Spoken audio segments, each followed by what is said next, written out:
Hey, how y'all doing? This is a random live stream technically, because I was getting some videos and then I saw some comments and different things of the sort. So I'm like, whatever. I'll just do a unscheduled live, even though technically the lives aren't really scheduled. But as we can clearly see, the title of the live, because I know a lot of people pop in and be like, "Yo, what's the subject?" So the title of the live is "Why So Much Energy for Black Americans." So within the videos that you're going to be able to see directly in front of you, some of which I've already covered directly on the channel. So we're going to put those back up for folks who may not have seen or ran into those videos.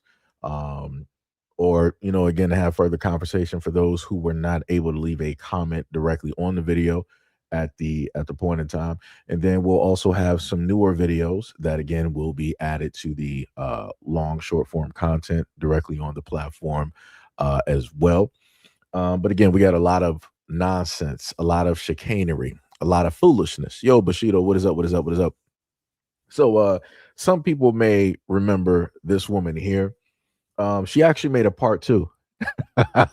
She made a part two to her original to this original video. So we will probably, cut, in and out and splice some stuff together, in a live stream to make things go a little bit smoother so that people can get a full-fledged understanding of the comments that people want to say. And again, I want to specifically mention that the people that will be showcased are either they're of the islands. So it's either primarily Haitian or it could be Caribbean or a mixture of both. So let's listen to what this Haitian woman had to say. It's so funny today. I was on TikTok. I saw this black lady talking about Haitian go back home, and they were saying you didn't build nothing here. Go back and build your own country.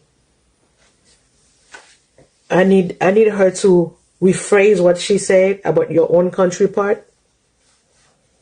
Yes, lady. Yeah, we have our own country. We have a country to go back to. What are you going back to? Because a Trump pretend like he likes you guys. Some of white people think you pretend like they like you guys. Some, but guess what? When the one day the table will turn, when they ask you to go back home, they're gonna ask you to go back home one day. Okay, lady, they're gonna ask you to go back home one day. The table will turn. Okay. I mean, America. So right, we heard that, right? So again, you had the Haitian woman. She wanted to basically state that Trump doesn't like us, the United States. You're stating stuff that Black Americans already know. We've grown here, we've been here generationally, we have history here, both orally voiced or written down, combination of both in documentaries and everything of the sort. We know how the United States government sees and views us, right? That's not really our main concern at this moment in time because y'all decided to put yourselves to the forefront, right? So instead of us being able to just focus directly on the government and everything that's taking place, you decided, as always, to step directly in for white folks, right? And y'all wanted to be that little barrier. And now you want to go in this back and forth directly with Black Americans. But the thing that she forgets about is the fact that you have a lot of folks here that are from elsewhere, and they never wanted to be considered, deemed, or seen as Black. They always wanted to call themselves, so if they're Haitian, Haitian, Jamaican, Jamaican, African, African, and so on and so on and so on, right? None of these folks ever wanted to be considered Black. All of a sudden, when things start getting tight, when the walls start closing in, now all of these people want to start getting online talking about, like, we're all Black. We're all this, we're all together. This is not just hurting Haitians, it's hurting everybody. No, this is specifically hurting you. They didn't say that TPS was ending for Black Americans. Somebody show me real quick online where the United States government was like, yo, Black Americans, TPS is about to end for you. It never happened and it never will. We don't have TPS. But yet these are the same folks who wanted to sit up there and get online earlier and wanted to state that, oh, Black Americans, y'all don't have no culture. Y'all didn't fight for nothing. Y'all lazy. Y'all didn't do anything. Y'all don't do anything for this country. Y'all just jealous and mad at us because we're working and we're getting all of these things that you've been in this country for such and such years and haven't gotten anything. But as soon as we get here, we automatically got what it is that y'all wanted. And I'm like, you do understand that all of that gloating and everything is going to backfire, and it's not what it seems, right? Number one, let me just correct you. The reason why the United States government is giving you handouts, and it is handouts, is because they know that whatever they do for you, they can easily take back. So any Haitians that have to leave the United States, your house is staying here, your car is staying here. More than likely, anything that is directly in that home is staying there, and your bank account is more than likely staying here. So they can give you all of these niceties because they know that they can easily take it back, just like they took back that TPS status, like we set up there and told a lot of y'all that the United States government is going to do. When you no longer are serving a purpose that they need you to serve, they're going to get rid of you. We told y'all this. So now when the blowback happens, y'all want to get online and y'all want to start doing this rah, rah, rah. I'm just trying to figure out, like, why is it that a lot of these folks don't have the energy for white people? Why they don't have this energy for the white government? That's all I'm trying to figure out. Why is it that all of these folks got all of this energy for Black Americans? We didn't vote for this, right? Right? We didn't vote for this. Y'all had a lot of Black Americans up out here, right? That was like, hey, and the reason I said y'all is for this very specific reason. Y'all had a lot of Black Americans that specifically voted Democrat. They specifically voted blue, right? Like I told people before, I don't got no dog in this race. So, I'm going to stay my Black self back and let the cards fall where it may, right? But a lot of Black Americans voted directly for Kamala Harris. Kamala Harris, the Democrats more than likely would have been the ones that would have enabled the TPS status to stay for another, 4, 5, 10, or whatever years, right? But that didn't happen because, again, you had a lot of other immigrants that decided to do what? They decided that they wanted to vote against TPS. They wanted to vote against whatever it is that the Democrats specifically put in place in order to benefit and help specifically y'all, because whatever the Democrats were doing was not there to help out Black Americans. I need people to understand this. You saw throughout the Obama and the Biden administration, laws and everything getting passed for, the Dreamers Act, DACA, immigration, and all this other type of thing. Democrats are doing everything possible in order to facilitate the means to keep immigrants here, right? And to enable them to stay here.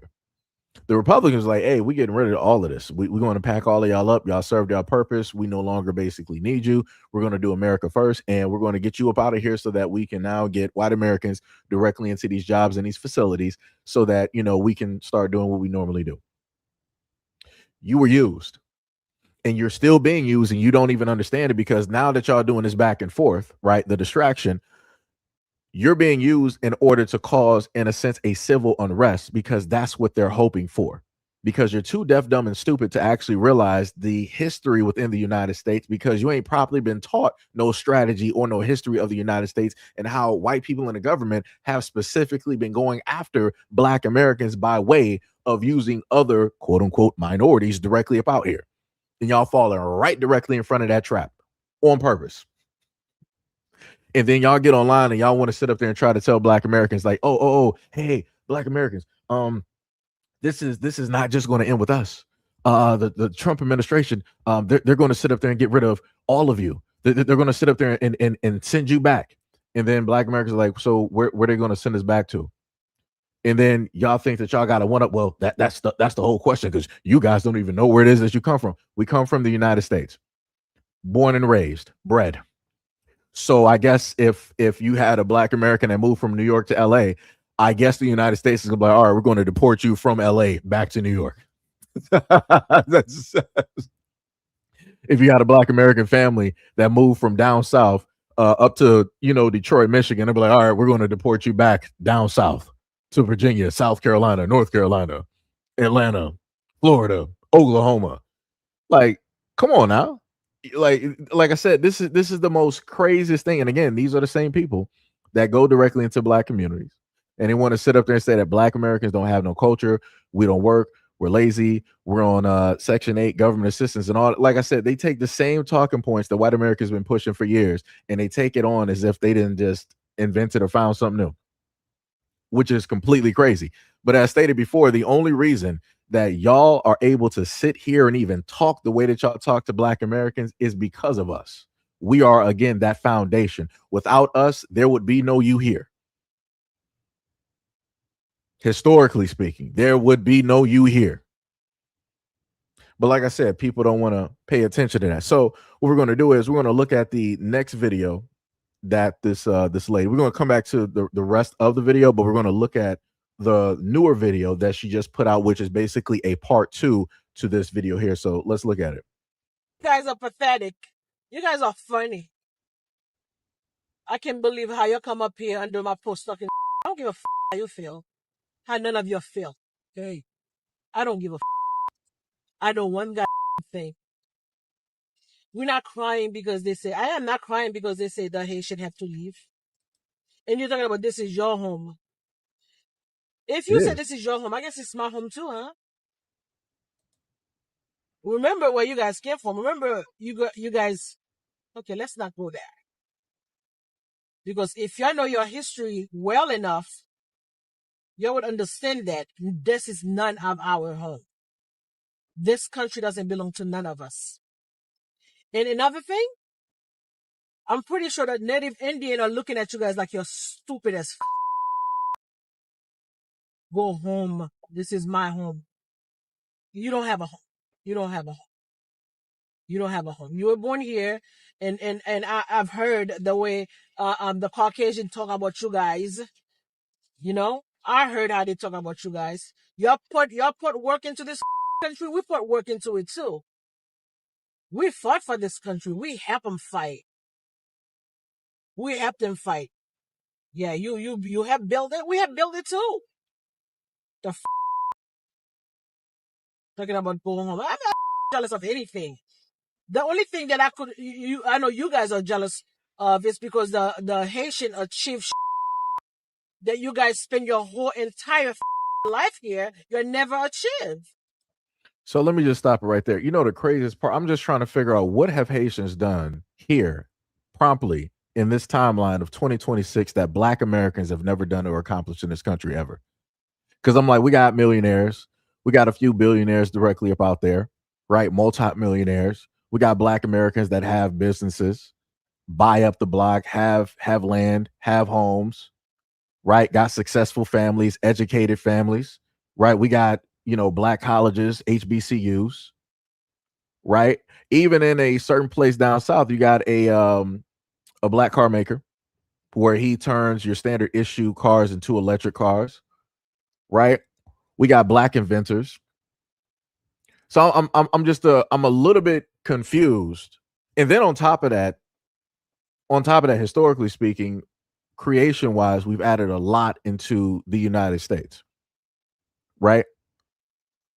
So I'm just trying to figure out at what point in time in history is she talking about where Haitians came directly to this country and they're just doing things that Black Americans just never seen before, never done, never even thought of. I can't give you anything. I can't point to anything at this point in time. And this is the ridiculousness that I keep talking about. And this is why we have to keep doing this back and forth and keep having this conversation, because you got representatives like this that want to get online and basically talk for the whole of the group, want to be a representation for the whole of the group. Like I said, and the main thing, this is why I respect certain immigrants that are directly out here, because there was a video I did before where it was an African woman and she stated that she was here for about, I want to say maybe 20 or whatever years. I think she got naturalized, right? Cool, no problem. She didn't cut in front of the line like everybody else did, right? This is why I consider the TPS status, because you got other people that are waiting to become naturalized citizens where they wait in the line for several years. They got to go through this arduous task of knowing this and knowing that and just wait in the line up until, their ticket gets called. Again, I don't have no problem with that. You're not cheating. You're not cutting in front of other people that have been waiting for years in order to get here. As I stated before, the TPS status, that's cheating. That's cheating other people that are calmly waiting, patiently waiting with their families, by themselves, or a combination of both, to get into the United States, quote unquote, the land of the free, the promised land, so that they can have a better life here. Like I said, I don't have no problem with that. People who sit back and they wait in line and they do the things that America tells them to do, I don't got no problem with that. When you got people that feel like they are automatically owed something because they were on a temporary status, and they feel that they should receive the first priority, that's where I got a problem, because you're cheating other people out of their spot, literally. TPS is a temporary protection status. That means temporary. That means that it's not going to be here for a lifetime. It's not going to be here forever. And as the other lady who was an African immigrant, like she said, she was like, yo, how are you here for like 15, 20, 25, 30, 35 years and you didn't get your paperwork in order? That's what I'm trying to figure out.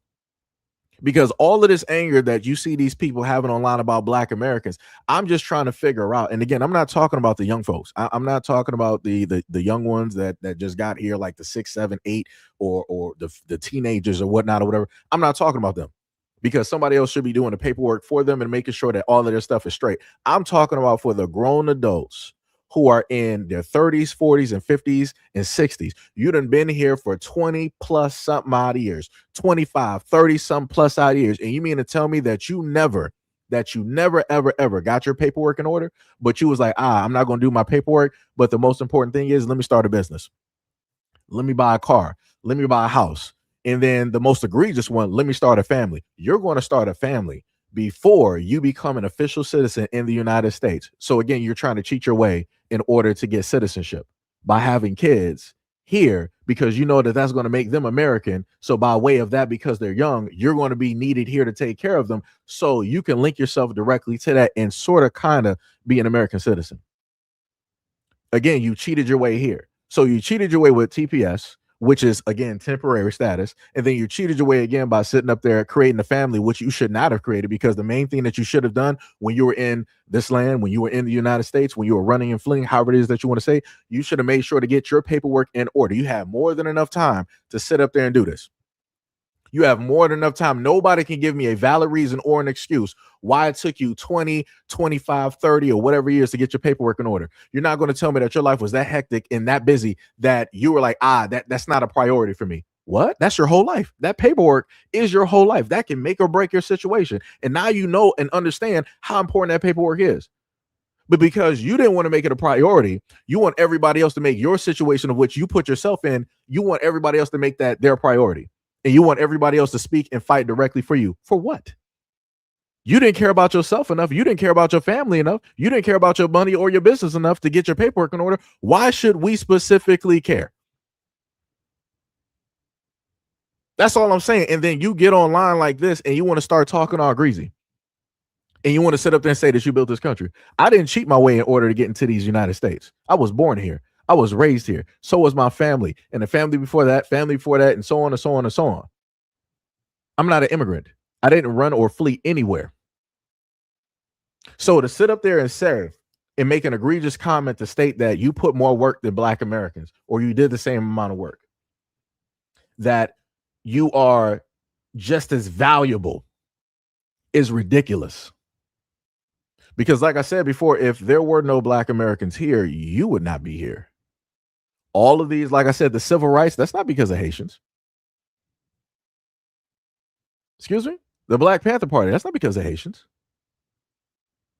The many other miles that Black Americans have walked, the many fights that Black Americans have had directly here, the amount of revolts that have happened historically when it deals with slavery and so on and so on and so on, that's not because of Haitians, that's because of us. So to come here and say that you got the exact same stake and you got the exact same skin in the game, if not more, is egregious and ridiculous. This is why y'all are getting all of this stuff online when it comes directly from Black Americans, because you are calling forth all of this.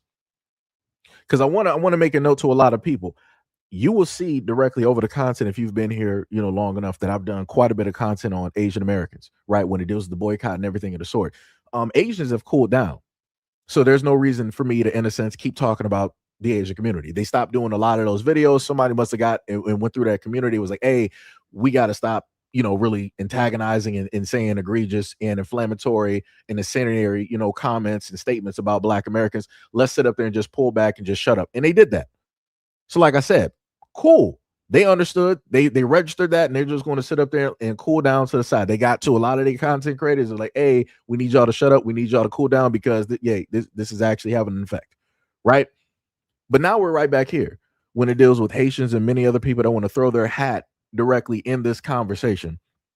And they want to start doing this back and forth with Black Americans. And it's crazy. This is about the second or third time the Haitians have gotten online, started talking about Black Americans when your temporary status was always in limbo. Like, this is not the first time, and it won't be the last time.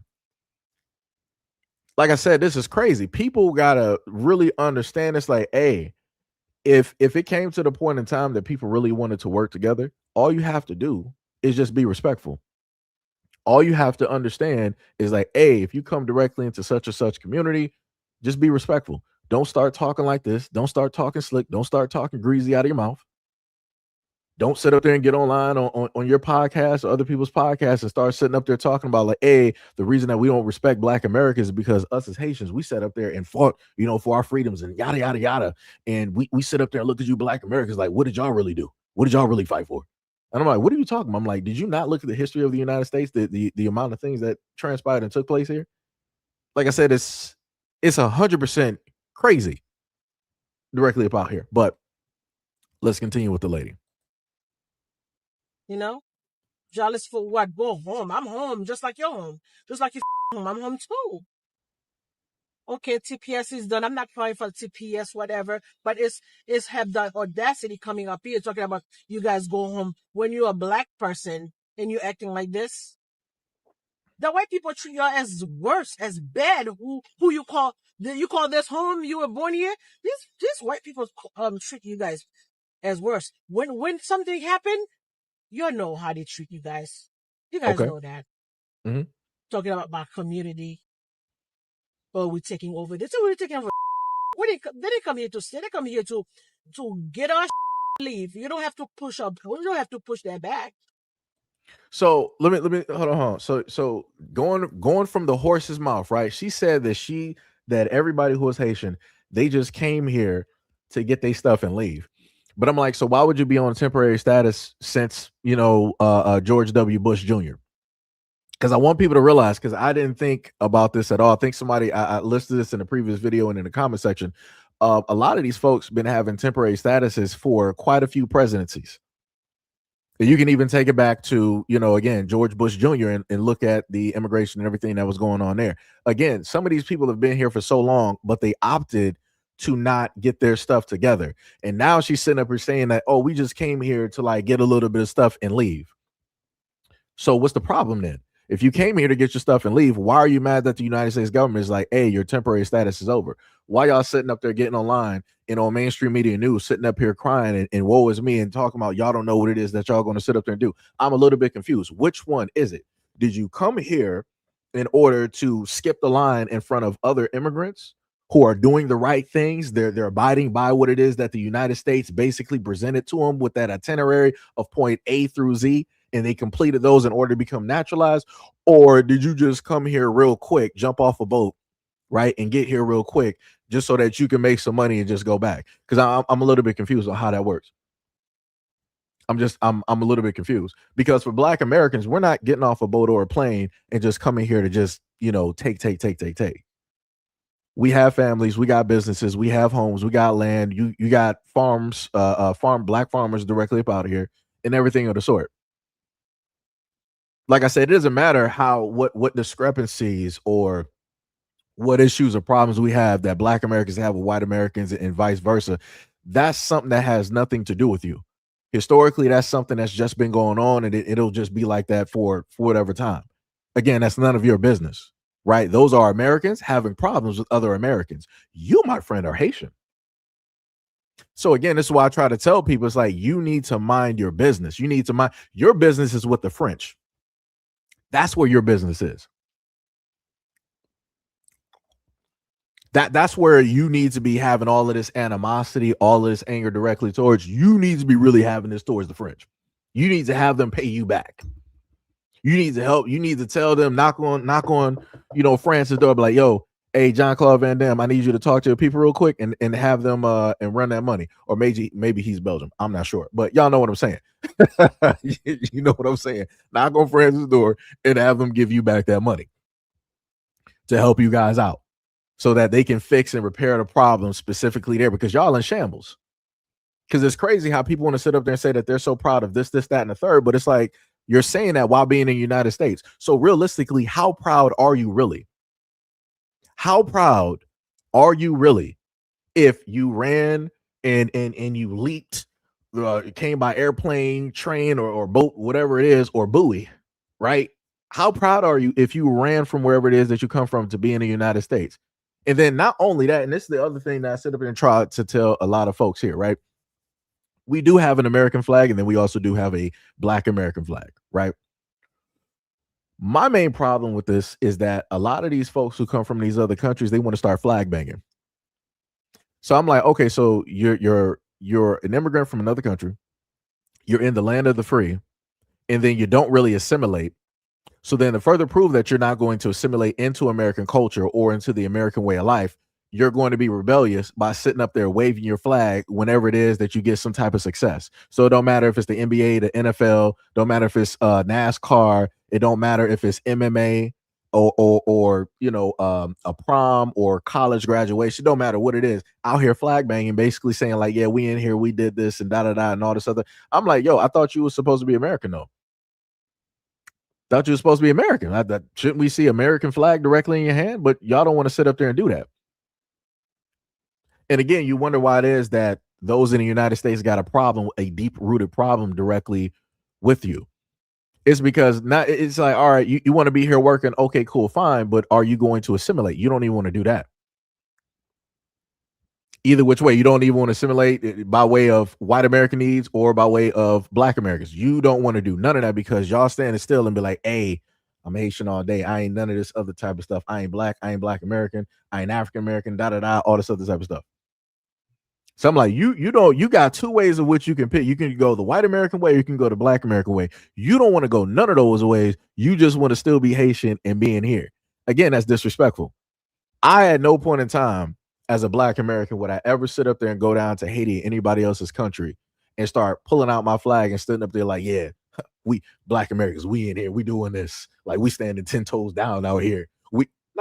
That's disrespectful. That's disrespectful, not only to those people, not only to that whole, country, but also to the government, to all three. That's disrespectful. But like I said, when you try to explain it to these people, they don't want to sit up there and look at it like that.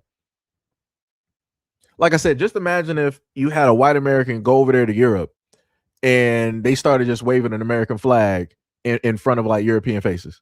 People be looking at them like they crazy. It's like, yo, what are you doing? You came directly to our country. Now you want to be disrespectful, waving your flag all over the place. For what reason? People are going to have a problem, right? Just like I said, if I was Black American and went to anybody else's country and I started sitting up there, I went to like South America somewhere, I went to Africa, whatever, and I started sitting up there waving an American flag in somebody else's country. That's disrespectful to all parties that are directly there. That shows everybody that I do not respect them. I do not value them. I do not take you serious. So again, this is another reason why you have America getting y'all up out of here, because y'all don't respect anything at all. And again, that's the problem. But y'all don't want to see it like that.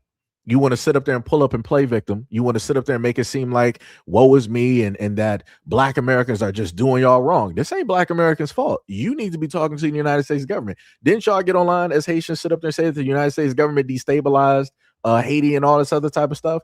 I remember what happened with the Red Cross.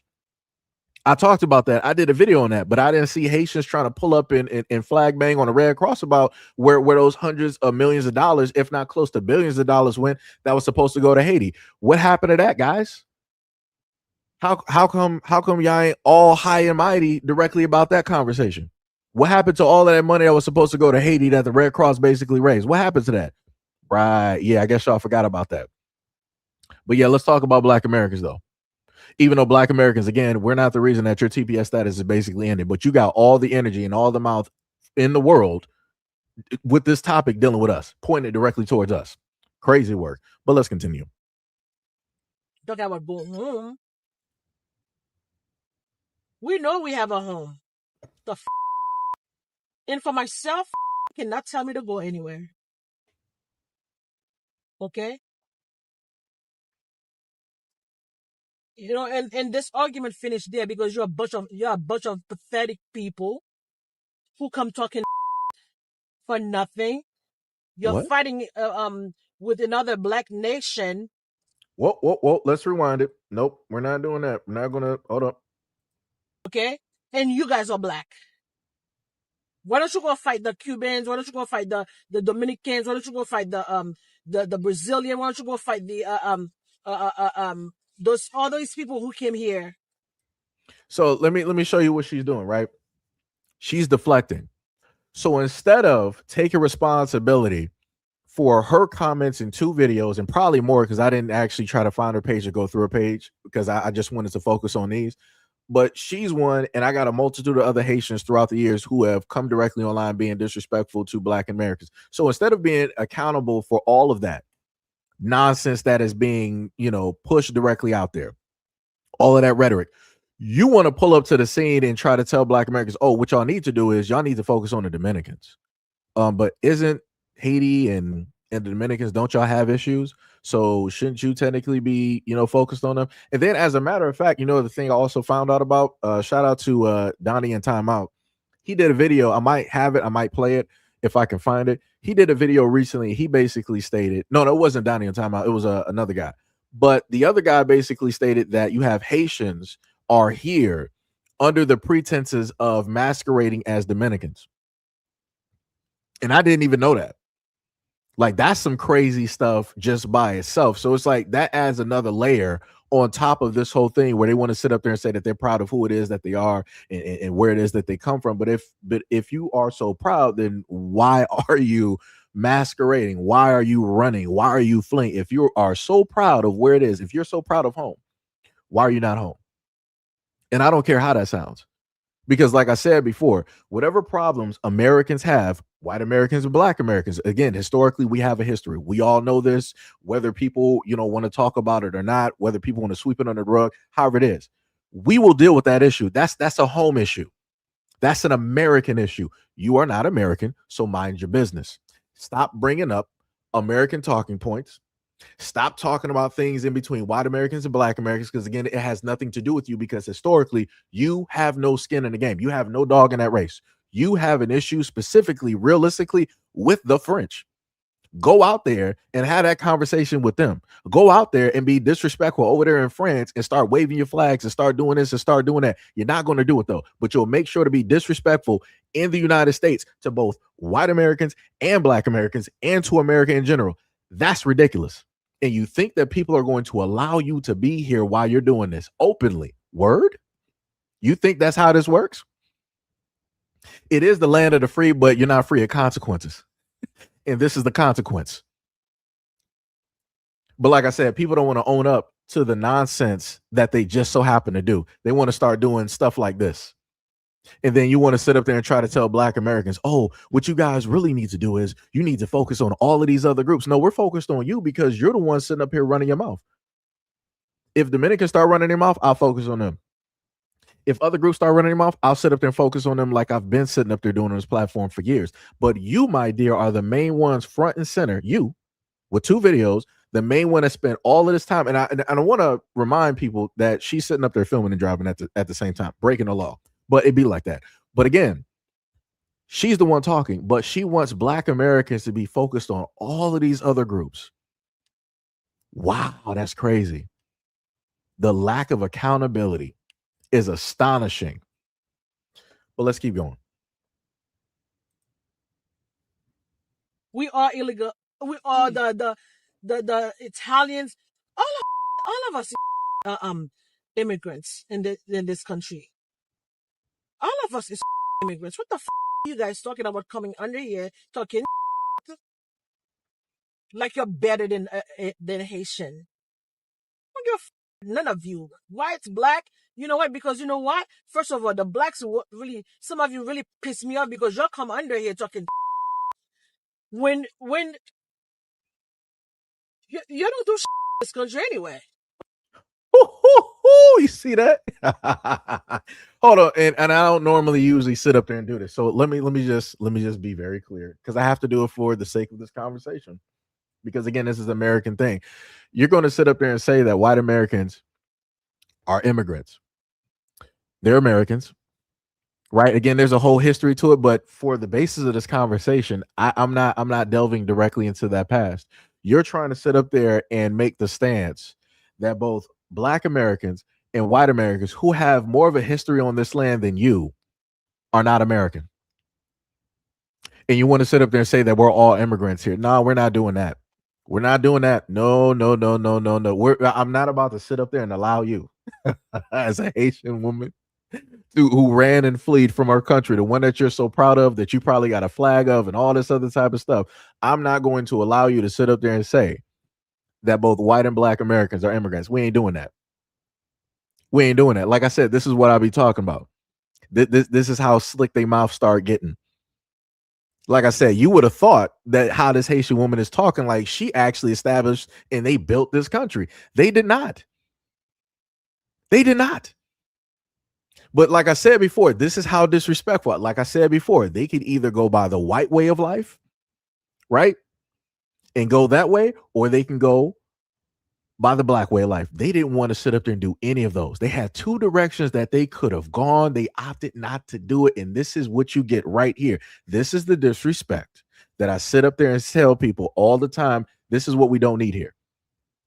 We already got enough problems. We got enough issues directly in the United States. We do not need more people causing mass confusion, talking this type of nonsense directly about here. I'm pretty sure that she could have looked up some history about the United States and looked at the contributions of both white Americans and Black Americans here so that she wouldn't look so stupid and so ignorant.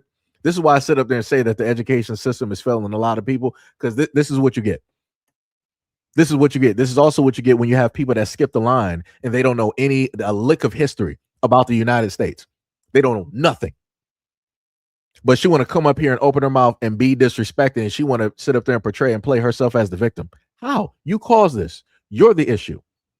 You ran and fled here. We didn't tell you to come here. You opted to. And then that's not to mention that a lot of these immigrant women, their men tend to leave these countries and they leave their wives, they leave their children behind, and they start anew. They don't talk about that though. Some of these women, they do the exact same thing that the men do. They'll leave all of their kids and everything behind, and they'll sit up there and start anew and get married here and have a whole brand new family. I'm like, wow, that's crazy how that works. That's wild. But then to sit up there and say that nobody contributed, both white and Black did not contribute anything to America, that's wild. That's wild. And people really believe this? Yo, this is crazy. Let's keep going though.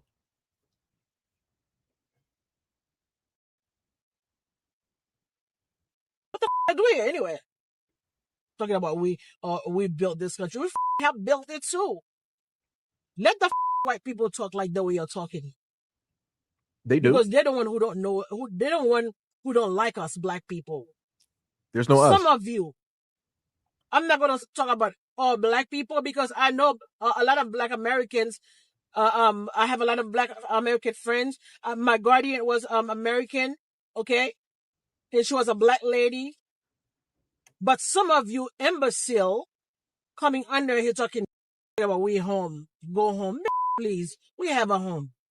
You're right, this is your home because you don't know where you came from. You don't know where the you come from. Pathetic. Idiots. So again, to the Black Americans, this is the disrespect that a Haitian woman decided to put directly online. She went with the exact same narrative that, hey, you don't know where it is that you come from. So us, like I said before, us basically saying that we're American is not enough. So they're taking on other people's talking points as their own, and they get online and they start doing this and being so massively disrespectful. Not only just that, but like I said, to the white Americans out there, she was disrespectful to y'all too. But y'all allow these types of folks to be here. Y'all don't sit up there and vet them. Y'all don't put them through any type of process. So because y'all sit up there and give them whatever it is that they want, in a sense, desire, because you can take it directly back, this is the type of disrespect that y'all suffer as well too. Some crazy work. That is 100% diabolical. That is wild. And again, she was like, hey, you're right, you do have a home, but you don't even know where it is that you come from. I come from the United States of America to the republic of which it stands, one nation, under God. And like I said before, it's crazy how these folks want to pull up to the scene and be massively disrespectful to both parties here in the United States, just talking wild. And mind you, she's in the United States talking like this. Wild. 100% wild work. But it'd be like that. But let's fly back to the other video real quick. I ask you to go back home one day. The table will turn. Okay? I mean, America is cool, but the food is processed. It's not that good. It's expensive. I'd rather go to my mom's country. Been to Haiti before? Yes. When was the last time you went to Haiti? It's been like 4 years. How was your experience in Haiti? I love it. And listen, so this young woman says when she retires, she's going to retire to Haiti. Let me tell you why it's important that we protect the United States of America. Let me tell you why we must protect our way of life. Because all of these people from all over the world, their plan is to work here for 10, 20, 30 years and leave. Once we've allowed them to change all of our rules and regulations of our country, which works for our way of life, these roaches and rats will run back to the corners of the earth where they came from. And Yep. you know why I call them roaches and rats? Because this is the mentality of a roach and a rat. Don't come to pour anything into the country. Come to use and abuse the country. And then after they fucked up life for us, they'll run back into the rat holes they came out of. Yep. Yeah, man. So we heard that, right? Let me go back here. So again, this young woman, she basically said that Haiti was better than the United States. She said that the food is better in Haiti and everything of the sort. She's just going to work here for a little bit and she's going to retire back in Haiti. And this is not the first time that I've heard this. I've heard other Haitians say the exact same thing. It's like, yeah, I'm just going to work here for, 30, 40 years. And then I'm going to take all my money and I'm going to, retire back in Haiti. But I'm like, so why didn't y'all just stay in Haiti and build up? Or why didn't y'all just cut it short when you had enough money early and just go rebuild stuff back in Haiti? Like, I'm a little bit confused. Why are y'all waiting so long to sit up there and get this process going? But what I'm hearing is like a selfish mentality, right? Because at no point in time do you hear this young woman talking about that she's saving up all of this money, right? Because it's going to be worth more over there in Haiti in order to help contribute and to build up Haiti. She said, I'm going to go back and retire. Selfish, right? Again, they will always sit up there and say that, yo, Haiti needs help. It needs to get rebuilt. This needs to be done, all of this type of work. But you don't really hear a lot of them talking about like, yeah, I'm taking money back home so I can like rebuild and help out my people back in Haiti. It's all for selfish gain. The same way that they came directly into this country selfishly, they're going to leave selfishly as well, too. Like I said, that's the disrespect that I'm talking about. I'm not like, you're not really hearing Black Americans talking about like, yeah, I'm only going to stay in America for, like a little bit. And then, at about like 40, I'm about to get my money and I'm about to, just sit up there and dip. Nah, we about to, we got families. We got businesses. We want to own, land and multiple homes. Again, giving, building, earning stuff directly from the country, working, and then investing back, right? And keep that process in a sense going, which stabilizes and helps out America as a whole. That's what Black Americans do. All of these other folks, they don't work like that. They do not work like that at all. Like I said, there's a multitude of videos of different folks from all over that speak and talk the exact same thing. They keep saying, oh, America's this, that, and the third, but really back home is better. If that's the case, then why did you come here? This is what I'm talking about when it deals with the assimilation. When it deals with people that comes to the United States and they're supposed to be American, right? They're supposed to be America first, right? But like I said, you got too many of these folks, they're playing for the home team, which is not America.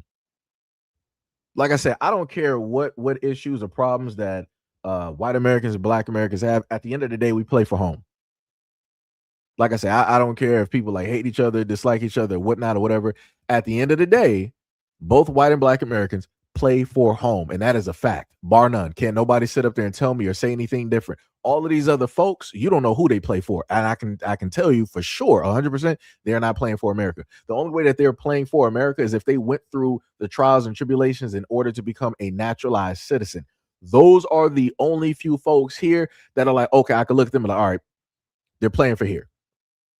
All the rest of them that didn't go through the loops, the ring around the rosies and everything that the government wanted, they're not playing for the home team. Like I said, look at the flags that they fly. It'll sit up there and tell you. But like I said, people don't want to pay attention.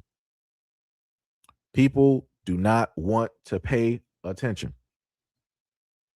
But it's right in front of people's faces on social media. And a lot of these people are big and bold, and they say this out there in the open.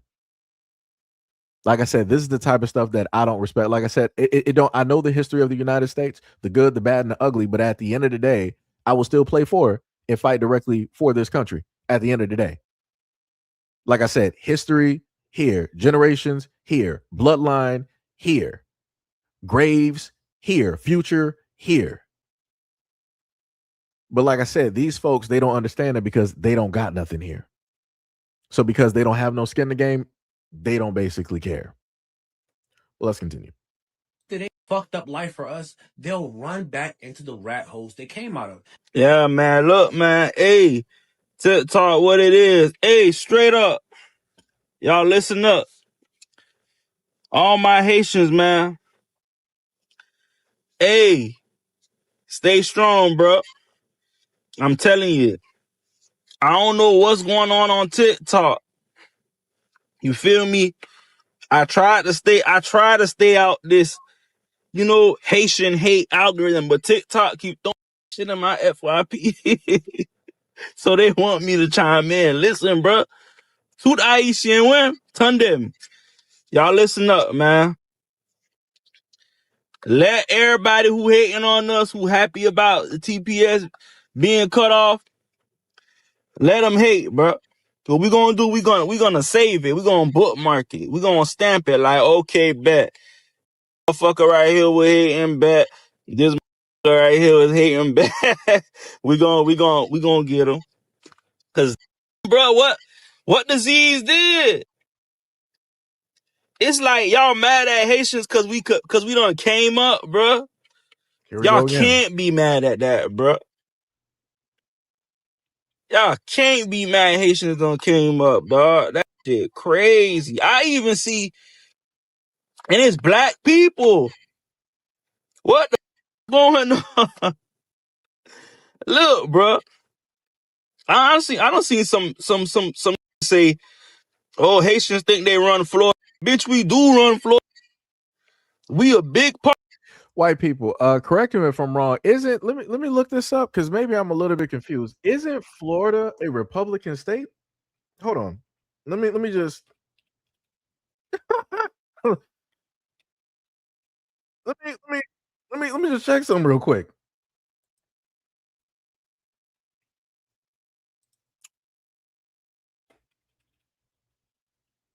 Somebody let me know real quick. Is Florida a red state?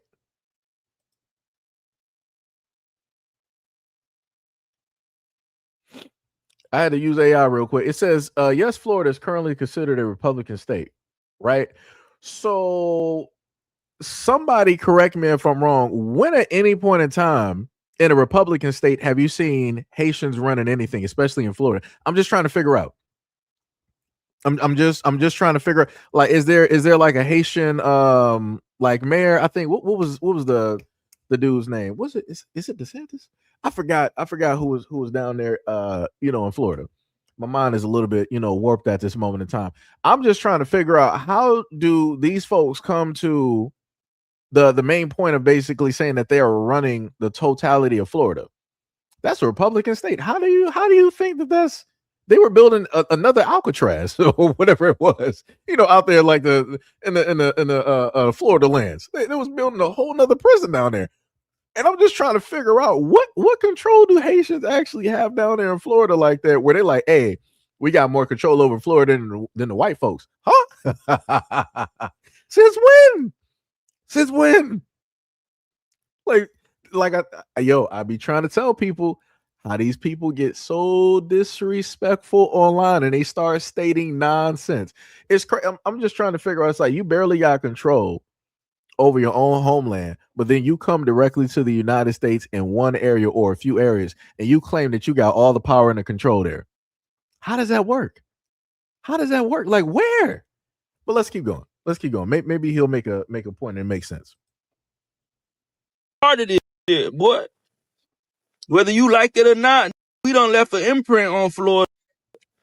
Why you think we in all the video games? Why you think they put us in the movies? Whenever come to Miami, Florida, Broward County, Florida, period. They know. Even Hollywood know. Oh, yeah, you got to put them Haitians in the movie, bro, if you're going to go to Florida. So the main way that you're telling us in the United States of your importance is because you're getting thrown into movies and video games as a stereotype. I want y'all to know and understand this, right? I played a game called Cyberpunk. I'm not sure if we got a lot of gamers here. The role that the Haitians play is basically gang and drug lords. It ain't nothing positive. It's gang and drug lords, enforcement, everything dealing with crime. So I'm a little bit confused on how you think that that is a positive. You're stereotype. You're typecast. They're not showing nothing positive about Haitians. They're not giving no positive history about Haitians in Cyberpunk and talking about how you freed yourselves and this, that, and the third. Nah, y'all slaves to the system, just like everybody else. You got your cybernetics, you got your implants, you sitting up there selling drugs, you sitting up there doing illegal whatnot or whatever, you're running gangs, pretty much the exact same thing that you're doing right now in 2026 down there in Florida and many other places. But you're sitting up there telling me online by way of this video that that's the positive. That's your power, that's your control, that's how you running things. You think that's a form of respect? Wow, I guess looking at how Black Americans got treated in this country, I like I said, shout out to GTA because I'll be getting that game too, and I'm going to go through that game and see how they depict the Haitians there. Let's see if they talk about the freedoms of Haiti. Let's see if they put Haitians in a positive light. Let's see if it's not about drugs and guns and all this other. Like I said, let's see if they don't put you in a stereotype just like they do with Black Americans historically. Let's see. Let's see if that happens. I bet you it won't, but we're going to sit up there and have an open mind. Maybe it may be different. Maybe they're going to show you as freedom fighters. Maybe they're going to show you as activists. Maybe they're going to show you building up the community, doing things positive, right? Implementing changes in laws.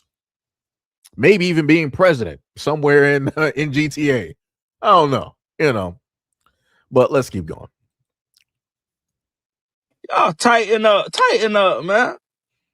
And then the reason why I don't like the hate, why y'all celebrate niggas getting deported back to Haiti is because it's like Haitians don't bother nobody. Huh? What, like you'll get dealt with looking around playing with us, but besides that, we don't bother nobody. So I'm a little bit confused. I want people to understand, right? So in one end, he said we don't do nothing, but he was like, if you do bother us, like, yo, you're going to get dealt with. And I'm like, how I'm just trying to figure out, like, because I'm listening to the video, so I'm just trying to figure out how to specifically take that, right?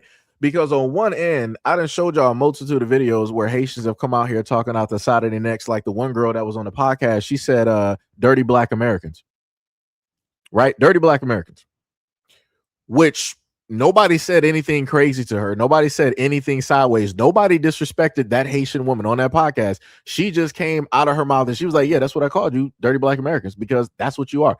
Huh? How do we even get here? What? But like I said before, they don't want to look at the type of disrespect that they deliver to Black Americans. And now you get online not acknowledging any of that foolishness, any of, as people will want to say, that divisive type of talk. You don't want to acknowledge or look at any of that or even call those folks out.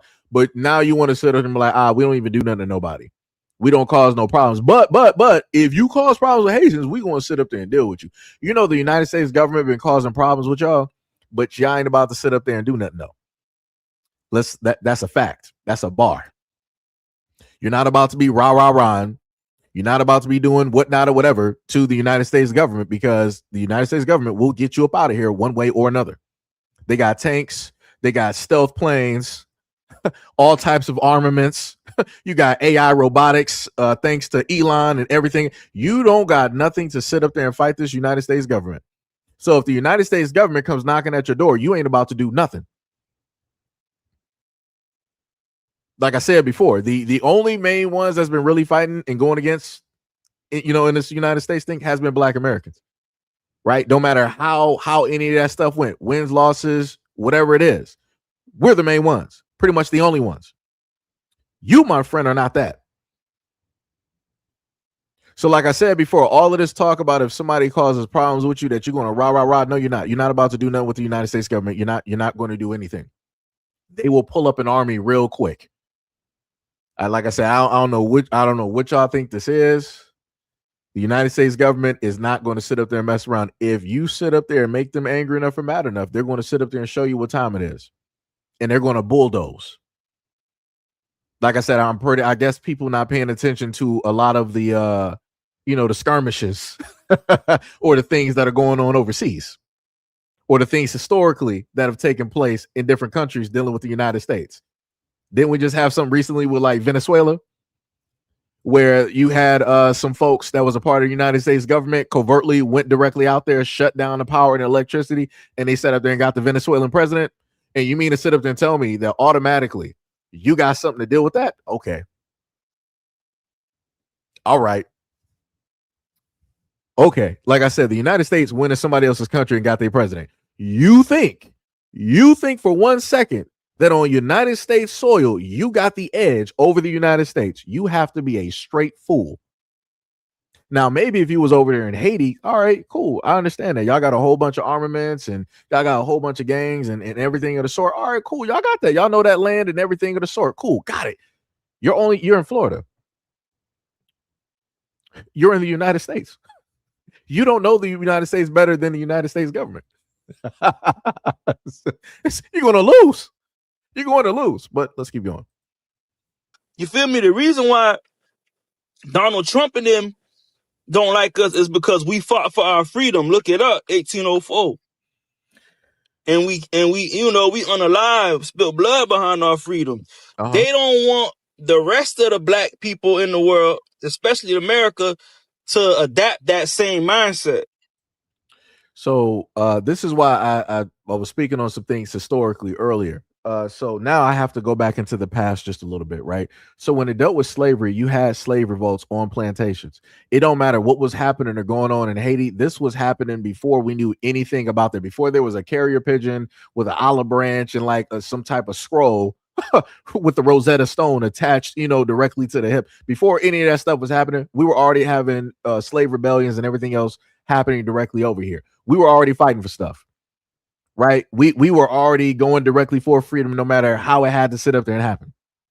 No matter what sacrifices had to sit up there and get made. And you mean to sit up there and tell me that you're like, hey, you guys are so important to this cause that the only reason that Black Americans even think about freedom is because y'all are here. Y'all have such a strong force and an energy that if we were to get together, automatically Black Americans will just become like these automatic fighters. We'll become Viltrumites.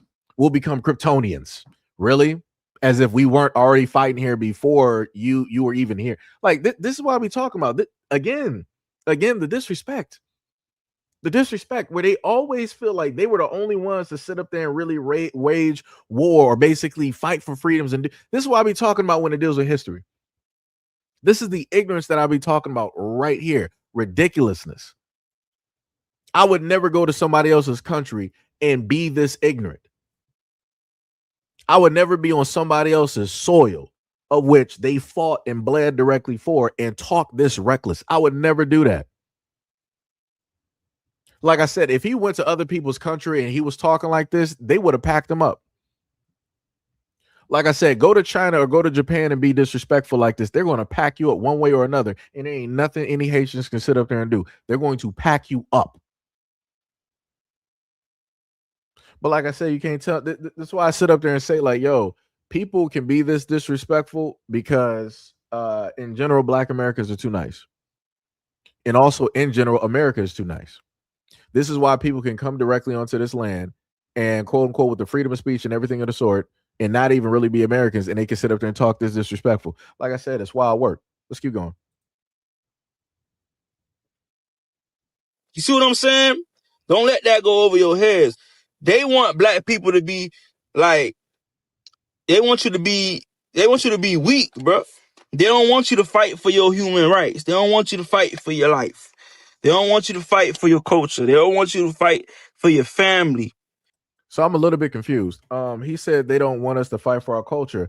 I done heard immigrants from other countries sit up there and say that Black Americans don't have culture. So I'm a little bit confused. Which one is it? Do we have a culture or do we not have a culture? Do we have families or do we not have families? I'm a little bit confused because, again, even within this conversation, he specifically laid the split down the middle. He said Haitians and he said Black Americans. I want y'all to understand that.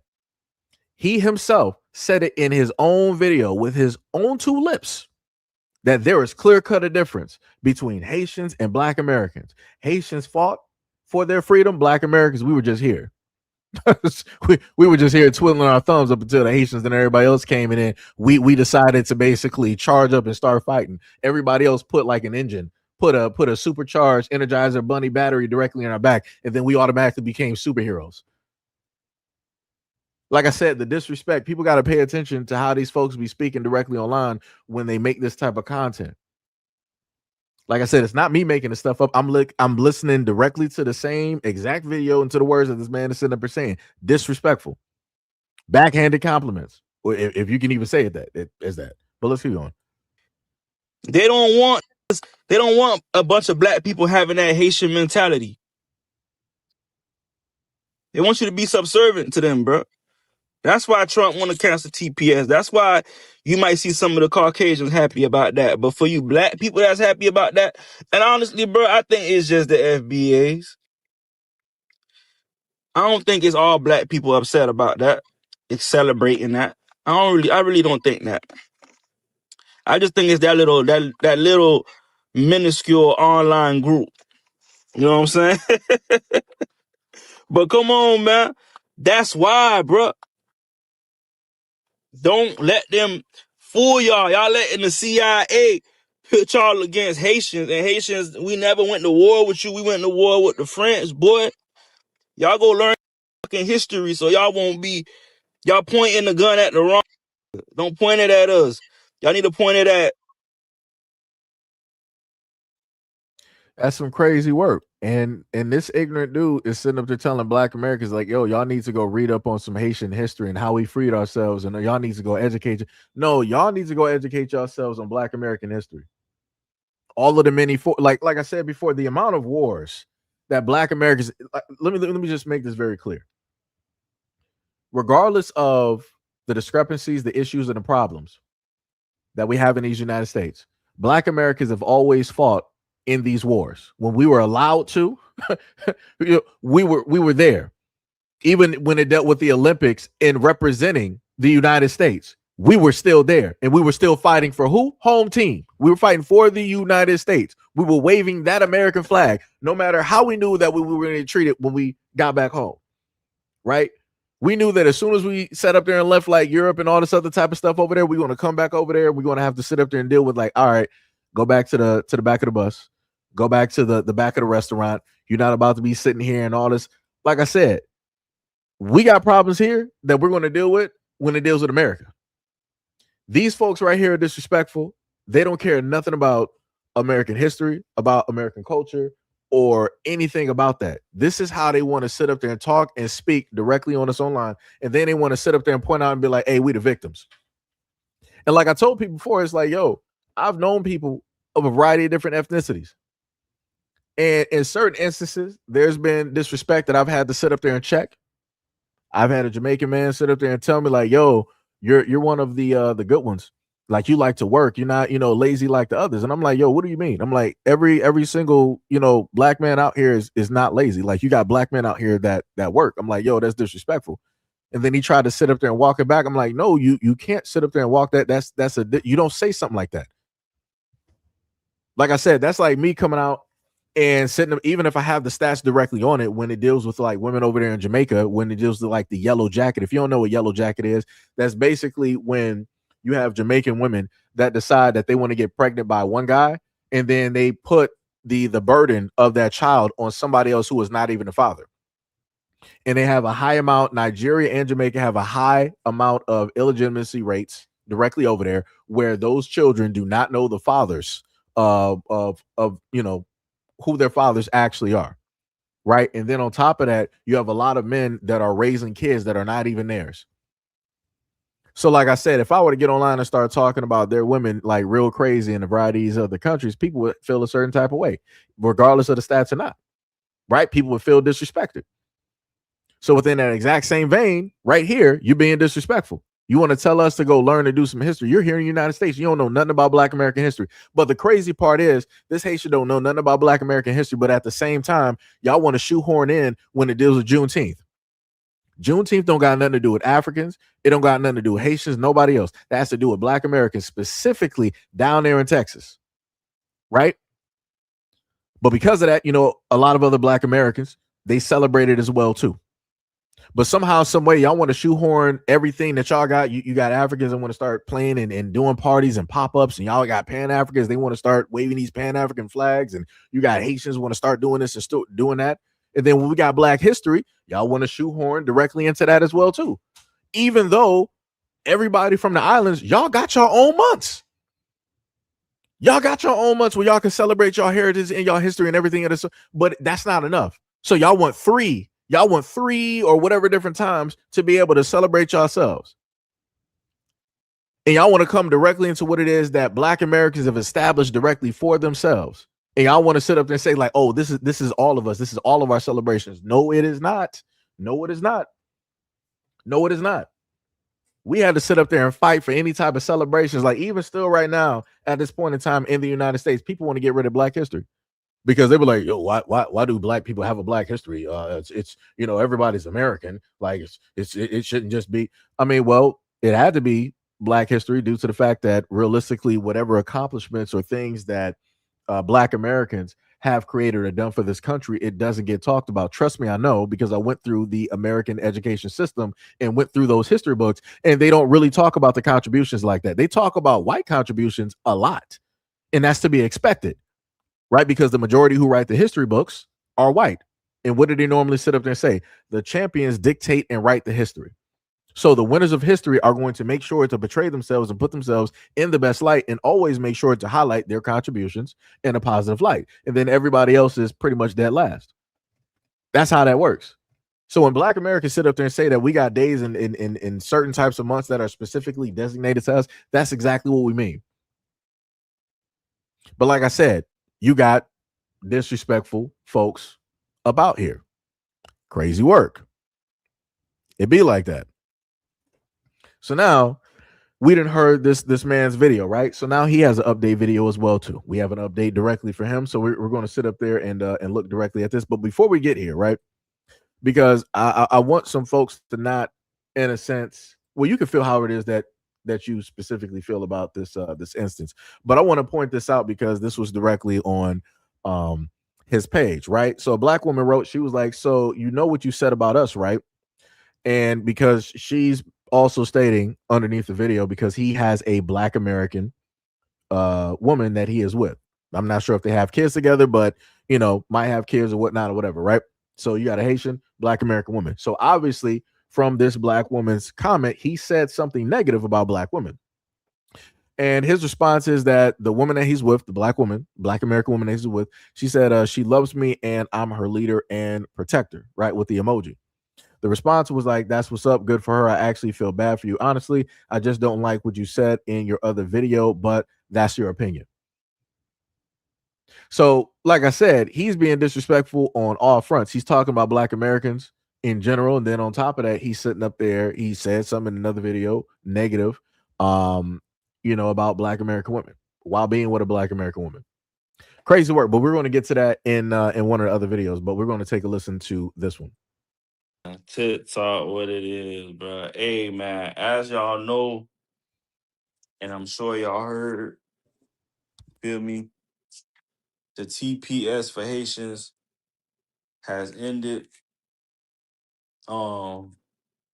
Me being Haitian, y'all know me on TikTok. Y'all know I'm top Haitian, man. Me being Haitian, I may have to go back to Haiti, y'all. I ain't gonna lie, it might be a wrap. I came here on the bottom program. I did very good for myself. Hold on.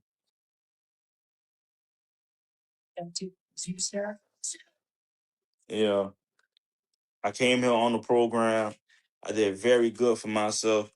But the thing that I'm running into is that you know, due to the fact that I'm Haitian, that I'm basically gonna have to go to Haiti. And I just want to let everybody know, since it's gonna be my last couple of weeks here, man, TikTok, I'm gonna document with y'all. We gonna ball up before I leave. I will be back. You know, I did what I needed to do while I was here, and I will see everybody back, man. Mr. Ty HPSA, y'all know what it is, and it's okay if they don't want your boy to stay, man. I will be back though. It's a lot going on with Trump. He doesn't like Haitians too much, so we'll be going back. You know, it's a lot, bro. You know, I got family, kids, here, and all of that. But gotta do what it do. You know, I really feel like they feel like we making too much money on them. You know, America feel like it's not fair for the other citizens that they feel like should be having it. But it's all right, man. We're gonna push through, man. And like I say, man, y'all follow me, my TikTok. I'm gonna show y'all my journey of my last days in the US. Let's get it. Yeah, man, TikTok, what it is, man. So we heard that, right? So we went from one video where he wanted to be disrespectful and he wanted to do this lackadaisical type of thing where it's like, man, us Haitians, we lay back, we don't even really do nothing to nobody, and we don't even really bother nobody. We just do this and do that. And it's like, y'all can't really be mad at us because we came up. It's like, that's crazy, that's wild. I'm like, no, nobody said that. It's like all of y'all got these theories that Black Americans are mad at y'all because of X, Y, and Z. Nah, we're mad because of the disrespect. Now, the other layer of being mad that we can put directly out there is that you don't realize on how it is that the United States is basically using you. And we try to, at least on my end, I try to warn and tell people that a multitude of ways, but folks didn't want to sit up there and listen. Even in my comment section underneath a lot of videos, people wanted to rah and all this other type of stuff and yada yada yada. I done told this to Africans, I done told this to those from the islands and many other folks out there, and people didn't want to sit up there and listen. So this is what we're talking about. Black Americans know this country better than you ever will. We have a history here, a very unique history, and y'all don't want to listen to us. You want to believe everybody else. So this is what happens when you got to pay the piper. You wanted to play these games. You're old enough to have gotten, like, he's old enough to gotten his paperwork basically set. Again, he got a video on one of his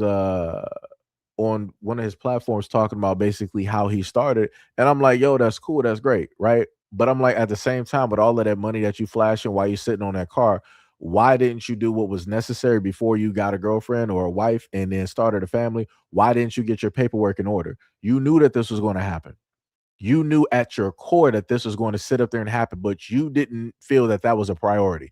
You wanted to do selfish prioritizations when it dealt with your life. You didn't want to put this on the front or the stove. You wanted to put it at way back on I number 12. So now I number 12 is now number 1. And because, again, you didn't prioritize it, now this is what you got to face. So now you got to make these videos talking about you're documenting your last days directly in the United States. This is your fault. You as a grown man, you talking about you as a Haitian man, you are the woman that you're with, you are her protector and her provider, but it's like you're now going to be deported. So how are you going to be her protector and provider in a whole nother land? How are you going to be able to do that?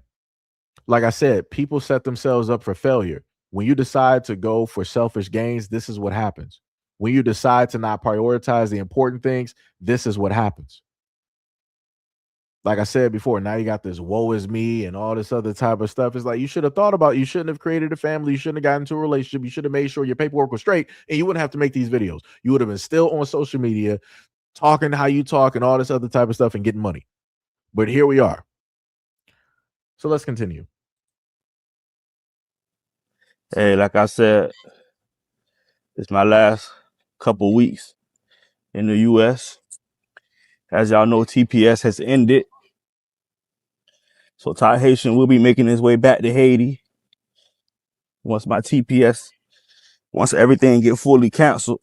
Right now, y'all, like I said, before I leave, I'm going to enjoy the U.S. I'm on a walk right now on a trail. Y'all can see very, very nice, very beautiful. Let me show.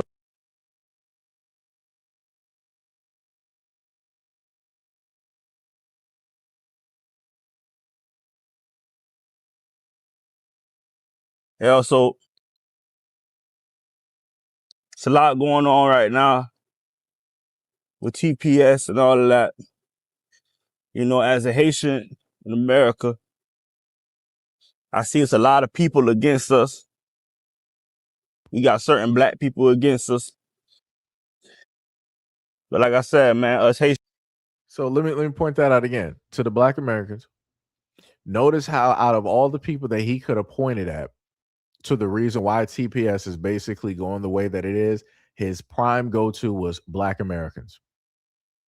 He said there's a lot of people out there, but he specifically pointed at Black Americans. Wow. But yet you said, oh, you know, Trump, he don't really like us that much. You didn't want to stay on that. You didn't want to fixate on that. He was like, nah, let me get away from Trump. Really, it's the Black Americans.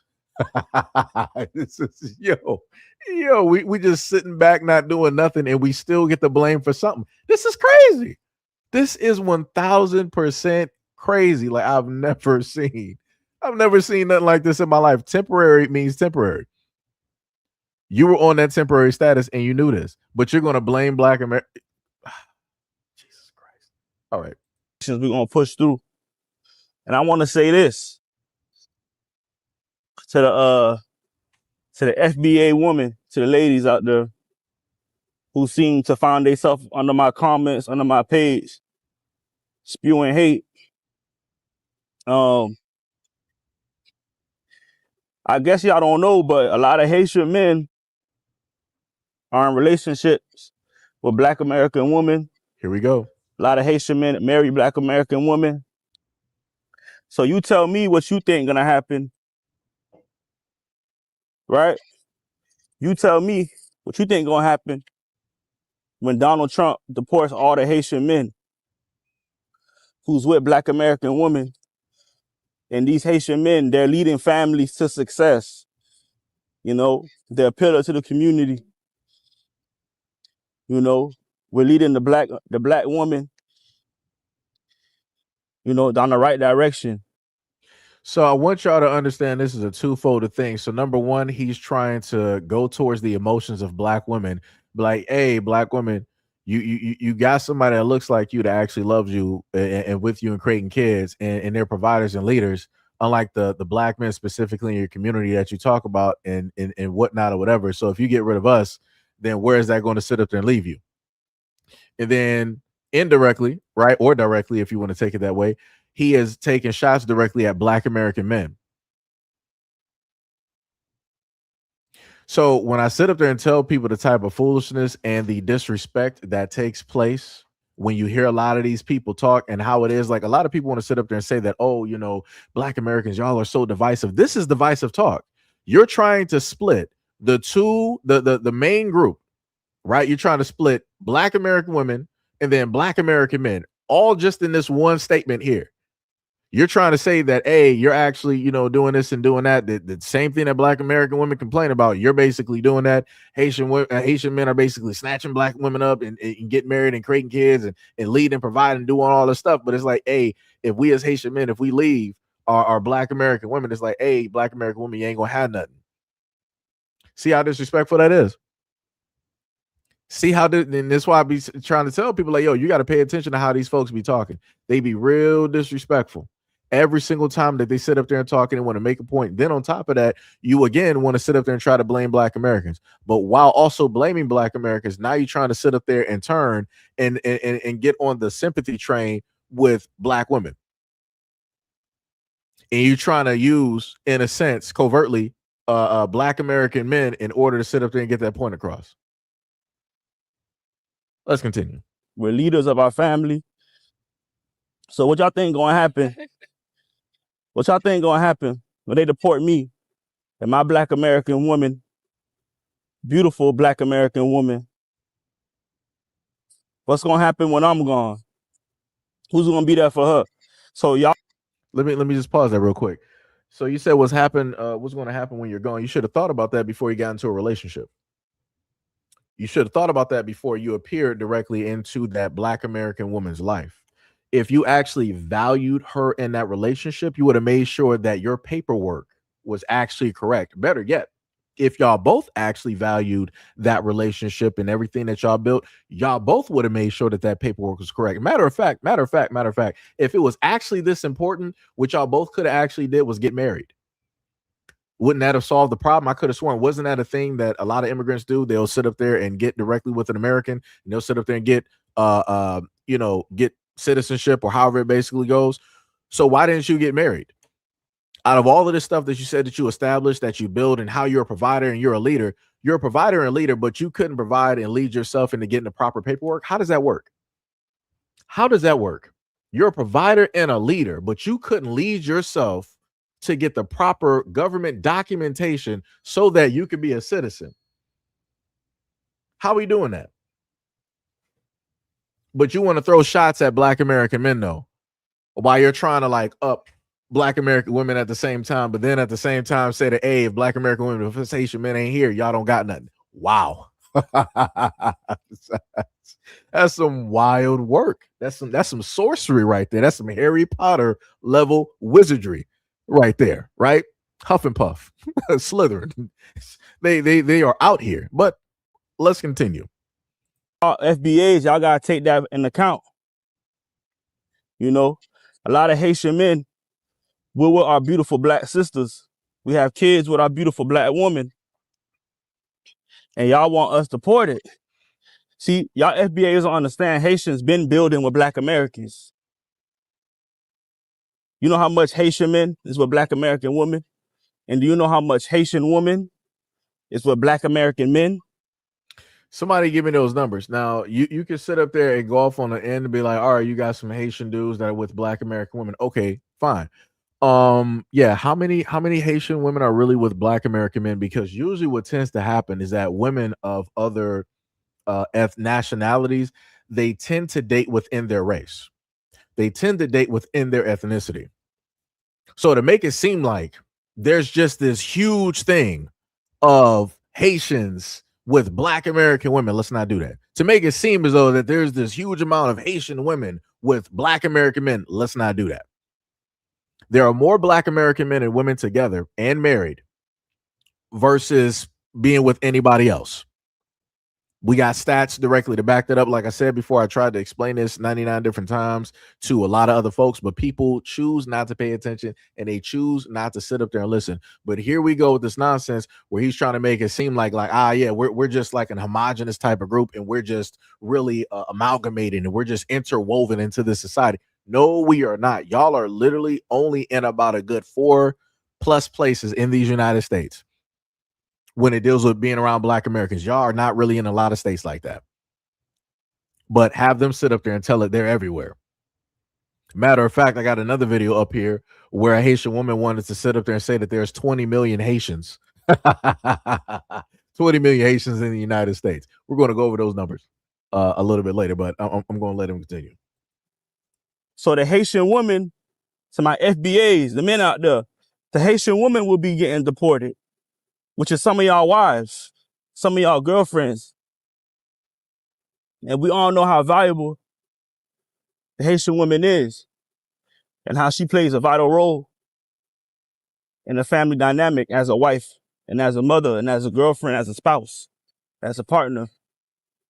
So y'all got to understand, we got Haitian men with American women and we got Haitian women with American men. Do I have a problem with that? Absolutely not. Why? Because at the end of the day, look, we all Black. Nah. That's why I got to stop it. No, we're not. And I want to also pull up another thing too. How are you going to sit up there and say that Haitian women are basically a pillar and they're very important, but you decided not to date and potentially have kids or whatever, or this growth with a Haitian woman? That's a little bit backwards. That's a little bit back. You said that this is a Black American woman that you're with, right? So that means that Black American woman was more than likely maybe with you for a minute. She saw you during the duration of your growth, more than likely helped you up. She was probably a backbone and everything of the sort. But right here, while you're next to this Black American woman, you're sitting up there saying that Haitian women are a pillar and they're very important and this, that, and the third. But again, you're not with a Haitian woman. So it's like your words don't even mean what it is that they're even supposed to mean. It's like this don't even make any type of sense. What? Like, yo, that's crazy. That's like seeing a black dude out here saying how pivotal and how important black women are, but yet he's dating like a white woman. He's dating a woman of another race. How much sense does that make? It doesn't make any sense. It's like, why are you even talking about it? If you're going to date a woman of another race, how are you going to sit up there and say how important a black woman is if you decided not to take on a black woman and be in a relationship or get married and have kids with her? Like, it doesn't make any type of sense. And that's what I'm looking at this current moment in time. It doesn't make any type of sense. But let's keep going. Our hair is the same. Okay, we all black people. So that's why I was so shocked. I was just shell shocked that you guys will be celebrating Haitians being deported. Because that just don't make no sense. But like I told y'all, my last couple of days here, I'm going to enjoy my last couple of days in the U.S. And I'm going to be back.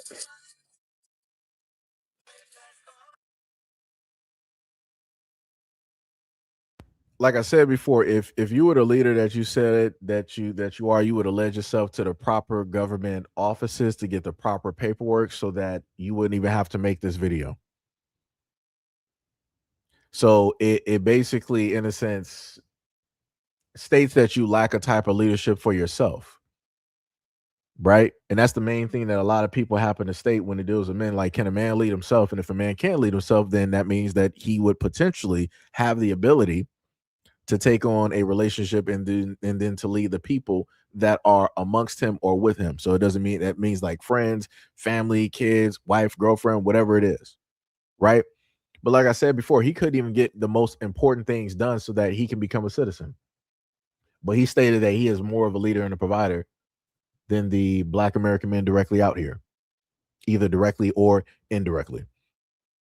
And the other thing I want to point out as well too is that maybe potentially you have some black Americans out there celebrating, but the reasons that they're celebrating is not because of what you think.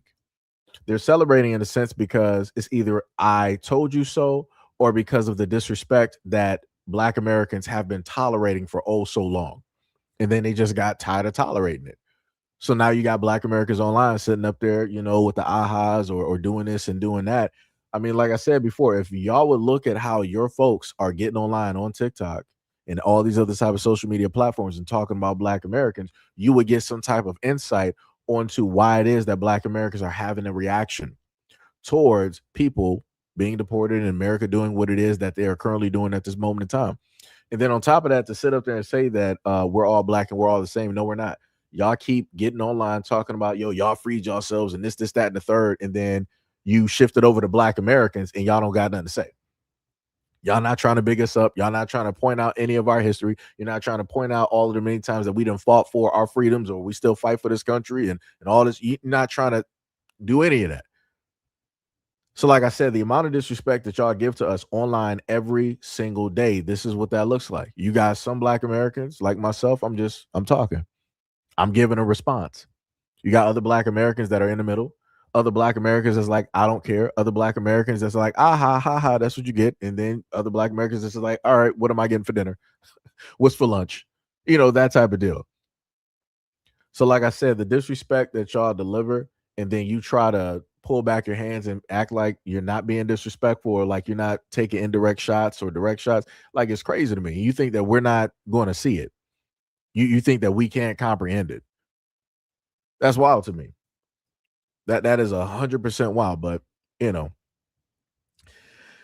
this is where we are, right? So now we're going to go to another video and we're going to take a listen and hear what these folks have to say about black Americans. America, I came to talk to my black Americans on TikTok. Now, I know that you guys are very relevant. Anybody on TikTok, including myself, I am very relevant, and so are you. But here's the thing. You have a reach, right? You have a reach that your content and what you say reach other people. So I came to talk to you folks today. What's your problem with migrants? The way that I see you guys treating the Haitians, what's your problem? You realize that you treat your slave masters that have enslaved you for centuries better than you're now treating the Haitians. Why are you so mad at them? Because they came here and they work hard to achieve the things that they have while you lazy that on the farewell welfare system.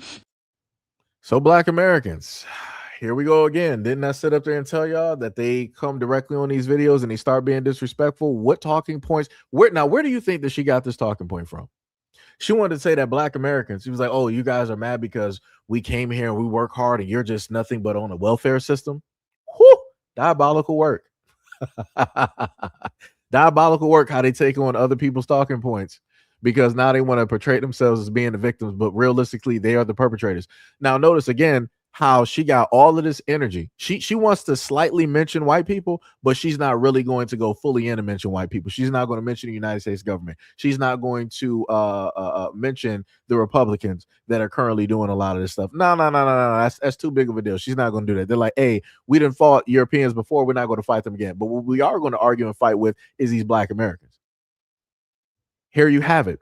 But didn't I just give you 2 videos where a Haitian man who said it, that he stated he was a leader, he's a protector and all this other type of stuff, and how Haitians don't do nothing, they don't bother nobody? Didn't he say that? But yet this Haitian woman is sitting up there talking reckless. The second Haitian woman so far during this live stream that decided to open her mouth and be disrespectful. That's crazy. It's crazy to be. I'm not even gonna go there. I'm just gonna leave those comments to the side. I'm just going to keep it straight on this live stream, but let's keep going. Because your grandmother, mama, and everybody else was brought up on it. The people just want to know. Also, I got to pause it there for the Black American woman. She threw all of those shots at y'all. She said your mama and your grandmother were all raised and grew up on it. Again, that was a shot to Black American women, because that's the stereotype. Even though we got Black American women that own businesses, that are college educated, they got houses, they got land, all this other type of entrepreneurs and everything, people in fashion, movies, and write books, all this type of stuff. But this is the disrespect that she wants to sit up there and deliver. And this is why I try to tell a lot of Black American women, you got to be very careful with the women that you decide to team up with, because secretly they don't like you at all. They feel as though that they are better directly than you. They feel like they are doing more than you, that they are more educated than you, that they are making more strides in the United States than you. That's the whole point that she brought up, the whole thing, like, oh, but you Black American women, y'all just been raised and strictly on the welfare system because all you do is basically have kids and just lay around. That's crazy. But let's keep going. Because the majority of you that I see singing praises to that orange, that's what you're on. Living in the projects. Wow. Majority of the Haitians don't live in projects. Click that. They do not. They work hard to live in good apartments for their kids. But Mr. Trump, here's the thing, Mr. Trump. Once those migrants go home, I want you to take off every single one of these evil off of the welfare system and take away their Obamacare too, sir. Any one of these able-bodied fucks that is talking their Mr. Trump, I know you listen to me. Take away all their welfare from them and let them go clean in the nursing home, sir. No, Mr. Trump. They wanted you to get rid of. Thank you, sir. You're getting okay. All right, you're doing what they asked you to do, sir. But make sure that all those fucks are in the nursing home working and cleaning out of your people's behind. Now, let me just make this very clear, because my grandmother, before she passed on, she was a nurse, and she was born back in 1930s. Again, Black American women been doing that.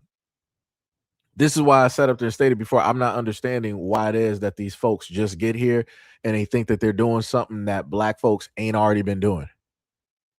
Like, are you kidding me? Like, that's some wild type of work.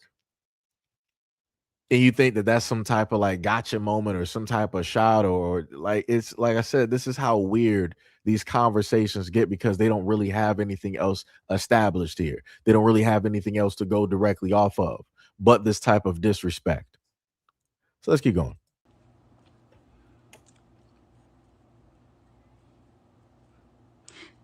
guys, are even more upset at people that look like me and them than they are the slave owners that have enslaved them for decades. Why are you so mad? Because migrants choose to come here and educate our children, they're not in prison serving life sentences? Again, that's a shot directly to Black Americans and to Black Americans in general. So she threw a shot directly at Black men, basically with the stereotype that all of us are just in jails and prisons from childhood. And then to Black American women, basically stating that all you can do and ever do is just raise criminals and felons and jailbirds. Like I said, this is the type of disrespect. Now, I want to remind you, if you go over there and look at Haiti and you read the stats on Haiti, they got all these gangs, like 300 plus gangs directly up over there. They got 250,000, armaments being spread across Haiti. All types of crimes and gang violence happening over there in Haiti. But again, this is how she wants to talk about Black Americans. This is the stereotype that she wants to sit up there and bring up as if we're not doing anything else in this country. She's making it seem like as soon as they come here, America just starts working. Because Black Americans ain't working. Let's continue. Or any sentence at all? They're excelling?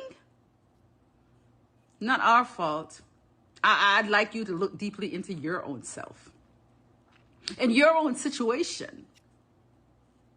Migrants come here with a mentality for a better life. You guys have the life right here, and you guys didn't even want it. You threw it down the drain. Crazy. And now you think that Mr. Trump deporting Black and brown people is it's not gonna make your life better. But it will. Mr. Trump, here's the thing. I said no welfare for no able-bodied people in America. Take it away. We don't care about their kids, because here's the thing. I didn't breed them to give them their kids, Mr. Trump. Take it away from all those fucks. And let's see how it works out for them, Mr. Trump. Mr. Trump, here's the thing. You know what? They're really teaching me that I need to focus on what you're doing and realize that what you're doing is really not a bad thing, sir. It's really not a bad thing. So, Mr. Trump, can you agree with me that once you're finished deporting, all these great people that have worked, that have supported our economy, that those evil fucks wants you to get out, Mr. Trump, can you just let me know when you take them off the welfare system and when we're going to give them those jobs, sir? Mr. Trump, you told us the other day that you were going to get jobs in the factories. Mr. Trump, that's a great job. Take them out of cotton fields and put them right in the factories. Mr. Trump, I'm not against that either. I'm not against that, sir. But as long as you can promise me that you're going to take off of welfare, food stamps, Section 8, and Obama, whatever care it's called now, then, Mr. Trump, here's the thing. They will learn to appreciate life.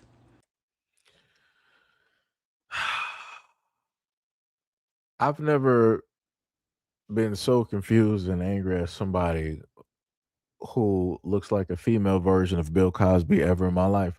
This is the most egregious type of statement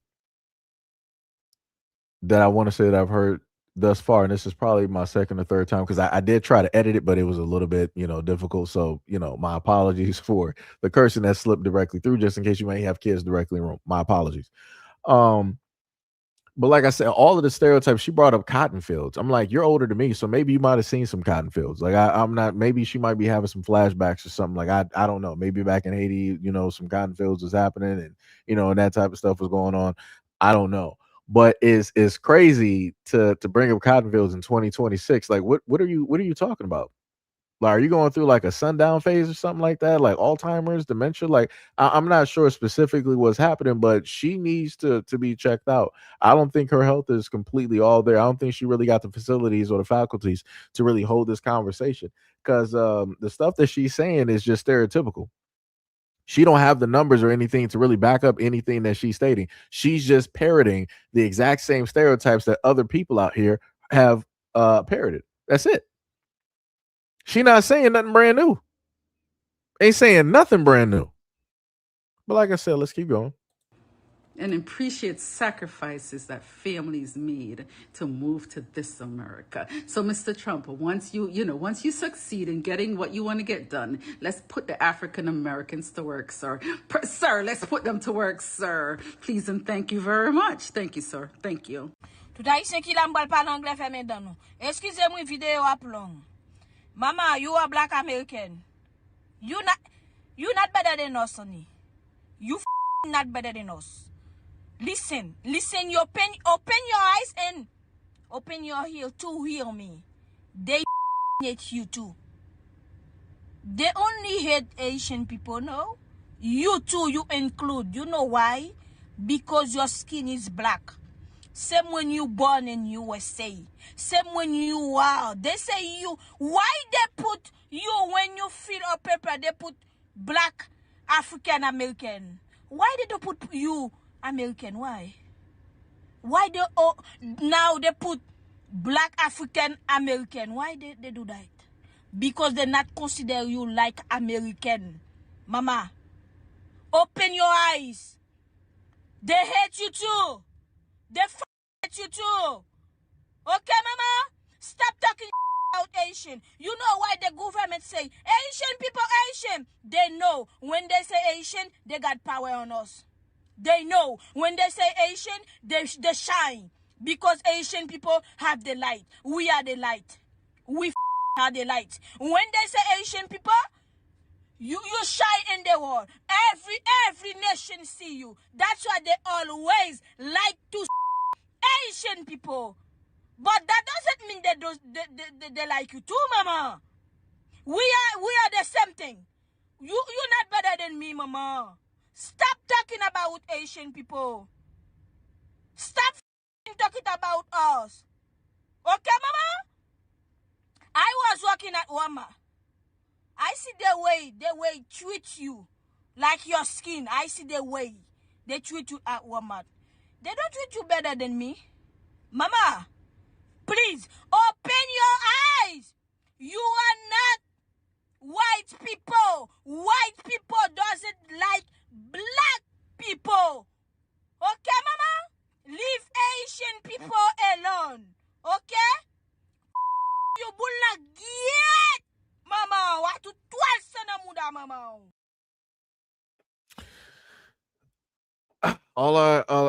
I just noticed in the translation, because of how thick her accent is, it kept translating to Asian, but she meant Haitian. It'd be like that. Like I said, this whole thing, it has nothing to do with Black Americans. Everybody has this unique fixation with Black Americans as if we are the causation and we are the ones that caused this problem and this issue, and we didn't. We didn't give y'all the temporary status, and we did not take this away. Y'all did this. Y'all thought everything was all good, and this is what happened. Like I said, I really feel like this woman was bleaching. I'm not sure if that's a filter or if she bleached. I have never in my life seen a Haitian that light. Let me tell y'all something. Because like I said, I knew some people that were Haitian. They told me that it is very hot directly up over there. Like, this woman is light. I'm like, I don't know how you survive it. Like, you had to be in the shade all of your life. If you was up over out there, you had to be. Because there was no way that you were surviving. Like, you were going to burn up to a crisp. Burn up. But like I said, man, this is how crazy it is, man. All these folks, they want to get online, they want to grandstand, they want to try to quote unquote educate and tell Black Americans something. And y'all ain't saying nothing to us. You got this woman screaming in her car talking about like they don't like you, they don't like you, they don't like you, they don't. We get that. We understand history, we understand how America is, but this is still home. This is still home. So like I said, no matter which way you sit up there and slice it, home is home. So we're going to deal with it the same way that we've always dealt with it historically, right? But again, that's not your problem, and that should not be your concern. But like I said, they keep trying to bring it up as if they actually care, and they don't. Like I said, just think back to a lot of the Black Americans here. Think back to all of the situations and problems that we had in the United States, and how a lot of these folks were just staying silent. They weren't really moving. They weren't really saying anything or whatnot or whatever.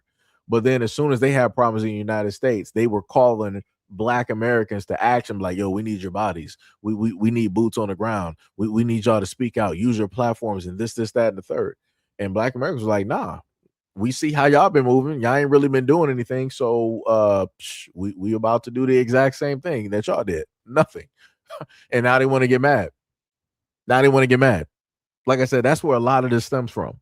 They're mad because over the last year or so, whatnot or whatever, that TPS and all of this status stuff has been thrown in the air, thrown in limbo, that Black Americans ain't been saying nothing, ain't been moving. We ain't been using our platforms, ain't been using our voices, ain't been putting our bodies out there. We haven't been protesting. They're mad that we're not giving any energy to this.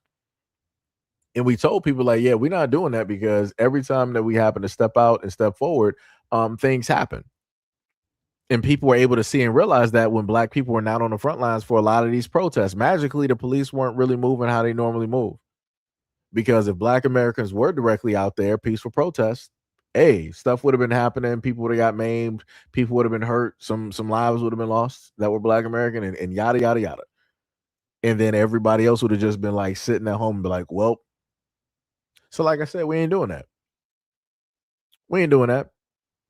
Like I said, we are not going to be the causation of the collapse of the United States by way of any type of civil unrest, by way of any catalyst trying to lead us into any type of war, whatnot, or whatever. It'll be all of y'all doing that. We are not about to sit up there and do it. We've been for way too long. Black Americans have been at the helm to be blamed or the poster children for so much stuff going on here that really is outside of the scope of any power that we have, but yet we're still the poster child for it. So it's like, this one, y'all got it. We're not doing it. And we're not about to sit up there and fall for any of this nonsense that any of y'all other groups are either, doing, either because you're being paid to or whatnot or whatever, or indirectly. We're not about to sit up there and fall for none of that nonsense. Y'all can say whatever it is that y'all want to sit up there and say. It's not going to make us budge. Good luck on that. Good luck on that. Like I said, we are not about to be the catalyst for nothing. You can keep trying, though. You can keep trying. So now we're going to go to a great one here. And I saved this one, technically directly for last. And I will have a solo video technically about this as well, too. Where you got Tariq Nasheed. And he was going back and forth with this Haitian individual. And she was talking a lot of greasy nonsense, stuff that just didn't make any type of sense. So we're going to take a listen and see what was happening in this conversation. Sorry. The 35 states that you do have, like, you know this, Tariq. You know this. Okay, let's not okay, don't act like talk we over don't me. know this. You guys pull up. Okay, she knows she's full of ladies and gentlemen. That's why she'll say some bull. Just get to babbling because I'm gonna counter this horse crap she's saying. Haiti didn't sell Louisiana area to us.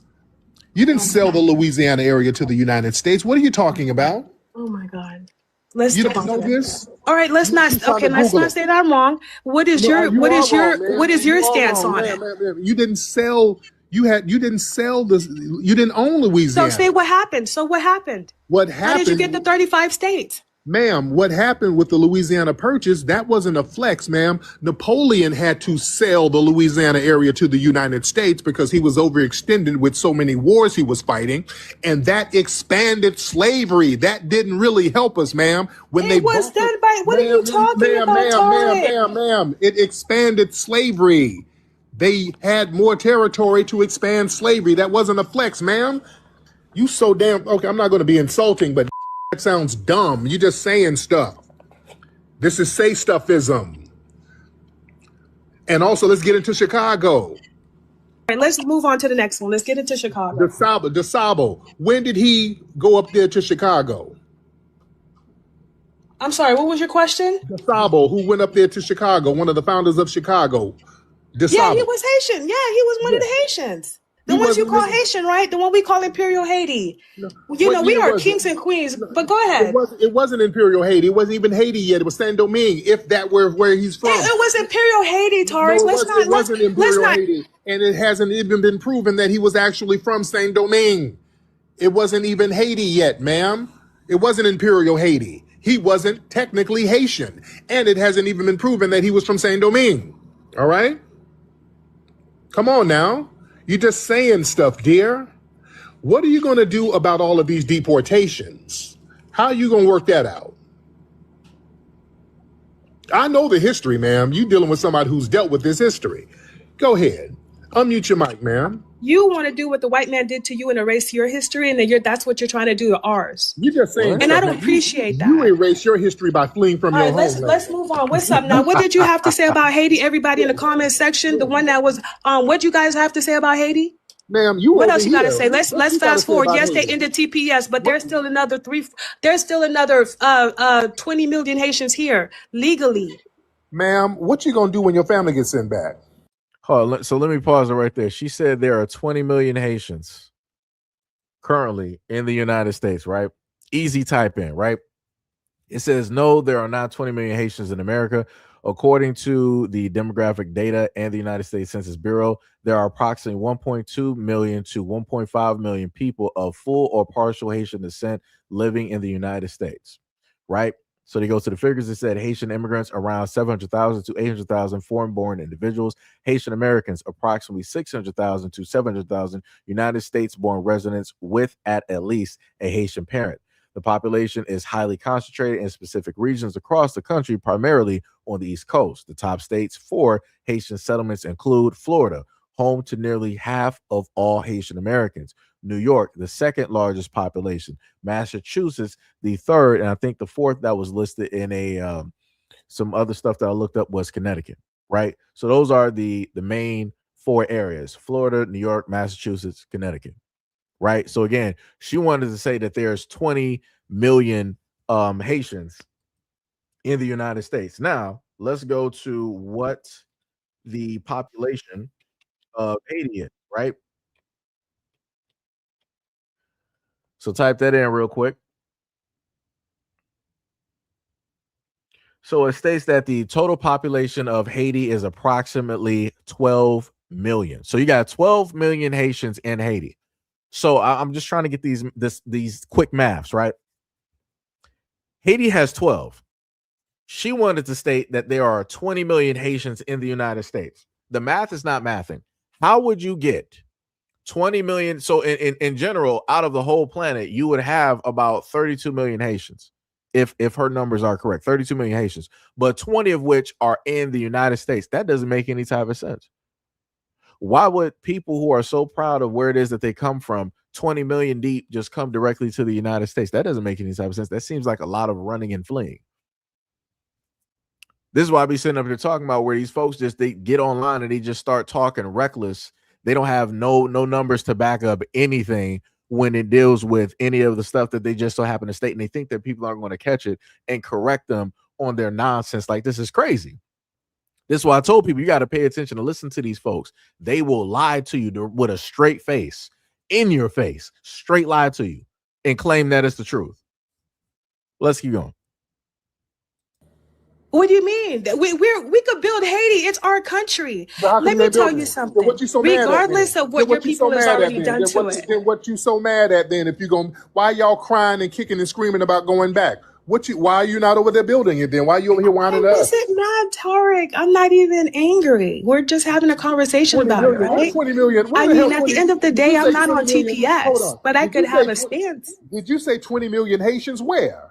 Yeah, we have over 20 million legal Haitians here that are naturalized Haitians, not Haitian American that was born 20 million Haitians here? Yes, we do. Is this woman on crack? Is she on drugs? Oh my goodness! No, I don't come from that generation. Ain't no 20 million Haitians over here. That's no generation.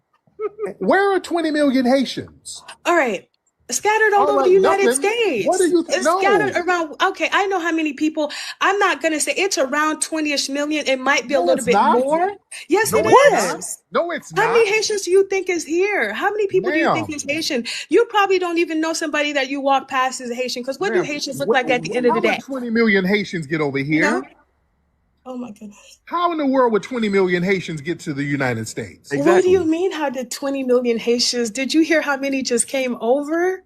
How many? Did you hear what Stephen Miller said? At least 11 million alone illegally. But legally, there's over 20 million already here. You know, No, so it's not. you're 350,000. Let me tell you something. These Haitians ain't going Ma'am, that's nowhere, okay? logistically Let's impossible. talk. You want to talk about the TPS, the thing that you had put on, right? Okay, That's what you just guys said, are. ma'am, you're not just gonna say it and then just change the subject. Exactly. It's logistically impossible for 20 million Haitians to be in the United States. Yeah. That is, you just saying, ma'am. No, I'm not, Tariq. How would you know? Ain't no You're a 20 Black million American, right? Haitians. You're foundational Black American. You know nothing else except for being foundational Black American I know and you being full so of it. proud of What? that. It's nothing to be proud of. It took What you you guys mean there's nothing to be 400 years proud to of? get out of slavery, so let's not even go there. See? Oh, the disrespect is so great. Oh my God.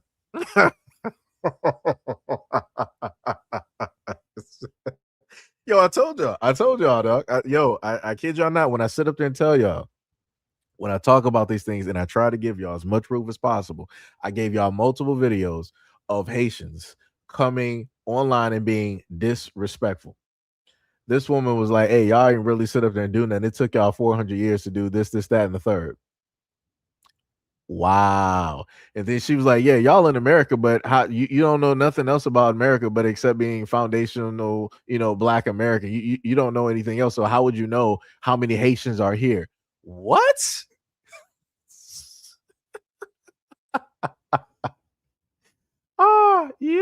This is crazy. This is crazy.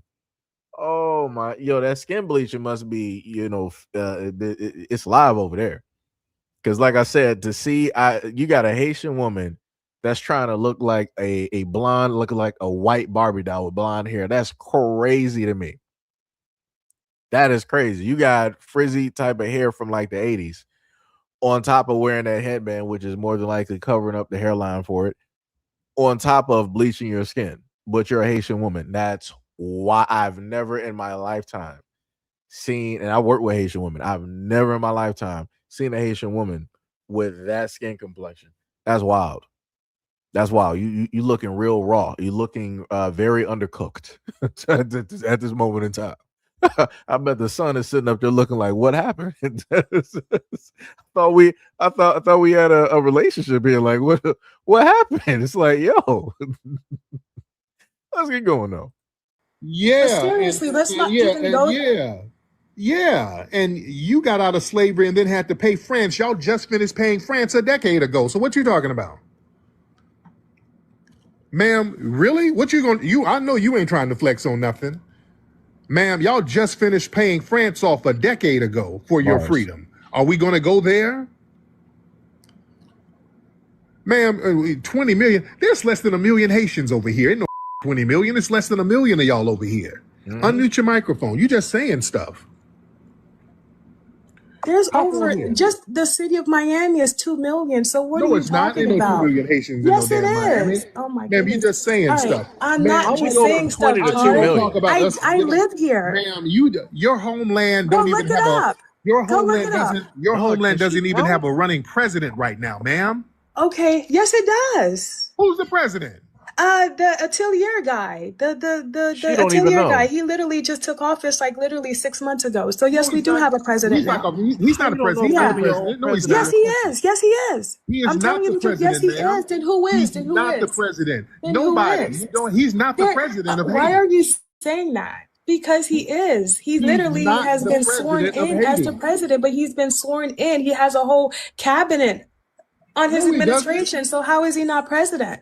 Ma'am, Barbecue is your president over there. You Oh, don't have here a we go president with over there. Barbecue. Barbecue is one of the gang leaders. How is he our president? Right. He is a gang leader, just like you guys got gang leaders. Yeah, but It's the no gang leaders don't difference. run the country, though. But yes, they do. They run Los Angeles. They run Chicago. No, they don't. Let's just pause this real quick. This is a quick type in. I said, who's the president of Haiti? They said the office of the president of Haiti is currently vacant. So again, she's a liar. I just typed it in. I literally just typed it in. Right? They said following a political crisis and the dissolution of the Transitional President Council, or CPT, on February 7th of 2026, you got Alex Dieter, Phyllis Amy. Like I said, I don't, It's going to be butchered. He serves as the country's sole executive leader in the role as prime minister and de facto head of state. So yeah, they don't have a president. He's just there just because. It's not, they don't got a president that everybody voted on. They went through the political campaign and all this. That's not what happened. So again, Tariq is correct. They don't have a president.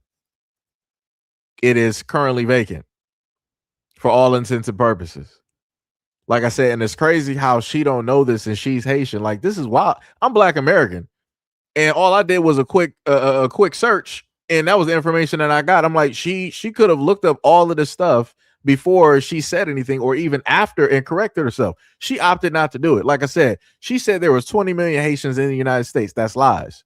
You got barely 2 million here, and y'all are only in 4 states, right? And then further in the conversation, it went from 20 down to 2 million. I'm like, do you know how to count? Do you know how to read words? I'm like, that's a massive drop. That's a massive increase, and then that's a massive drop. And then you want to sit up there and say that you got a president, and then when you were questioned on it, you started stuttering and you didn't even know the president's name. You didn't even know how to even pronounce it.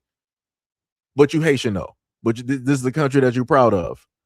And y'all did this and that, but you don't know nothing about where it is that you're from. Come on, dog. Like, yo, this is crazy.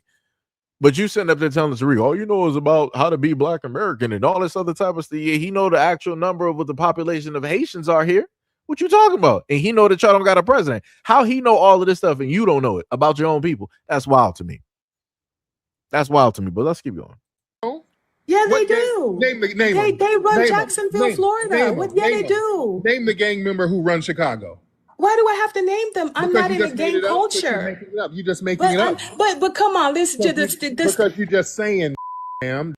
So let me just also pause that because I forgot to cover that. Now notice how again they got gangs. I'm talking about hundreds of gangs over there in Haiti, but she wants to sit up there and state, just like the previous dude. He was like, yeah, Haitians, we sit up there and run Florida and other states directly, right? Falsify a claim. This woman is claiming that gangs run the whole state. Wherever there are Bloods and Crips, they just run all of those states. I'm like, what are you talking about? We went from talking about your president that you said exists that realistically doesn't exist to now you trying to flip it to Black Americans in the United States and say that our president or whatnot, whatever, is basically Bloods and Crips and all this other type of stuff. Like I said, talking crazy, being disrespectful, just talking stereotypes directly about here. Like I said, wild work with these folks. Well, let's keep going. Don't no gang leader run Chicago. None of that. You're just saying stuff, dear. You don't have a president in your homeland. Barbecue is your president over there. He's your de facto president. You don't have a president. You don't have a functioning economy, ma'am. You can't flex on nothing. That's why you over here with us with your wig and cake soap. Huh? Huh? Come on, ma'am, with that blonde wig looking like a bunch of ramen noodles hanging off your head. Hop on, ma'am. Come on. You just saying stuff. Yeah. This is what you did last time. I'm gonna just hop off because you're just so racist. I'm gonna just say like this. Racist at anything. You and hate. You just want to divide the culture. Okay, you're not. Thank you. You're not gonna sit here just lying. Everything out your mouth is a lie. Brother. Oh, 20 million nations over here. What are you talking about? Talking about they sold us Louisiana? No, you didn't. They be saying anything, man. Good freaking grief. I know you ain't trying to flex, and your country don't even have a sitting president. That dude ain't no president. There's no president in Haiti right now. Haiti does not have a president. Yeah? They just saying stuff out of desperation. This delineation is whooped on them. Mm-hmm. And yeah, she would call up. She didn't think that TPS thing would pop off. This woman been calling up talking cash. We told her, hey, fat meat is greasy now. Yep. She thought she was good. Ain't no 20 million Haitians over here. Man, now, hey, she knows if she get, because I think she might get sent back.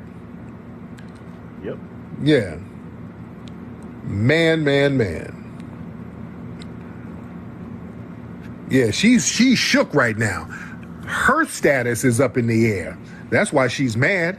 And she's going to get sent back with that blonde wig and ain't going to be no cake soap. She's going to go back to her original color with that original hairstyle. Peppercorn. She's going to have that rebuild right? She's going to be looking like buckwheat in about 3 months when she gets sent back. That wig and cake soap is going to dry right up. And that's what she's mad at. Ew. That woman is scared. That's fear, ladies and gentlemen. That is fear in that woman's voice. Yep. All right? She's sitting over there with all that cake soap filter and that ramen noodle wig. When she get back over there with barbecue and them, ain't gonna be no access to the cake soap or the wigs or nothing. She gonna be looking like Kodak Black with titties. So that's what she's mad at right now, ladies and gentlemen. That's wild. That's cold-blooded. So let's go back to Bill Cosby real quick, right? So I just want to read this information real quick because she wanted to say that Tariq was racist because he wanted to basically disprove or give pushback, right? So it says Haiti is currently facing a catastrophic public health crisis driven by a near total collapse of the healthcare infrastructure, rampant gang violence, and extreme poverty. According to the World Health Organization, or WHO, nearly 5 million people in the country require urgent health assistance. Infection and waterborne disease, cholera.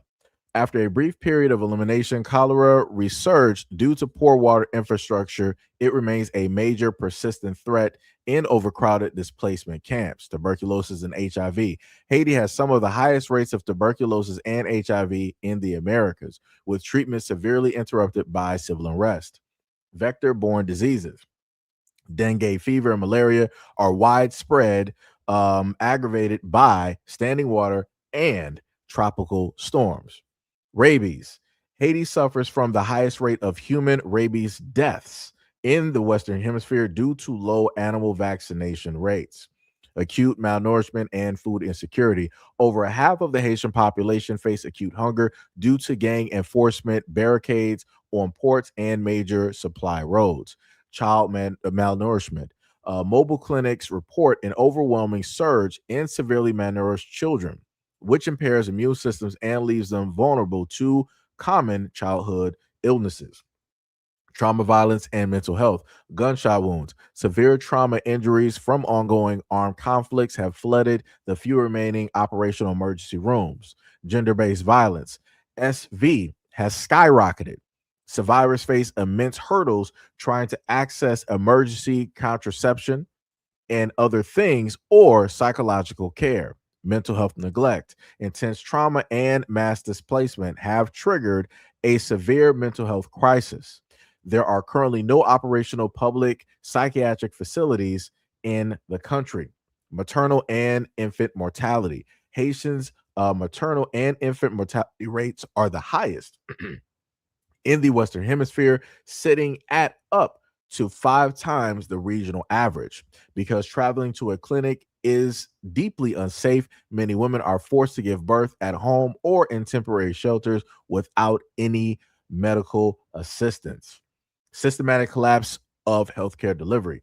Facility closures. Gang violence and looting have forced more than 70% of health facilities in the capital city of Port-au-Prince to shut down completely. Medical staff brain drain. A massive portion of Haitian doctors, nurses, and specialists have fled the country due to targeted kidnapping and safety threats. Severe supply shortages.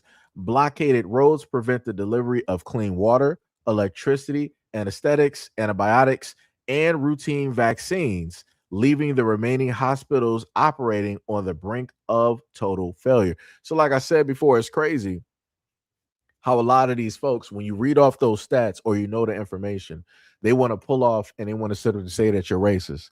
They want to say that you're divisive. They want to say that you're hate-filled. That's exactly what the Haitian woman wanted to do with Tariq, because he gave pushback, because he disagreed, because she could not pull up any information herself on her side. She wanted to, devolve into like, oh, you're racist, you're this, you're that. You don't have any proof of anything that you're saying, even still after the fact, as all of the claims you try to make about Tariq. You don't got nothing. So you wanted to leave in frustration. You wanted to, oh, we're just having a conversation. Nah, you just telling lies. you just telling lies, and he not letting you float with that. Like the same way that you floated over here on that boat, he is not letting you float directly with those lies when it was that live stream. He ain't doing that. Like I said, you came to the right one at the right time. Like I said before, that's crazy.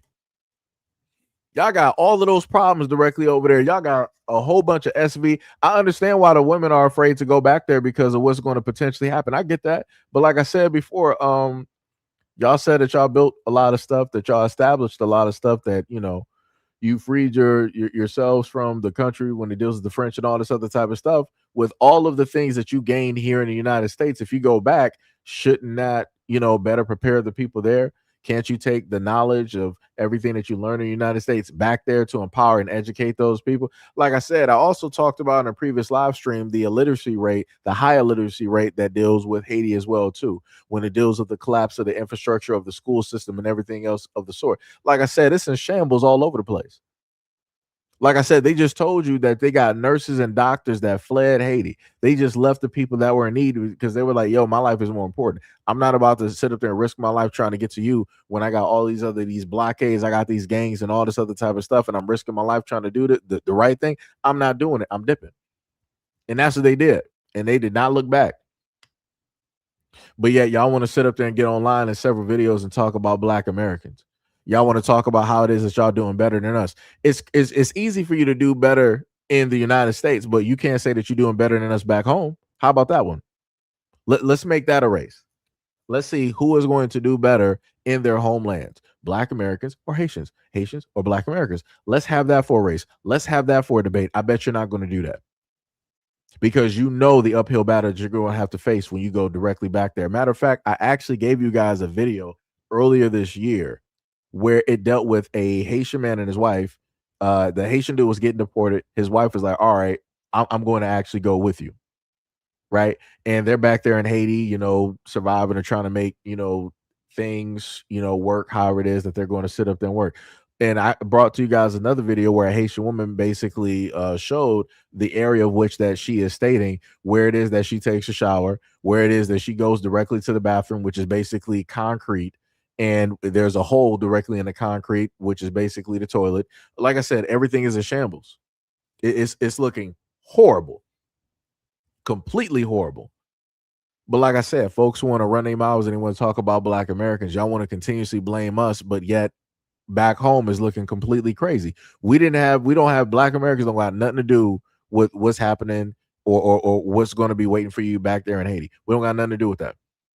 But y'all want to bring all of this energy. Y'all want to bring all of this focus. Y'all want to be so fixated specifically on Black Americans. Y'all got all this rah. Y'all got all of this mouth directly for us, but you don't got none of this energy for the people that's specifically doing this to you. That's wild. That's 100% wild. And then I got to point this directly to the Pan-Africans out there. This is y'all fault. For the Pan-Africans out there, this is all y'all fault, because y'all sat up there and told all of these folks that we're all one, we're all the same, that everybody who got the same skin complexion are all one. But I've been consistently listening to these videos where these Haitians have literally stated that they are Haitian and then that we are Black Americans. So who's being divisive here? Who's the one that's being a separatist here? Would it be me specifically speaking as, you know, a Black American and pointing this out, or would it be the Haitians specifically stating that there's a difference between Haitians and Black Americans and Black Americans and Haitians? Like, which one is it? I'm just trying to figure out, because every single time that we cover these videos and we go over this content online, we get hit with like, oh, you guys are xenophobic.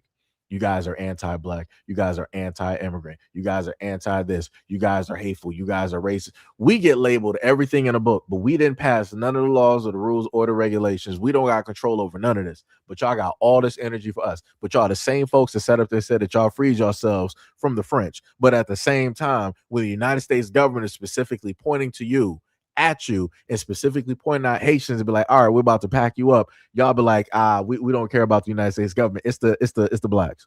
It's the Black Americans. That's the problem. Y'all the reason that we're in this predicament. No, we're not.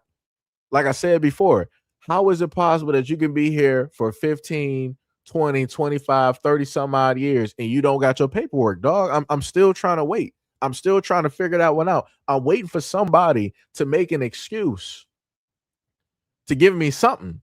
Like I said, Pan-Africans, where y'all at? Y'all need to pull up and let me know, how is it possible that y'all allowed a lot of these immigrants to come over here talking all greasy to Black Americans, right? Y'all allowed them that leeway to do it. You defended them. You body blocked directly for them. You shielded them. And you didn't, while allowing them to do that, y'all didn't make sure that they had their paperwork. What happened? Pan-Africans, what specifically happened? You failed the Haitians and the other immigrants, and then you also allowed them to sit up there and do this. Y'all failed on two fronts. Like, that's crazy to me.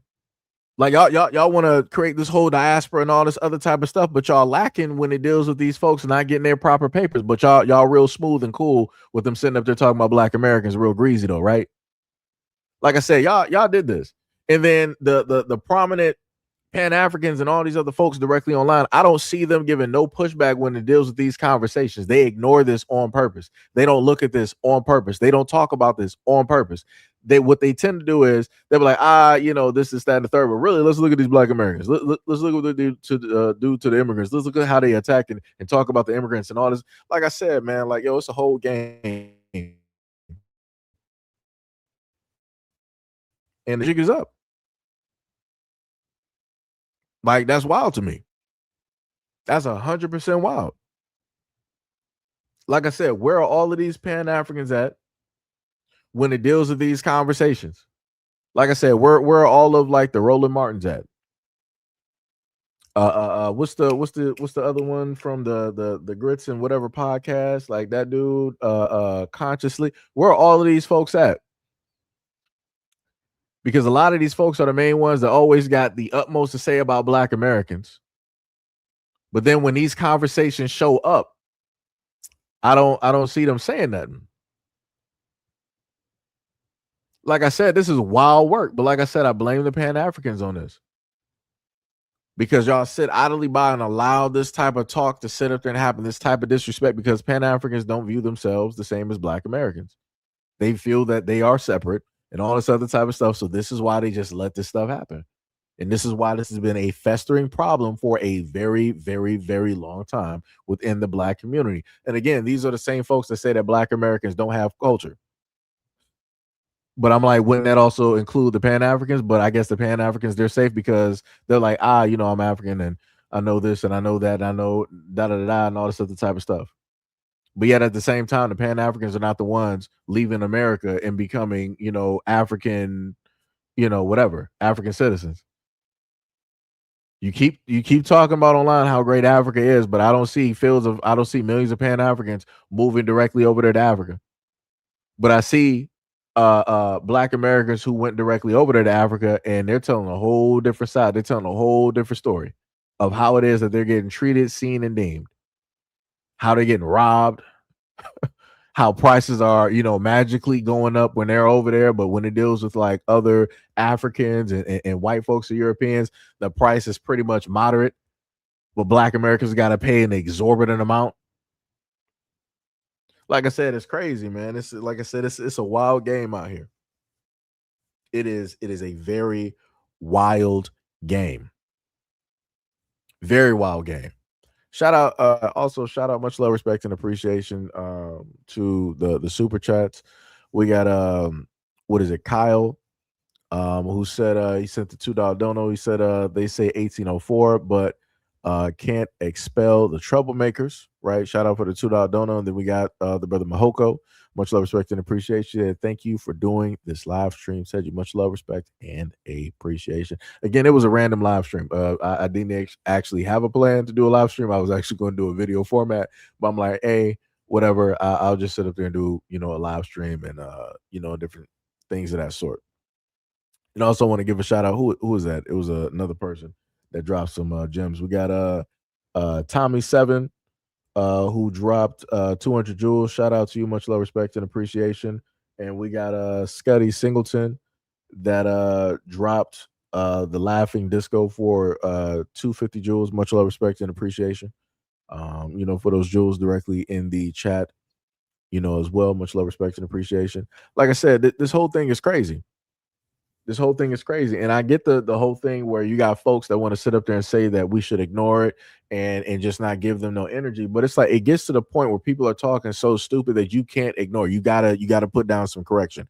You have to give pushback, because if you don't, that gives the leeway for everybody else to start talking crazy and to just start saying anything is truth. We don't got no time for that. Like I said, it's already enough that you had this Haitian woman going on Stereotypes when it deals with Black Americans. She was just talking reckless. She was listing every single stereotype that Black Americans have ever heard being stated in the United States. That's all she did. And she was just sitting up there smiling, talking about pudding pops every single time. Had the whole Bill Cosby face and everything. The pudding, like all of that type of stuff. Like I said, it's crazy to me.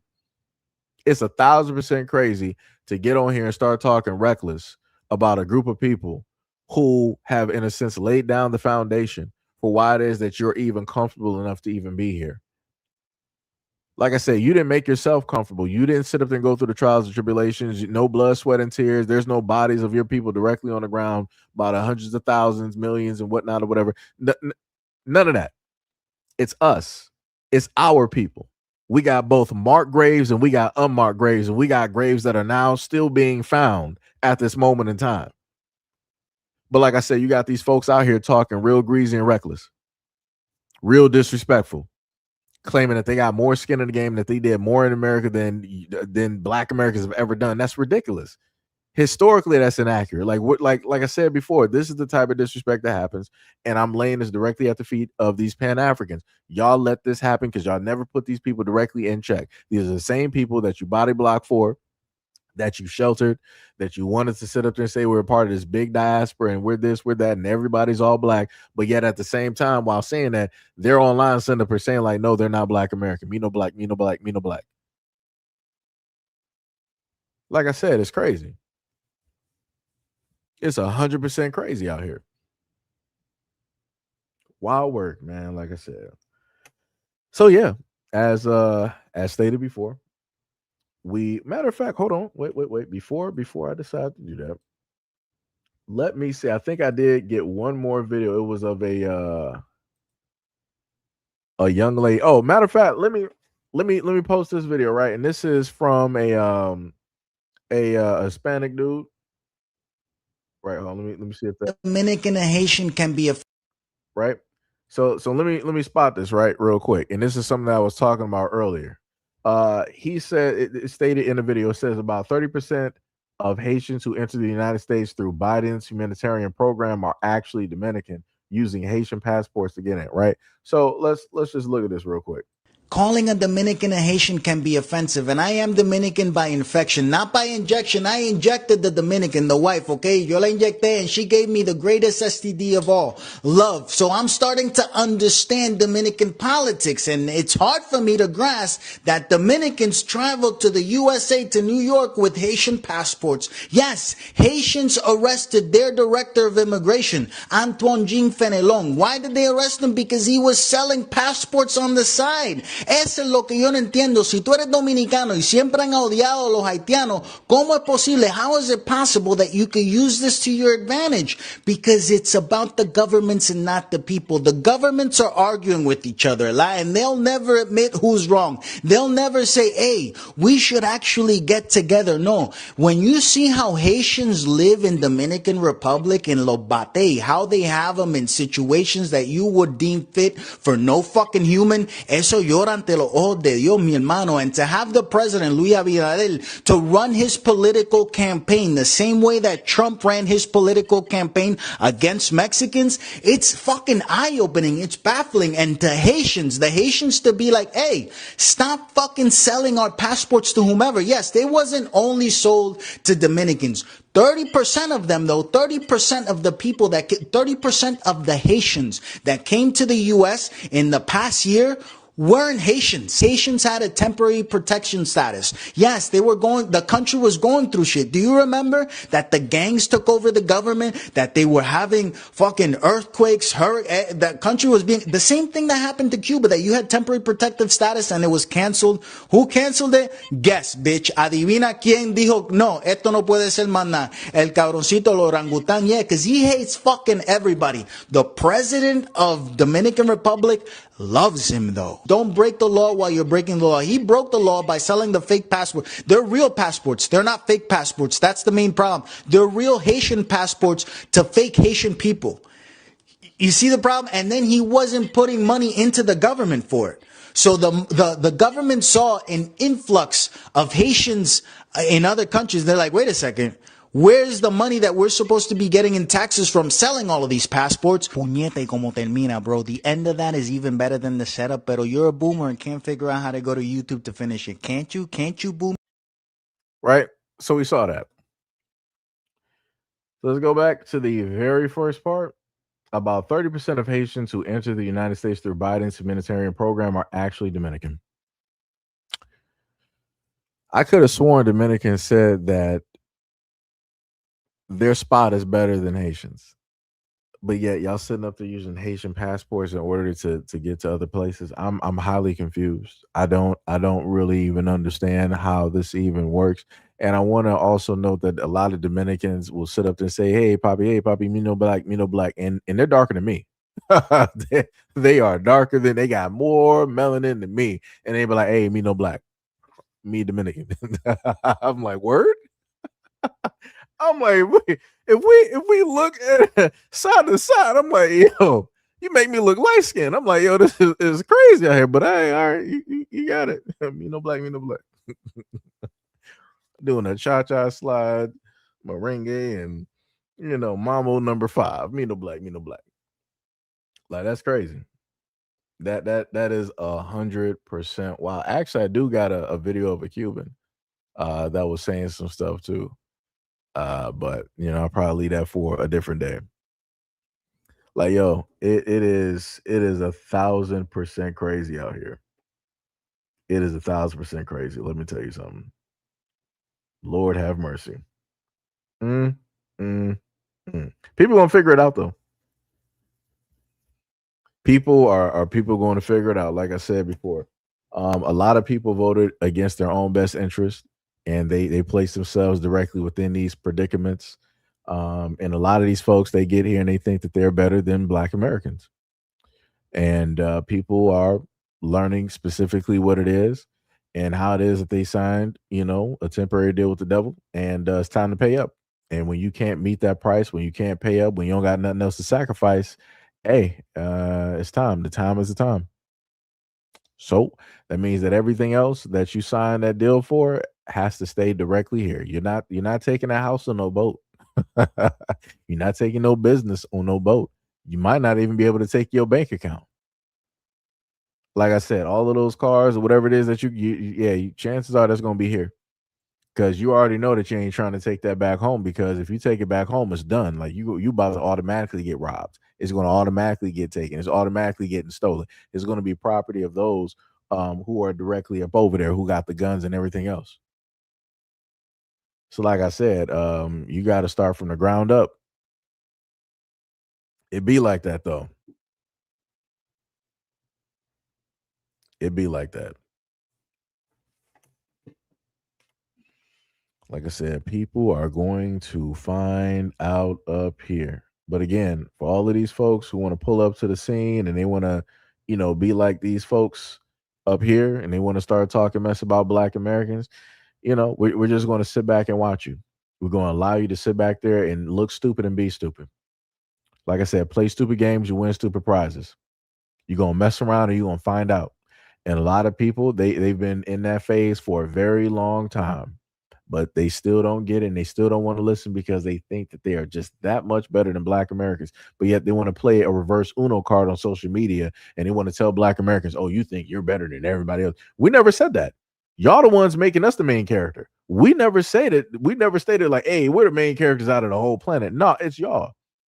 Y'all have this invisible type of competition with Black Americans. We ain't doing that. That's y'all. We the ones that welcomed you into our communities. It's not the reverse. Y'all didn't welcome us into your communities in America. We welcomed you. We helped you progress. We invested.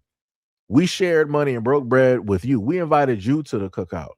We allowed you to take on bits and pieces of our culture. It's not the other way around.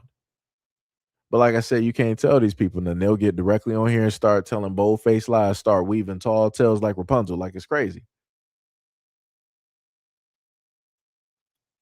The weave as long as the night is dark. And that's exactly what type of tales that they be weaving out here. It's crazy. It's 100% wild work. But you can't tell these folks nothing, man. So this is why we just got to step back and just let fools be fools. But again, while fools are being fools, give pushback when pushback is needed and deliver the black and white information. Like I said, I told people at a moment in time that the moment when Black Americans decide, like, hey, we're actually going to stand for something. And again, it don't got to be all of us. It could be 25 to 40, 45% standing directly on something, seeing eye to eye directly on the same page, throwing all the other stuff to the wayside. I'm like, you're going to start to see how a lot of folks out here really feel about you. And a lot of the main immigrants who don't even really see eye to eye, really even talk to each other, they started clicking up online, especially when it dealt with the Asian boycott. And everybody magically had an opinion on how it is that Black Americans are going to spend their money. Everybody was like, oh, that's racist that you're not going to spend money with the Asians and this and that and all this other type of stuff. Like, who do you? Matter of fact, hold on. Let me see. Do I got that video up here? I got a video of a South African, and she, in a sense, talked about it. Let me see. Is this the video? I think this is the video right here. So let's listen to this real quick.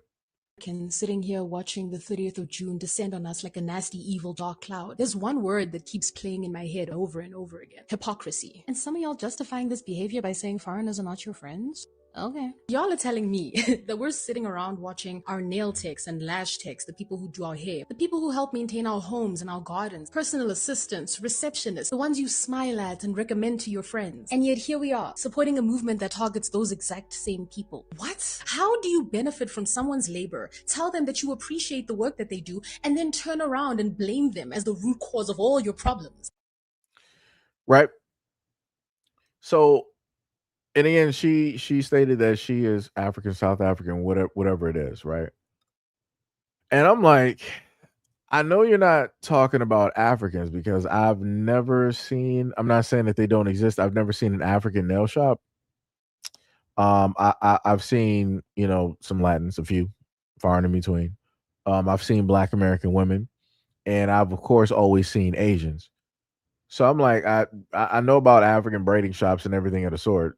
And there's a reason that the boycott is happening there. And that's, due to the fact of the disrespect. I'm not sure how much that boycott is really still going. But I know when it deals with the Asians, it's one that's pretty much ongoing at this moment in time. And it's because of the history of the Asians here in the United States and who it is that they have systematically decided to side directly with in order to be considered the model minority. Even if it means to sacrifice whatever abilities that they have in order to do it, to show allegiance, they have done it. So again, they sided with folks out there in order to get rid of the quote unquote DEI, which only about 3 to 4% of Black Americans were even benefiting from. And then they made sure to help to get rid of affirmative action, which again, you had more minorities and white women that were benefiting from affirmative action more than Black Americans. And then what ended up happening, the Asians found out. They messed around and found out. Their school admissions to certain colleges dropped significantly. It didn't make it better. They were the ones online sitting up there stating that, Black Americans were, specifically taking seats away from Asians who deserved it. Obviously, I guess you didn't deserve it because your folks ain't really getting admitted at all. I gave you guys a video from mainstream media where a Asian student was getting turned down from a lot of these prestigious colleges up until I think he got accepted into Duke or whatnot or whatever. But all of these Ivy Leagues and all this other type of stuff, they were like, no, it ain't happening. You're not coming here. Like I said, was getting shut down all over the place. Normally, if this was with the quote unquote DEI and affirmative action, he would have had a whole bunch of acceptance letters to pick directly from. It would have been playing any, mini, mighty, mo, but can't sit up there and do that. Now you got to really roll dice. And you got to hope that you're good at rolling dice and you don't crap out. So, like I said, a lot of people, they're getting their turn on the wheel by their own admission, by their actions that they have committed themselves, because they thought it was going to solely benefit them and it was going to really hurt Black Americans and leave us to the wayside and put us far enough behind. Like I said, this is what happens when people think that they are ahead of the game. when they think that they are bigger than the program, this is exactly what happens. This is exactly what happens. Like I said, it's crazy. It's 100% crazy out here. And it be like that. And you got other people that want to sit up there and try to state, oh, also supposedly take it with a grain of salt. I did see a young black woman on here. She stated that supposedly, right? And again, take this with a grain of salt. I don't have, anything to really back up what it is that she is stating. But she stated supposedly, allegedly, Asians are trying to tack on something else to the Stop the Asian Hate, the hate crime bill for Asians when it deals with like boycotting and everything of the sort. Like I said, good luck with that. Good luck with that. Good luck with that. Like I said, that would be the stupidest move that they could ever sit up there and do. You're not going to be able to write into law or to stop Black Americans from spending money where it is that they, like I said, you know what? I hope they're successful. If there's any validity, if there's any type of truth directly to that, to them trying to tack on something extra to the Asian hate crime bill, I hope it is factual to the point where they have some type of law specifically set in place where they're like, hey, we're going to consider it a hate crime if you are specifically boycotting whatnot or whatever because you said because of their race. So I hope that they do. I hope that they do because that's going to cause a further shift and a wake up to happen. Like I said before, their best bet is to sit up there and just stay silent and quiet into the wayside and just, let everything just blow over. That is the best bet for them to sit up there and do. Not saying the thing's going to get better, but their best bet is to do that. If you decide to implement anything in order to try to designate Black Americans as anything for boycotting, it is not going to work. If you think that the boycott right now or the blackout or the transference of wealth, whatever people want to call it, if you think that is bad now, it is going to be horrendous. It is going to be horrendous if that even happens. Like I said, crazy work out here. Crazy work. No, Tippy. So supposedly, how that would be listed within the hate crime bill is because they would say that Black Americans are solely targeting Asian businesses because they're Asian, right? Because if you go online, you'll hear a lot of Black Americans be like, "All right, we're going to stop going to the Asian businesses or the Korean or the Chinese." That's the way that potentially they could try to do that. Allegedly, again, like I said, take it with a grain of salt. I don't have anything to back up what the other young lady of the video that I saw online was basically stating. But again, like I said, I'm not gonna say that it's impossible for people to try to do some type of nonsense. I'm not gonna say that it's impossible because, like I said, we've seen a lot of folks try to do or claim a lot of things out here. Like I said, when you go online and you see all of this other rhetoric from these other types of folks, they want to say that Black Americans are the most racist. You got all these immigrant groups. They want to click up real quick and be like, oh no, Black Americans are xenophobic. They're hateful and this type of, they're xenophobic. They're trying to paint us with a broad brush and throw all of these terms and whatnot or whatever directly on us. And it's not sticking. Because historically, when you look through our communities and who it is that we have brought directly into the fold or who it is that we have accepted, it's pretty much been everybody. But have them tell it, we were just hateful to everybody. We just didn't want nobody around. We segregated ourselves. We did this and we did that. Like I said, man, it's crazy. That is 100% crazy. D-Money said open up a hood Chinese store. They got that in Philly. I think it's called it's something called Black Dragon in Philly. Like I said, if I were to travel to Philly, I would actually want to go there. I want to see what that's about. Like the food looks dope. Like it's a whole fusion thing, Black American, everything. But like I said, it looked dope. It looked 100% dope. 100% dope. Let me see. Yo, Venom was like, yo, they're gonna force Black Americans to start bootlegging clothes. Yo, that's crazy. Hey, yo, what is up? We got the nurse in the building. What is up? What is up? What is up? What is going on? What is going on? Long time no see. Also, much love, respect, and appreciating all of my moderators that are currently here, at the moment of time. Much love, respect, and appreciation. Also, shout out to, all the other folks that's, in the comment section, talking and vibing out and everything of the sort. I'm just checking back and forth in between the live stream. Shout out to deprogramming the stage for the 200 joules. Much love, respect, and appreciation for the jewels. Much love, respect, and appreciation. What was that? You said just in those. Let me see what else we got.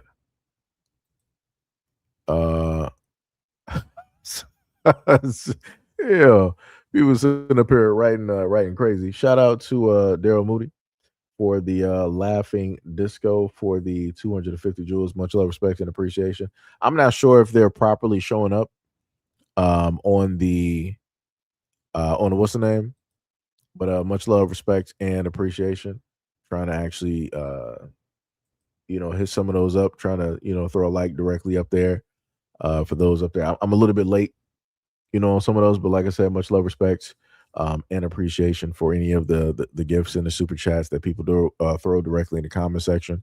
And shout out to anybody who threw anything directly into the Cash App and whatnot, whatever. And also shout out to the one person I seen in the comment section for a few videos that picked up I think it was like a long sleeve.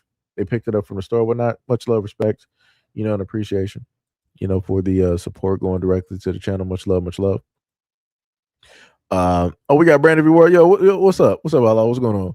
He said, no problem, bro. The mods appreciate you. Much love, respect, and appreciation for Officer Haku, aka the anime drop spot, aka Outlaw, aka Brandon V World, aka Super Black Gen.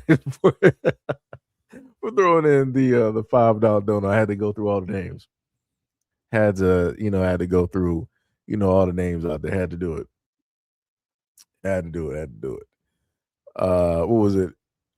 Black Panther said Ace is gonna force us to listen to K-pop through legislation. That's crazy. Yo, and that was a whole nother thing too, when you have the K-pop artists coming directly to like the White House to give a speech on the stop the anti-Asian hate. I'm like, what do y'all even got to do? First of all, like I said, K-pop, the whole thing with that, they stole everything from Black Americans. I don't care what nobody say. K-pop literally stole the whole basis of K-pop is old school rap and R&B. They still directly, they even got one that's directly they stole directly from the Jackson 5. I'm like, are you kidding? I'm like, the blatant thievery. The blatant, like, everybody around the world, everybody knows the Jackson 5. And, everybody knows the song, Baby Give Me One More Chance, right? Dun, dun, dun, dun, dun, dun, dun, dun, dun, dun, right? And you can literally see these K-pop artists. The whole thing, I'm like, y'all didn't even try to like make it different. I'm like, you have to be kidding me at this moment in time. I'm like, it's wild. Like I said, anytime I look at K-pop, I'm looking at old school rap and old school R&B. That's it. And people like to, and this is why I keep sitting up there saying, like, this is why I laugh at a lot of these folks out here when they sit up there and say that Black Americans don't have no culture, we don't got no influence or nothing like that. That's what K-pop is. K-pop is us. It's just bleached. That's it. That's all it is. All they did was bleach and surgically remove the blackness directly from it and then just put themselves there as the face of it. And then you got all of these Asians really thinking that this is some brand new stuff. They just repackage it and they're making money. Like that, like the amount of songs that I hear every single day of K-pop, and I can tell you that there's a mixture of at least a good three black songs fused within one. It's crazy work. Like I said, if you were ever to listen to K-pop, especially the ones where it's like rap, they got the breakdowns and all, you can spot so many songs from R&B artists, from hip-hop artists, from rap artists of the 90s and the early 2000s. It is insane. It's annoying as hell. I'm just going to be honest. It is very annoying. Because again, these are the same people that also do blackface. I got pictures of K-pop artists doing blackface and all of this, stereotypical type of stuff. But like I said, it's nothing you can sit up there and do. It's just going to be like that. And then you're going to have the K-pop fans sitting up there, defending all of that type of nonsense and everything of the sort, saying that they're not racist. And I'm like, all right, dog. I'm like, all right. Like I said, it's wild work. But again, these are the same people that like to sit up and say that black people, black Americans, we don't have no culture. We don't got no type of influence. We don't affect nothing out here. I done seen so many black, no, I was going to say black. I done seen so many K-pop artists, male K-pop artists dressed as black American men. I'm talking about the full cornrows, quartz earrings or diamond earrings, the whole chains, having like a grill, talking about having like the oversized pants. You sitting up there, sagging and doing all of this, using slang. Like, it's wild. And then people really sit up there and say, like, no, that's them. That's their style. Okay. they invented everything. They got it. they got it. They got it. Like I said, have everybody else tell it. K-pop artists do better music than black Americans. Have other people tell it. Like I said, it's crazy work. It's 100% crazy work. Oh, no. What is it?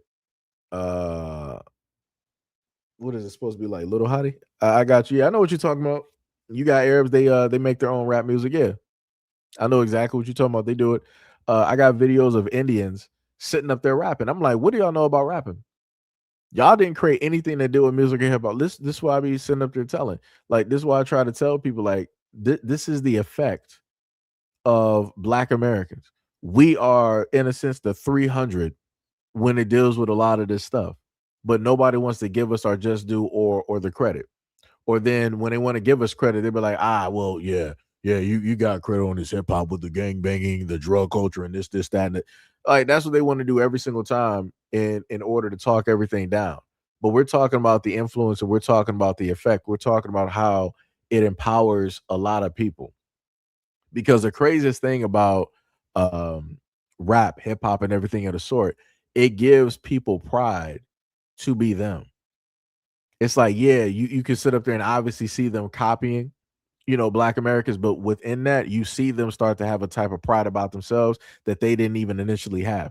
Case in point, let's take it back to Black Panther when the movie first came out. That movie was so strong, right? Just aesthetically, just by itself, that you had other races, other people of other cultures like Indians, Asians, and stuff. They were wearing their cultural garbs directly to see Black Panther because it empowered them to, view themselves as a powerful, type of, individual or culture, whatever it is. That's the influence that it had. So yes, the film in a sense was black, but the voice, the message made them proud of themselves, which is something that I guess was either lacking or that they didn't initially have. Like I said, that is the effect of black Americans. That is the effect of the music, of our art, of our medium. When it deals with that, that's the thing that people don't want to give credit on. That's the thing that people don't want to touch. That's the thing that people don't want to mention. So this is why you always hear people always listen to negative, and they never want to talk about the in-depth part of that, how it can give people pride. It can give people, in a sense, like a sense of like love of self, or you can start to see that bloom and grow. Like I said, it's crazy work out here. It is 100% crazy work out here. Diabolical work. On top of that, I do see somebody doing a Tupac quote. You had a Korean artist copy Tupac. I think it was Dear Mama, which was crazy. I'm like, word? I'm like, so this whole song, you can listen to the rhythm and the cadence, and it's like then when you play Dear Mama, then you listen to that K-pop artist, you hear it. And I'm like, I'm like, nothing over there in over there in Korea. Y'all don't got nothing touching on or dealing with this song. I'm like, what are we even doing here? Like, what are we even doing here? Like I said, they even did it, I think with one or two songs from Kendrick Lamar. And I'm like, what? I'm like, okay. I'm like, now y'all just doing, anything on up out here. Now y'all just doing anything. Shout out to Mr. Lower. What is up? 1977. You said shout out to the father. I don't know. You said K-pop is 90s R&B, and in Philly we have black owned cheesesteak spot in Chinatown, and hate that. That's crazy. That's great. And that's the other thing that I told a lot of folks before. And I mentioned this in a video. I'm like, yo, for anybody who lives around Asians, tell me how many in the Asian community go and break bread, basically spend money with black American businesses. Or tell me how many black American businesses, list me 15 to 20 black American businesses within like the China or the Korea towns, right? That they're pouring money directly into to make sure that they keep running with their Asian dollars. They're not doing it because they will make sure to practice group economics, and they will starve anybody else that ain't supposed to be there out by group economics.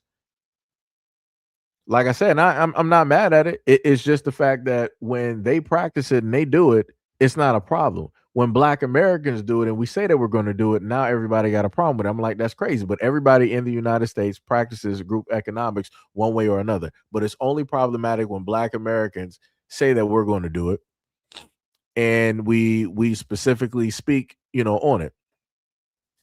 Shout out to Theresa Bonds, 391 for the flow state for the 200 joules. Much love, respect, and appreciation. I actually just caught that one. I had just flipped back to the to the other side, and I just caught that one. So much love, respect, and appreciation for the 200 joules directly on that one. Much love, much love, much love.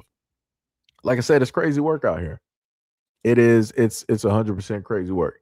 The other thing that I want to state as well too, because we got enough people here, I'm just going to go over this as well. So every so often, a brother happens to get tunnel vision. I get very, very focused. It don't matter the group of people, don't matter ethnicity, nationality, what sex of the individual. I technically get tunnel vision up until it runs directly through the system, right? So recently, from some other videos, we had an individual. Like I said, I gotta take this down again. Shout out to the folks putting the donations up. So we got this brother here that wanted to write a long thesis. I'll let y'all read directly through it because I don't feel like reading through it. I done already did back and forths underneath the video and whatnot. But he wanted to specifically have a problem only with one set of videos, right? He doesn't care about the other, news topics, some here and there, government videos, social, videos dealing with societies and different things of that nature, or even the videos that I do here where I'm going back and forth or making responses directly to the immigrants that want to be disrespectful to Black Americans. He specifically wants to have an issue with me critiquing Black women in the videos that I've done recently, is of course dealing with the boycott and everything of the sort. The one thing I want to say to a lot of people is this, right? I'm not above reproach. I don't have a problem with critiques. But if you are going to critique, I would just tell you to be the solution. If at a moment in time that you feel that I'm not covering something correctly or the way that you want me to sit up there and specifically do it, then you need to be the one to start doing the footwork, to start putting the energy forward and doing the reverse, right? If you find what I'm doing to be problematic, even though what I'm doing is pointing out a problem and an issue and trying to make sure that Black American women are no longer being harmed directly in these Asian stores or these shops. And the best way to do that is to not have Black American women there so that their bodies are not being harmed, so that they're not being taken advantage of when it deals with their money or any types of fire sales that the Asians want to do, because they understand the effect that they're having and how that it can have a negative setback on their money, on their bottom line, right? So any type of critiques or anything that I happen to give, like I said, you're going to either hate me now or hate me later, but at some point you're going to hate me. At some point you're going to have some type of discomfort. At some point you're not going to like my tone or what it is that I stated or the words that I just so happen to use. And it be like that. Like I said, and like I told this gentleman here, I've been covering stuff like this since about, what was it, like 2018, and we're in like 2026 now. Covered a variety of stories. He said that didn't basically matter, even though I'm giving groundwork to why it is that I speak and say the things that I just so happen to state. On top of the fact that I read a lot of forums, go through different videos, and try to get the perspective specifically from Black women when they are out there, either vocally or in black and white, written or a combination of both, to try to gain an understanding so that I'm not just, just talking, right? And then within me giving my opinion or my point of view, I also pair up a video or videos when I happen to go directly over these topics so people can see where it is that I'm coming from and understand that there is a problem, there's a situation, there's an issue, and that this needs to get addressed, this needs to get fixed as fast as possible so that we can continue on to the, more pressing issues and everything of the sort. But, you got folks like this that think that they are, some type of superhero and they want to pull up to the scene. They also want to state that, you'll never have this type of energy with black men. Actually, I've done that. So it's like I said, anybody can get it. Like I said before, hands, these words are bisexual. Any and everybody can sit up there and get it. Like I said, the words are rated for E for everybody. It doesn't matter. So I'm a little bit confused on how people don't specifically understand that, or how it is that people think that I'm not going to have energy specifically with, black men the exact same way that I have it with black women. I don't care who you are. If you're a clown, you're a clown. You're going to sit up there and get the words or the emotions that come directly with it. And then last but not least, I think he came directly through and he wanted to sit up there and say, what was it? What did he sit up there and say? He specifically stated that somebody like me, the way that I talk, more than likely, right, that I'm not with a black American woman or interested in black American women. I'm like, that's crazy. I'm like, that's 100% wild work. It's like I don't understand how these jumps tend to happen and how people want to start to try to cross over into the personal life of individuals. Like I said, complete stranger online, and you're worried about specifically who it is that I am directly with, due to the fact that I'm critiquing the fact that you have, again, I pointed out the fact that you have black women that are standing 10 toes down, given respect, validation, and everything of the sort to those who are actually going in, checking on the shops, making sure that black women ain't there. And if they are there, educating them and telling them and informing them, boycott XYZ. This is the reason you need to get up out of here and don't come back. Right. But again, within that, the main thing that I pointed out is like, hey, you got amongst the black women that are standing directly on this, you got other black women that's like, hey, I'm not doing this. Right. You got other black women that are walking over the body of another black woman that lost her life in one of these beauty supply stores, just to go in there and shop and to do whatnot or whatever. So, like I said, if I'm pointing out problems or issues, things that are problematic and that will hinder or stop the progress when it deals with black women, when it deals with the respect that they should be getting from these establishments of which that they are patronizing and spending their money directly on. Like I said, it's information. It's critiquing where critiquing needs to be done. But you can't tell nobody nothing.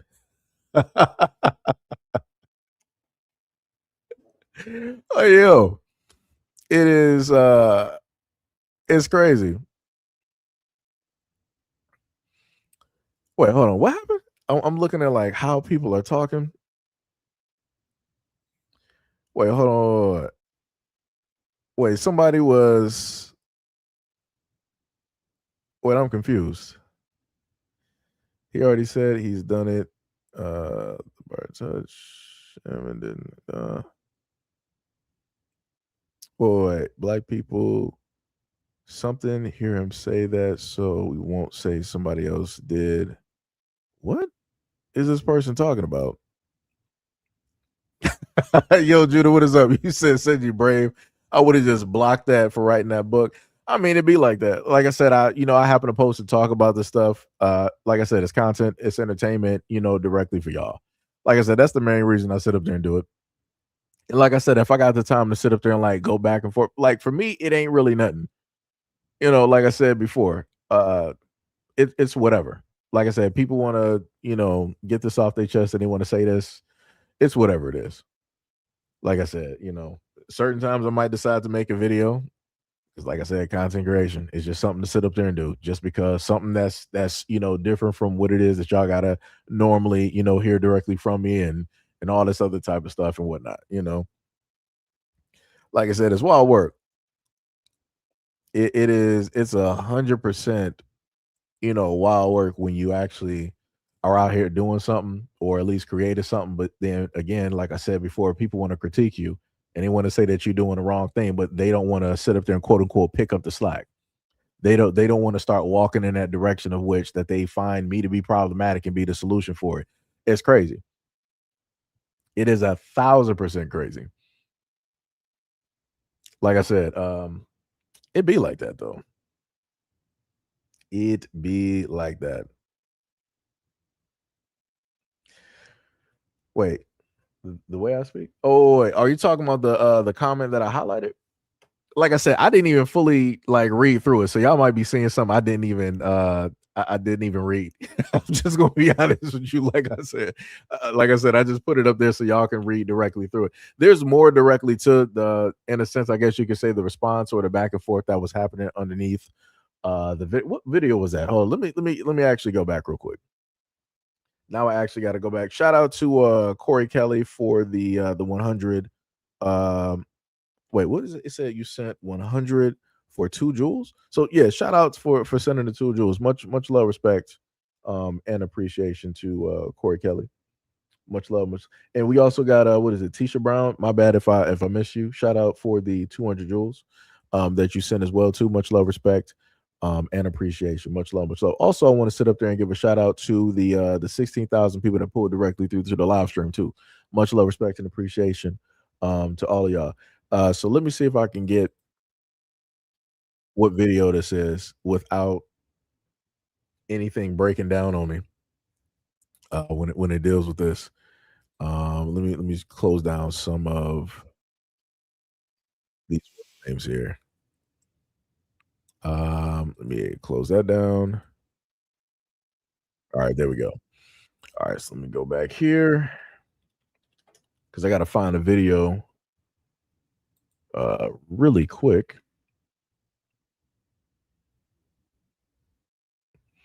Because it was a video I just actually posted for you guys. I got to go back to the studio and go back here. Also, shout out to the 4.2K that pulled up to the recent video that I posted for you guys. Much love, respect, and appreciation. So the video that response was under,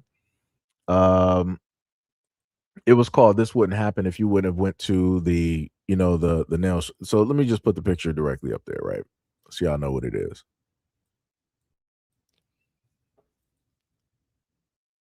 Try to get this up there. So some of y'all might have seen the video. Excuse me. Y'all might have seen the video, but this is what the image looks like. It might be a little bit small. Oh, it's not that bad. Yeah. So it was basically under this video where I critiqued the young woman here, and she stated how a Asian man was problematic. The guy who was doing her nails was problematic because he used her hands as the stereotypical caption. But then she said that when she went through his social media and she tried to find that exact same stereotypical caption under using other people's hands, she was like, she didn't find it. Right. So she said that she found that to be problematic and an issue and all this other type of stuff. And then within that video, the Asian dude gave a rebuttal to, what it is that she basically stated and all this other type of stuff. And like I said, I sat up there and stated that it was not a sincere apology, but I expect no less. Because he went into the stereotypical, he was like, I got, clients of all, different nationalities and races, so I can't be racist and and all the other type of stuff. And my main thing is like, well, you shouldn't have went there from the get-go. You shouldn't have went there from the get-go. You would not have had to deal with somebody, using your hands and misrepresenting you with the caption of, in a sense, being broke or whatnot or whatever. If you didn't go there, if you didn't patronize his business, that wouldn't have happened. It wouldn't have happened. So this is when I sat up and said, like, this is basically at your feet. Like, you caused this problem and issue because this is where you decided to spend this money. When a boycott should have been happening. Like for me, as I stated to people before, like this boycott should have been happening since like the pandemic at least. Because during the pandemic, this is when we had Stop the Asian Hate, and this is when Asians wanted to come online and they wanted to say that Black Americans are the poster child of Stop the Asian Hate. We're the causation of all of this hatred and all this other type of stuff going on. But when you look at the stats, when you look at everything in black and white, it tells you that Black Americans are not the causation of it. So when the true numbers came directly out, this is when Asian Americans, they stepped directly back from Stop the Asian Hate. And they was like, all right, that's enough. We're going to go back to business as usual. And we're not going to bring this up ever again. Because like I said, they were selling wolf tickets. They didn't want to deal with the real perpetrators of the crimes. They didn't want to deal with the real stats and the numbers, because once it started getting a little bit too hot, it was like, we got to stay being a model minority. We're not trying to be, treated or seen or deemed like the blacks. We got to stay directly in our position that we got at this moment in time. So we just got to abide. We got to shut up. We got to sit down and back. And that's what they did. So like I said, so the guy that I set up there and told y'all about with this comment here, he wanted to, pull up basically underneath that video, and he wanted to start writing these paragraphs and this back and forth and all this other type of stuff. And I'm like, that's crazy to me. Again, like I said, she is at fault for what specifically took place and happened. And you're basically saying that I shouldn't be critiquing that. I shouldn't be saying that. You be like, what you need to do is like focus on black men. You need to really be talking this and talking that and doing this and doing that. But you won't sit up there and do that. Like, yo, that's crazy. But like I said, at the same time, don't we also have conservative black men out here that call black men every single black American men every single negative stereotype known to man in order to appease the white majority that are the part of their content, that view their content, that patronize and subscribe directly to them. They say that, black men are in and out of prison. We don't graduate high school. We don't got no, education, no type of business. We're just criminal minded. We're just violent. We're just highly emotional. We're not fathers. We're not, builders. All we do is just thug and rob and do all of it. We already got conservatives doing that. Right? They talk about the black community, in general, but they more so specifically talk about black American men because that's what sells. They can't talk about another group like that. It's not going to work out for them. They can't monetize it. They're not going to be able to make any type of money. And then on top of that, what was that? There was a video. Hold on, let me see if I got that video, because one of them, what was it? Tatum. What was it? I don't really talk about it much because we got Brother Reigns, that he's done videos, on this dude frequently, on his channel. Let me see if I can actually find this clip real quick, so y'all can hear this real quick. Listen to this real quick. We all different. So when I say I'm black, what does that mean? The color of my skin. Can I interject right there? No. Black people from New York is different than black people from the South. Black people from Africa that came over here as immigrants are very different than African Americans. We're all different. We're diverse like anybody else. When white people say I'm white first, what does that mean? I would ask that. Forget. I don't want to forget white folks, but I'm like, forget. We're not talking about them at this particular moment. Let's stick with black people in this regard. When you talk about the slave trade, and you said we were enslaved and then traded all over the world. Who were those people? Black people. Well, what I'm trying to say. I'm simply saying if you identify with that from an historical perspective, these are my ancestors. This is what we endured. This is where I come from. And that's what I identify with first, because to some degree, I'm still feeling some remnants of that even in today's society. I'm saying if you identify yourself as black before you identify yourself as American, what you're doing is saying, coming out of the womb, I'm going to be at a disadvantage because I'm in America and I'm going to have to scratch and claw and have an uphill climb. Now, that doesn't mean you give up. That doesn't mean you use it as a crutch. It doesn't mean that you sit up there and use that as a reason to be lackadaisical and have a defeatist attitude and don't work your way and maneuver your way through that terrain in order to get to that point. But it does mean you at least acknowledging that, there are historical, insidious acts that are associated with this particular nation that I live in. And as a result, I recognize the fact that I'm going to have to march forward, and it's going to be a uphill climb for me to get to where I'm going. If somebody identifies that with blackness, you can do that. But Stephen A., that's not always true that every black person have to suffer an uphill climb. That's not true. And we'll go back to like what I said. My ancestors came from Nigeria, so I know that, through my ancestry.com research, that my people came over here as slaves. Not every black person in America came from slavery. It wasn't the case. Not every black person in America migrated here and was in the South. Some of them went to the North and were indentured servants, and they never were slaves. Some black people came over here and became slave owners and were not slaves themselves. So it's a very dynamic, different.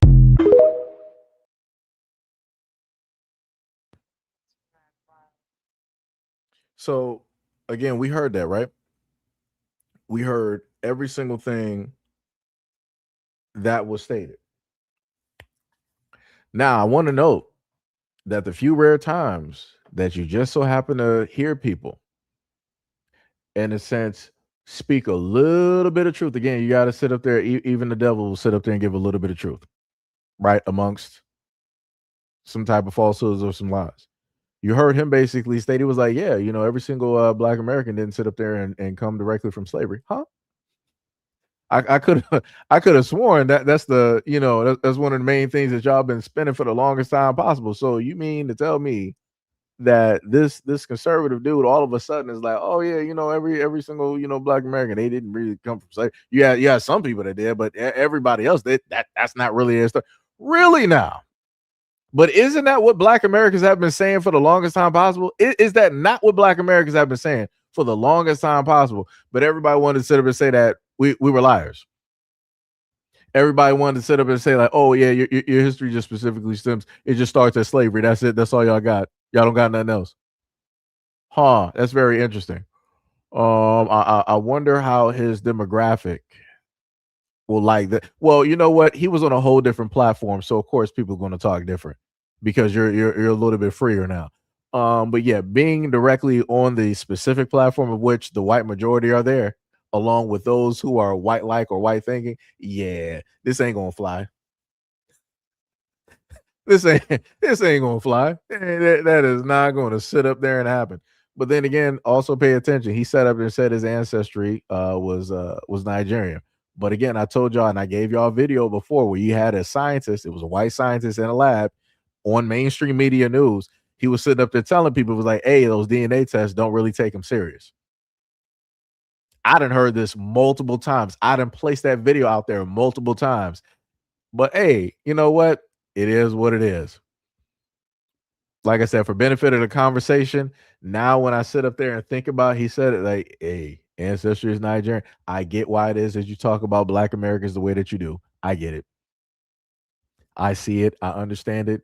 And I've heard a lot of other Africans, both on the continent, in the UK, and elsewhere, speak crazy and real greasy about black Americans. So I get it. I understand it. I see it. I 100% see it. Like I said before, that's some crazy work. That's 100% crazy work. But like I said, going back to this dude here, again, if at any moment in time that you feel that SEIJIHITO is not properly doing the work that you would like to be done or delivering the videos that you would like to sit up there and see, by all means, go out there and start a platform. If you can run your mouth in my comment section underneath these videos and tell me what it is that I'm not doing and what it is that I should be doing, you should be big and bold enough as a grown individual, especially a grown black man, to sit up there and start doing videos. You can lend your voice the same way I've been doing since 2018 onto a variety of stories, a variety of issues, and all this other type of stuff. If you feel that I do not give black American women enough love, then be that black man out there and make a platform full of cherishment and nurturing and value and love specifically dedicated to black women. Chances are you're not going to sit up there and do it. If you feel as though as a black American male that I am not doing the proper work by critiquing black American men directly out here, even though there's already so much critiquing going on negatively, I add, and I'm not properly doing that, by all means, as the black man in the comment section, go out there and lend your voice and to start talking about that and handing out those critiques. Even if you want to sit up there and levy those critiques directly towards me, go ahead and do that in video form. Go right ahead and do that. I'm not trying to hear no type of like, oh, I don't got the time. I'm not really a social media type of part, but you are if you can write this book, if you can write this novel, if you can write over 100 words in my comment section, you are a social media person. You got all the time in the world. I know I got time because I'm a content creator. But you obviously, my friend, got a whole lot more time than I thought. Right? As a 9 to 5 type person, you got a whole lot of time to sit up there and think through and to write those novels. Like I said, it's crazy work out here. It's 100% wild work.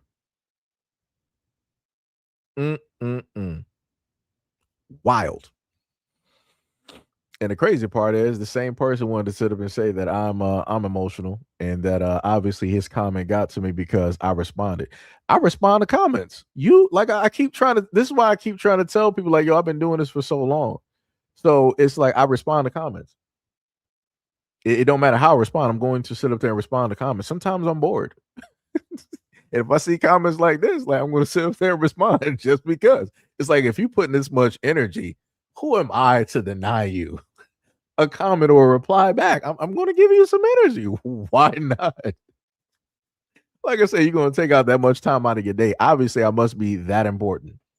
I must be that important because I'm like, at the end of the day, as a grown man, you could have spent all of this time and energy and all of these words on talking to whatever, woman is directly out there that you're interested in. You could have wrote something that is a compilation of this. All of these words, you could have been sending that, but that wouldn't have worked out too well. She would have been looking like, yo, what is this? Like, why is he writing all this? I'm like, this is crazy. I didn't ask for all this. It's just not going to work out too well. It's not going to work out too well. But, like I said, I'm accommodating, I like to, talk, directly back to people, if they're looking for a type of attention. But the one thing that I know is that in a lot of cases, people happen to see me pin comments and they want to be the next person that gets pinned directly to the top of the page. And I'm like, yeah, I pin who it is that I want to, pin up there, good or bad. You're not going to sit up there and do it just because you want to really try to do this rah rah rah in the comment section. And I'm guessing anytime I happen to see these comments, it in my thought process, these guys in a sense think that there's going to be filled of women that are just going to pile on and then they're just going to really back up what it is that he's saying. That's not how that works. Usually if a woman says something, specifically if a black woman says something negative, then you're going to have other women that's going to pull up and they're going to like her comment or maybe give a reply or two or things of that nature to get support. You, my friend, that's not how that works. That's not how that works here when it deals with when it deals with black men. I have yet to really see that happen. I think that one woman that I posted, some of the mods might know who it is. I think what is her comment? I think it might be about like 5 or 6 or 700 likes. So it's like, yeah, like I said, I would love for those people to actually show up and really start writing some stuff, but they tend not to do it because they don't want to be showcased in a video or a live stream. I get it. You like your anonymity. You don't want people to venture onto your profile and to see what it is that you got up there. Chances are it's pretty much nothing, but it be like that. It be like that. And like I said, he wrote more stuff, and in certain instances, he actually rewrote or recopied one of the paragraphs or whatever and made it into like a single thread. I'm like, you're doing way too much, buddy. But I'm like, all right, you want to be seen. You really trying to get this, point or opinion across, and you feel justified. So hey, it'd be like that. Also want to sit up there and state to a lot of people, I do spend time and I try to go through the background and okay a lot of comments. So if you happen to write comments, like even right now, I can tell you, I spent about like 30 plus minutes going through the comments and trying to like okay a lot of the comments. So if you don't happen to see the comment that you left on some of the videos, it may be caught up in the background by way of YouTube because of whatever reason. So again, it's going to take me time because I happen to get a lot of comments back there. So, So I just want to note to people, I'm not sitting up there, pushing back people's comments. It's not me doing it. It's YouTube. This is not me. It is YouTube. So, Sonny was like, "Yo, I wouldn't even write a song that long." This man was like, "This is a whole catalog." Yo, that's crazy. Judah said, we should leave it up to the experiment to see who's petty enough to read it all. Hey, like I said, y'all got it. It's just like I said, I'm not doing it. Like I said, I gave one response, directly under the video before, and I was like, I just left it as that because I'm like, I don't even feel like trying to respond to the whole thing, and some of the stuff that people, want to state, it just sounds insane. I'm like, all right, and then I think he wrote somewhere in there that he feels that I don't even spend money with like black businesses or something, which is crazy because I literally did live streams before, and I showcased two black watch companies. Another brother from New York who had like a whole beard and hair type of thing, and a young black dude that got a son that was selling some gaming headphones. I even bought like two of those. I bought, two of the gaming headphones. The black watch company, I got two of the watches, gold and black. It's like, classic, type of, aesthetic that you can wear out, going to like a dinner or a date or something like that. And then you got the Spring Break watch company, again, black American. I bought a multitude of those watches. And then I also told the brother before, I'm like, hey, I only ordered like a certain number of like watches. I think I got like an extra two by mistake. And I had wrote him back on, I think, IG or his website and let him know, like, hey, I still got the shipment in a box. I can send these two back to you because I didn't, order these or I didn't pay for them. And he wrote back, he was like, hey, it's cool, just thank you, for the love and the support and for the videos and everything. And I was like, yo, that's dope.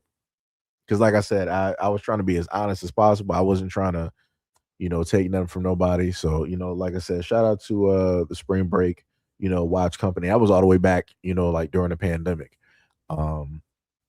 So I know I probably missed a lot of watch drops because a variety of things was happening. Like I said, I had planned on doing a lot more stuff, but as a lot of the mods and other people know, things got directly in the way. So it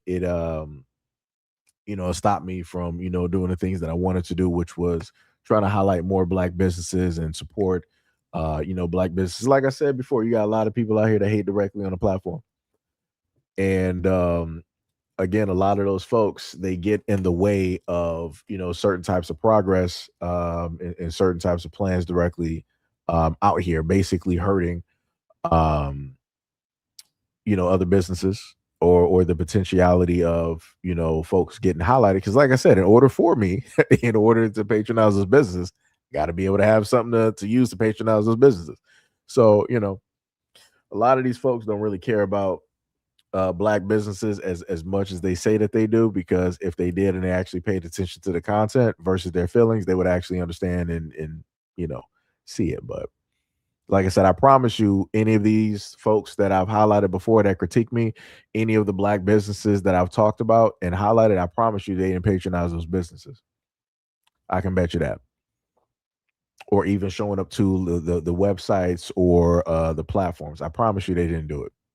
But yet they want to get up here and they want to decide to tell everybody else in the comment section, like, oh, said you don't do this, you don't do that, and we need more, to patronize black businesses and to support. Like I said, I do that. Yep. Like I see it, I do it seen and unseen. And even if it's not, a black business, I do my best with whatever little bit that I got to, support other folks, other black Americans directly about there. So, hey, D Money was like, you should have responded. Who hurt you? Oh, yo, Donna Foss, what is up? You said those letters are too small, and I caught enough vibe from the room. I'm not even trying to read all that. It be like that. Let me tell you. Tibby said yes, exactly. Whites called free black people slave owners when they purchased their families. Yep. And I've never seen a black massa whipping or buck breaking a black man just or using babies as alligator bait. That's facts. That's facts. Judah said that this emotional dude is stalking Seji's IP, trying to get his restroom schedule. That's wild. Yo, that is wild. Sonny was like, word, because someone could be out there sharing content about how they tried to support a black watch company and never got their 2 watches. That's true. That is true. Black Panther said, what is the black headset company's name? I would actually have to go upstairs. Hold on, give me a second. Hold on, I got you. Give me a quick second so I can get this box real quick.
All right, I'm back. So the headset, because again, this was back during like the pandemic. It was on the box. It was called We the Hype. I'm not sure if you might be able to still find the brother on the on IG. But hopefully, I think that was the name. Like I said, it was a long time ago. It's like back during the pandemic. I'm gonna try to go through IG and maybe see if I could find it. Let me see. We the Hype.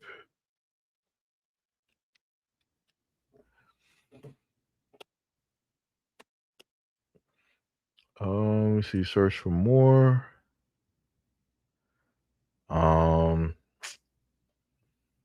Man, I'm not even sure. How would I find this brother right now? Let me, because I remember. I'm trying to see if I can just quickly go through my list real quick.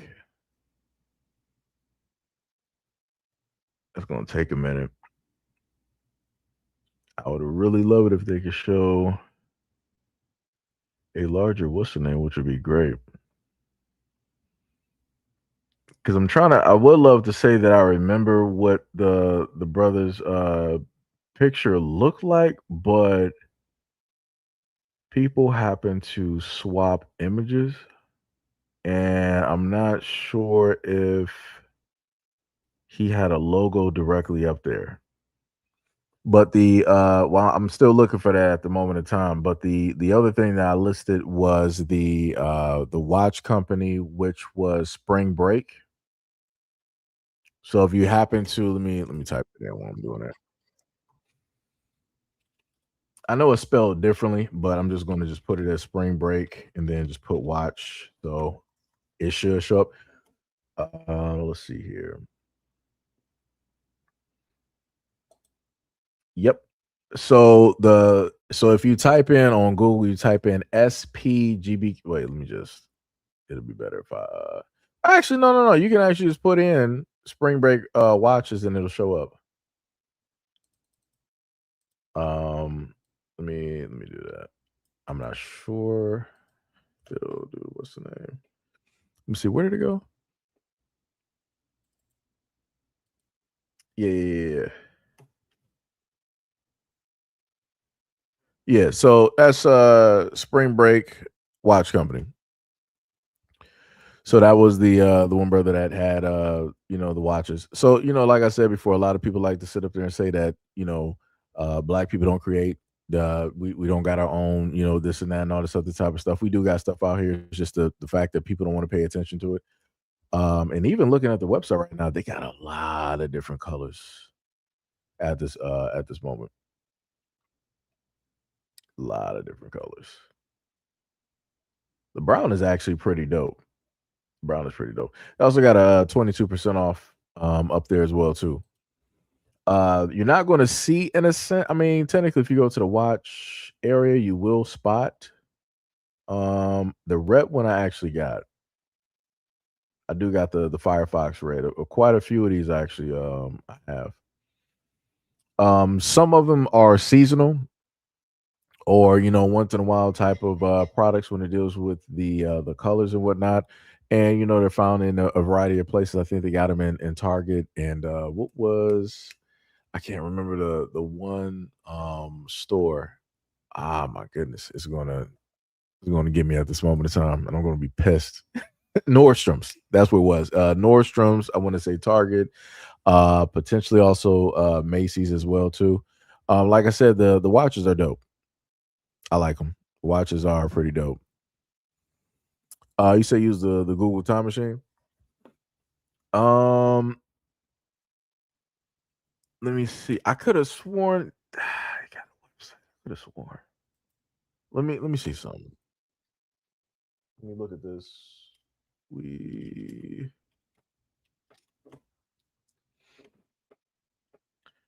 um okay, wait a minute. Maybe I did actually find it.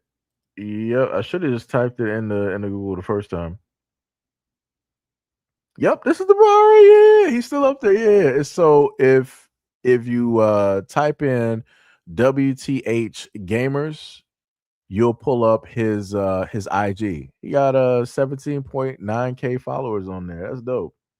And I think he do have his son up here as well too. And I remember he was working on a wireless headset as well too. So let me see. Let me click on the oh wait, they got those in Walmart? Okay, well, I guess not. That link does not work. So let me check the website. Website cannot be reached. All right. Well, I'm not sure what is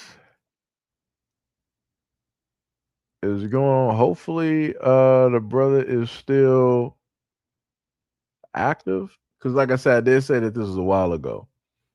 So, stuff, things do happen. Let me see. How far back was this video? 100 and 140, 45 weeks ago.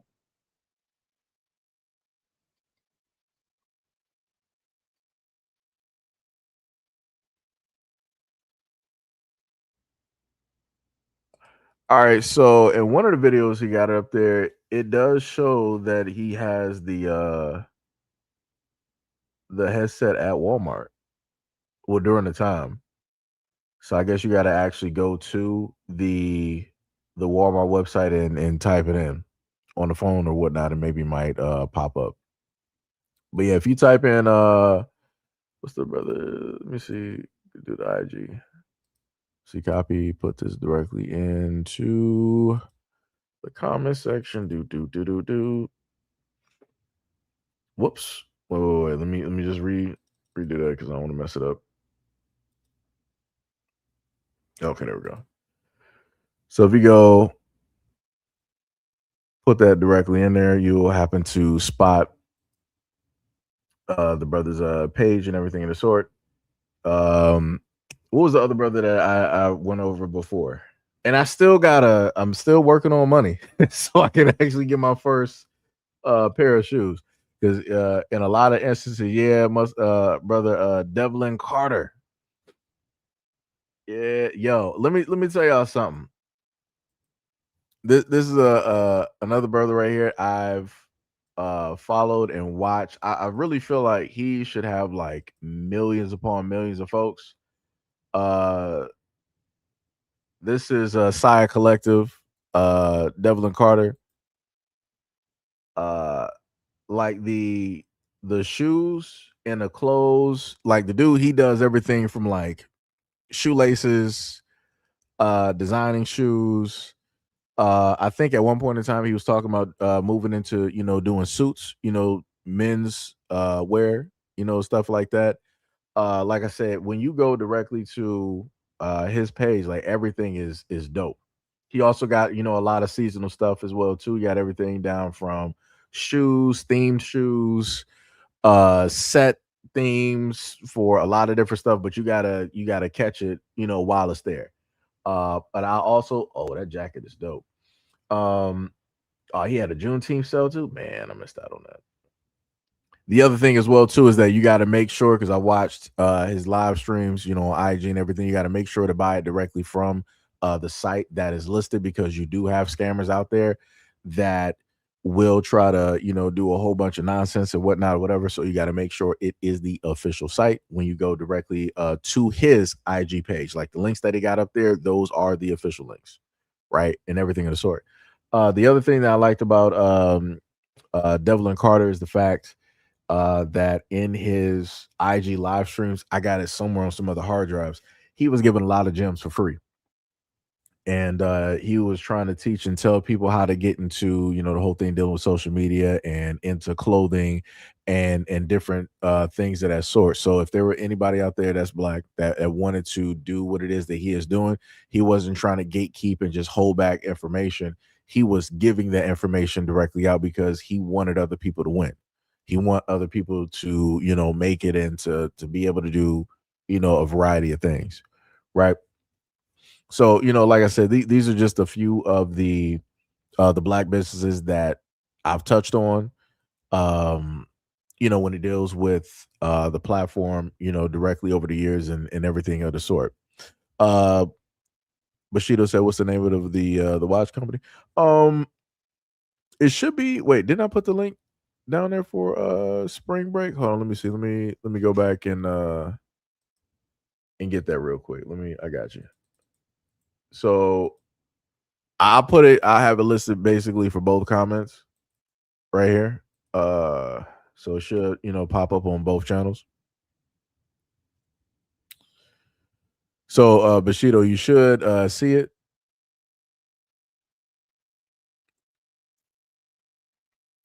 You said Google GHSL where. You said GHSL where. Okay. Let's see. GHSL where. Do. All right, I see. That's dope. Yeah, the whole jogging set and everything. That's dope. That is pretty dope. That's pretty dope. Retail. I think, what is that, like a fall or a winter jacket? I think that's pretty dope. I like that one. That's all right. Okay. G Hustle Wear. It's pretty dope. They got the like the whole like photo. What's the names on the pages is dope. The winter coat is dope. The white and black winter coat is pretty dope. It's pretty dope. That's some pretty dope stuff. I like that. But Bushido, you should hopefully, like I said, hopefully the links are actually showing. It's like I said, sometimes we may have some issues, dealing with this stuff sometimes. He said he got clothing for men and women. Okay. Don Fall said I'm drinking, so it's blurry. Well, happy day off. Happy day off. You said they premiered in New York Fashion Week a few times. That's dope. That is pretty dope. That's pretty dope. You said they got clothes for all seasons.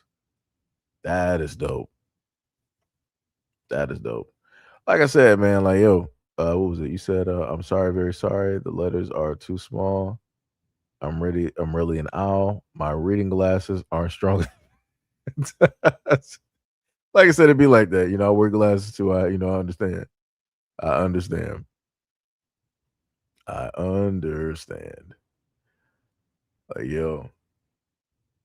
But yeah, like I said, that was the other thing I tried to tell a lot of folks before too, is like, hey, if you want to, start a business or you're interested in something, like, go out there and watch, some videos. Try to potentially get in contact with those people that are in that industry. And maybe they can give you a little bit of insight, tell you some things to make sure that you won't have to deal with certain types of hurdles that they may have initially had to deal with, and try to figure out ways around it, whatnot, or whatever. Like I said, I almost want to say like a mentor, but I don't think I mean mentor. But yeah, but like I said, Devlin Carter, he's one of the main ones that he's given a lot of free information directly to, and he's been through some ups and downs when it deals with this whole thing with social media, and also people taken from his style, and what it is. I think he pointed out like a very high profiled fashion um, um, company that was basically biting off of what he was doing, and he called him out for it. And then on top of that, on IG, he also was like shadow banned and things of that nature as well too. So this is why the growth when it deals with his IG seems a little bit stunted at this moment in time. But like I said, regardless of all of that, the man is highly successful, and a very, very loyal fan base out there. And if you happen to order, anything directly from him, like shoes or whatnot or whatever, he'll also tell you that, hey, when it deals with production and everything and the orders, is going to take a little bit of time. So you gotta bear with the time and have a little bit of understanding with that. But everything is gonna you know go directly through.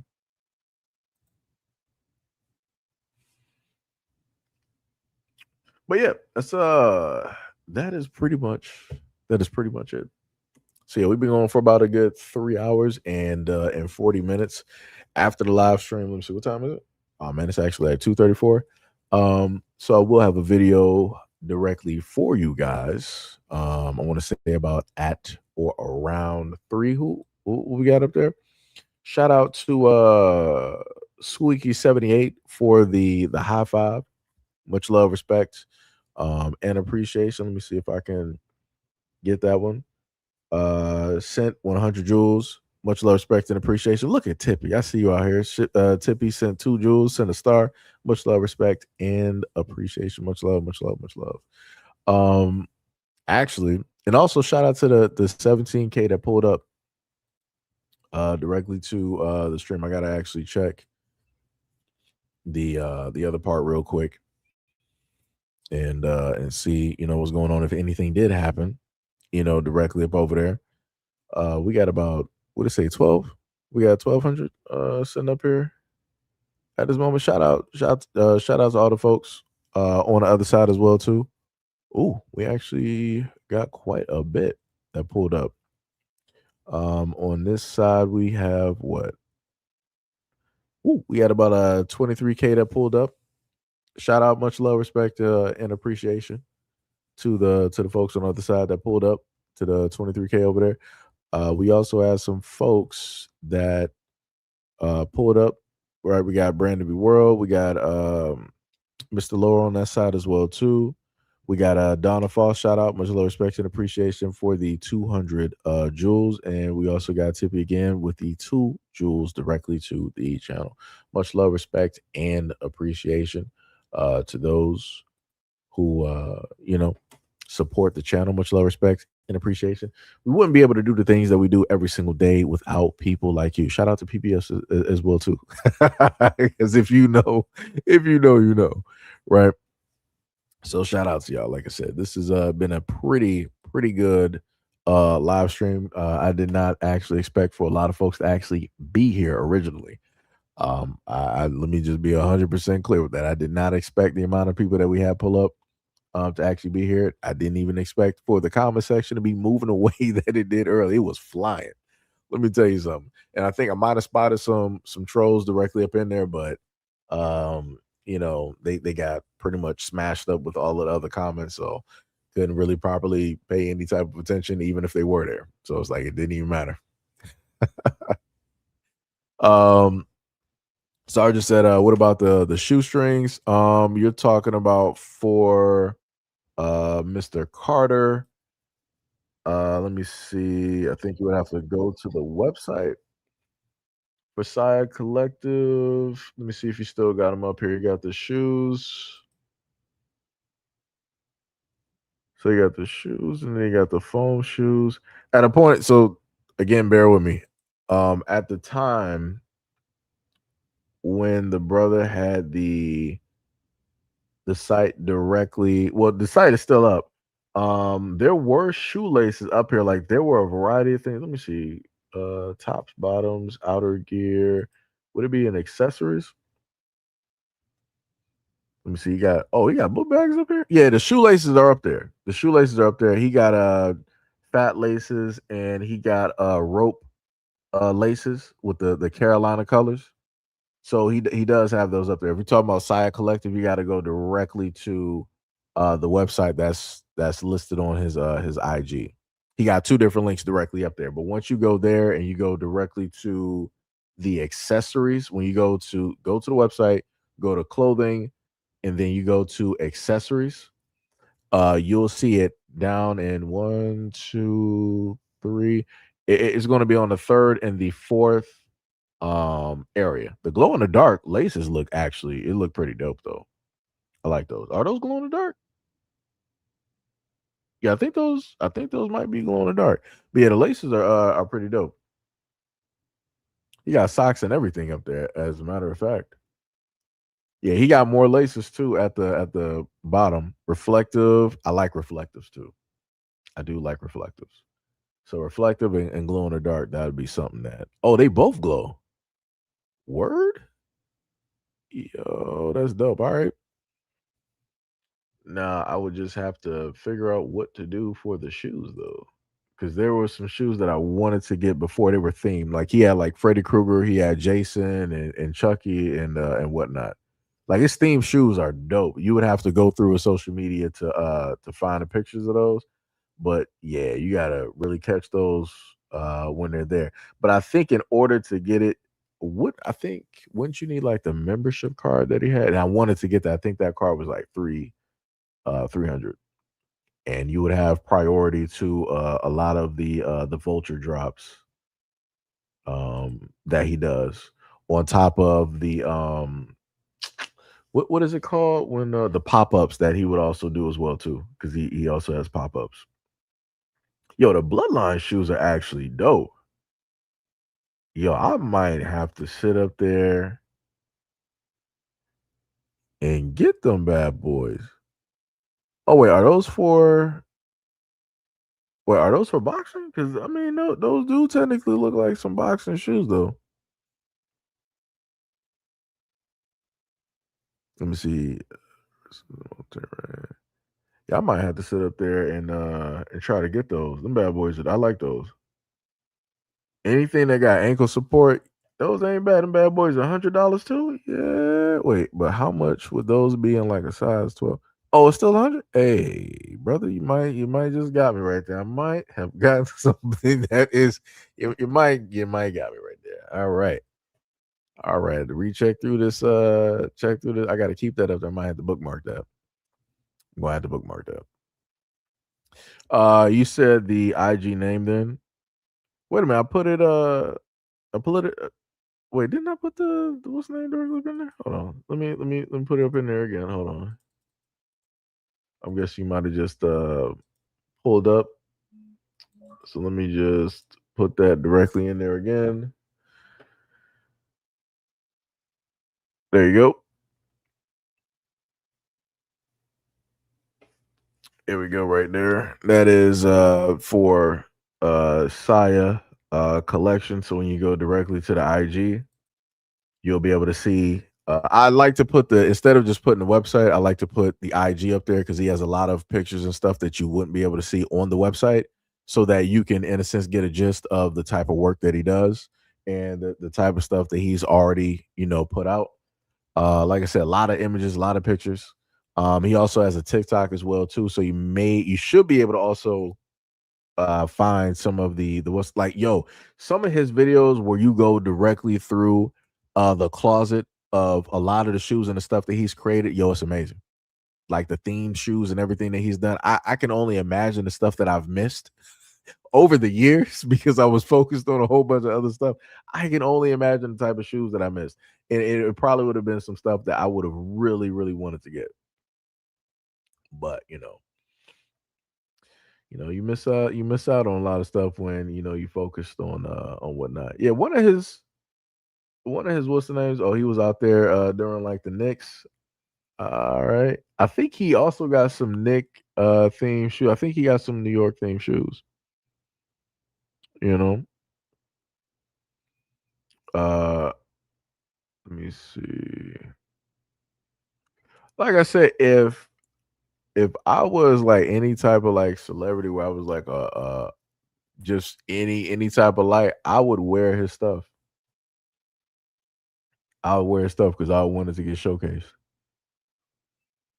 And I know that's one of like the hardest things to, in a sense, do when you got, like a brand and everything out there and you really want, people to happen to see it. But you got folks out there that will, highlight, other brands and whatnot or whatever. So, like I said, it's a work in progress. But like I said, it's going to be a point in time where his brand is just going to severely, just like it's going to blow up. It is going to blow up. Like I said, the quality in the stuff that he does is insane. Oh, also, I just want to note to a lot of people too. He also has classes. I'm not sure if maybe he still has them now, but during the pandemic, he had classes of which that he teaches kids about like sewing, how to make clothing, and different stuff like that too. So, like I said, he does a lot of things. He does a lot of things. He also got some glow in the dark shoes. Man, I mean, that's not the first time that he had them, but man, I'm missing out. Been missing out on a lot of stuff. Like I said, I feel like he has a lot of stuff up there for a lot of people. Pisces Hayes said, "Is it only men's shoes?" No, no, no. He got women's shoes up there too. Sire collection, yeah, he got women's shoes up there too. I think he got women and kids shoes up there. As a matter of fact, you know. Like I said, I already see a pair of shoes that I want. I already see a pair of shoes that I want. I'm trying to let me see if let me just bookmark that. Let me put it there in the bookmarks and let me try to go back. Yeah, because they got Saya her and then they have kids and then Saya in advance. Wait, what's Saya in advance? Saya in advance important reservation policy. Saya in advance reservation are for final sales, $50 non-refundable digital reservation fee. Design sections are locked in at the checkout and no changes are permitted. Production typically takes about 60 to 90 days. It may not begin on the date of purchase due to right, okay, yeah. So you got the stipulations and whatnot so that people know. Yeah, like he got the jackets and stuff up there. That New York jacket is dope. So yeah, he got a Knicks jacket up there. That jacket is dope. That is dope. Let's see. Yeah, it's only like a few items up there in advanced part. The kids, let me see what he got up here. He got the kids' shoes up there. But like I said, can't nobody sit up there and say it's not affordable. Hey, you got a lot of affordable stuff directly up there. You even got it for like the little babies. You got stuff up there ranging from 24 all the way up to like 50, 50 plus, dollars. Let me see what's the price range. I mean, I guess people can happen to go through the price. Let me see price high to low. Let me see what's the highest that he got for the kids shoes. Yeah, the highest that I see for the kids shoes, like the baby shoes, is about like $70. You know, and for babies, I'm like that's highly affordable. You know, and then you got everything from tops to bottoms and everything of the sort. Like I said, you got some dope stuff up here. I gotta really catch up. I'm seeing a lot of stuff. Yo, I like that jean hoodie, brother. I'm gonna. Yo, it's crazy that I came back here. It's like, yeah, I'm seeing stuff that I'm probably going to get because I'm trying to put together some stuff directly in my head of what I'm wearing too. And like I said, for me, it's like I'm not even worried in a sense about the price like that because I know exactly who it's going to. And again, this is somebody I followed for quite a bit, watched the lives and got to see a little bit of the process and and everything of the sort. So, you know, dope stuff. Dope stuff, dope stuff. Tippy was like, show the bloodline shoes. I would now have to go back, Tippy. You're killing me out here. You're killing me. Let me see. Was it that? Let me see. All right, let me put those up there. It's only like one of the shoes, but like I said, this is stuff that I would sit up and wear. I like wearing stuff that's different anyway. Versus the standard issue, type of stuff that you see people in.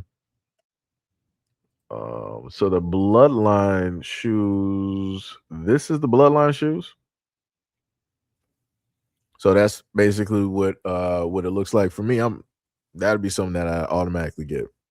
Like I said, as soon as I get my little ducats, that will be what I will order. And when I happen to get that, I will do a unboxing, directly. Matter of fact, I'll try. What I'll do is I'll put together an order of some stuff that I want to get, and then once everything basically gets there, I will then do an unboxing. Like I said, I'm not sure when everything is going to specifically, get there, but I will do an unboxing. Also, they do have women's heels as well too, because I just actually spotted that.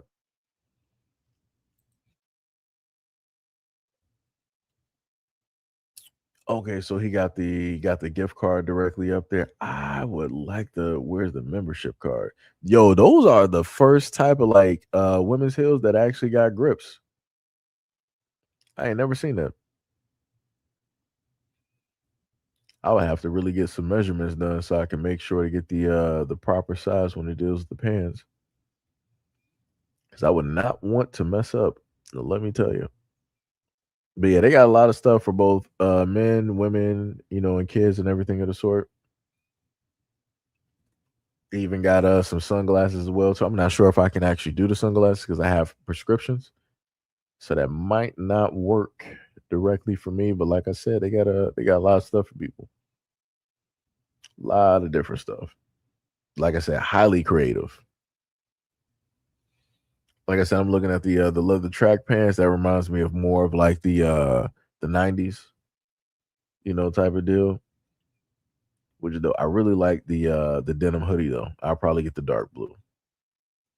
I'll probably get that dark blue denim hoodie though. I'll tell you that. But yeah, I'm going in that love not war shirt. Yeah, I'll probably get that too. Like I said, I have to save some ducats.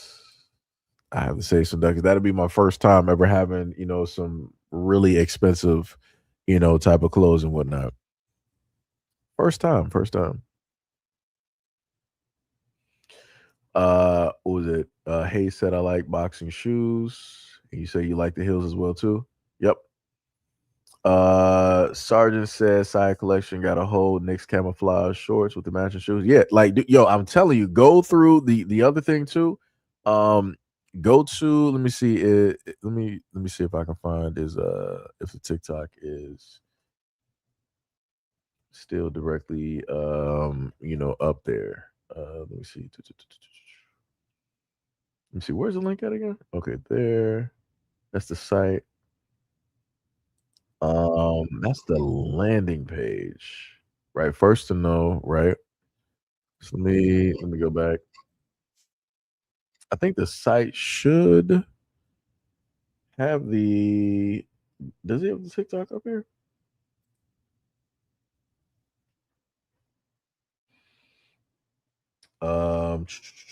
Nope.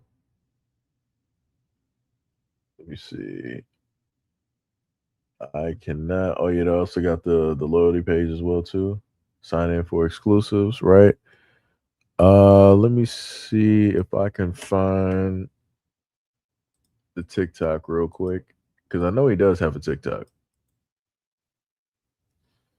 So copy, paste.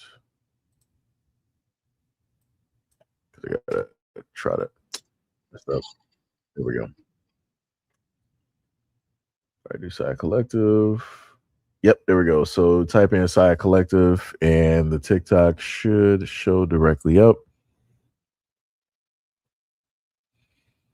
Oh wait, let me see. What is that? He technically got like a purple version of he got like a semi, it's almost like a, well, if anybody's in the Dragon Ball Z, it's like a sort of a cell and a Kid type of like fusion with the other boxing shoes that he got directly up there, which look pretty dope.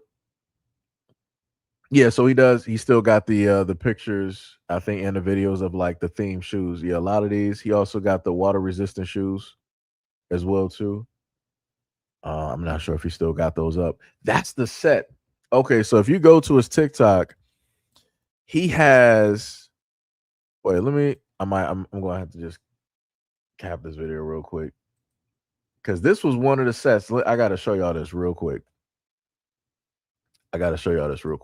This was like one of like the sets that I loved so much that I really wanted to get during the time, and I just wasn't able to get it. I was not able to get it. Like this set is dope. I like I love like some 80s, 90s, type of stuff. So let me take down some of these videos here. All right, so let me put this directly up there to y'all. So this is the brother that's the creative behind like the whole brand and whatnot. My glee. So I gotta mute that, right? So you see how the whole set is basically white. You got like a little bit of yellow, right? I think the shoes also do it as well too, right? So as soon as he starts walking directly into the light, that's how the set actually is. Right? So the shoes, both the shoes, I think the socks are reflective, but the whole set changes colors directly in the light. So he started off from this, right, indoors, and went out like this. Like I said, that was the whole set. Like, look at that. Look at the shoes. The shoes, again, everything is white and yellow. And as soon as he started moving towards the light, automatic, like I said, that's dope. Yo, that is dope. Like I said before. Like I said, check out his TikTok. Like I said, check out the TikTok. You're going to see a lot of stuff that's not on the website. Like I said, some of the stuff is seasonal, so he'll have pop-ups and and different stuff like that, and in different areas. He also showed up. I think I might have showcased the video at one point in time during the point where he showed up on the Breakfast Club as well too, which, like I said, that's dope. Very, very dope. Very, very dope. Like I said, I want that membership card. I don't even know if you can still get that anymore. Yeah, that was back in like 2022. Oh, yo, the other thing too. Hold on. See, now I got to get another video. Hold on. Give me a second. These are dope. Like I said, if I could just walk out the house with like a whole set, I might look crazy. But like I said, give me a nice a type of jacket and give me like some track pants. I might not even need the shoes to look like that, but give me a nice. I'm going to show y'all what I'm talking about real quick. I ain't even, like I said, I ain't even trying to keep y'all here this long. This is what happens when I start getting distracted, by some dope clothes. Like, yo, I'm telling you, it's a lot of like, yo, stuff is clean. All right, so let me post this video real quick, right? The hardest shorts of the summer. Right? Those right there. That's dope. And yo, the shoes. Like I said, so right. So that's how they look in the dark, right? Glow in the dark.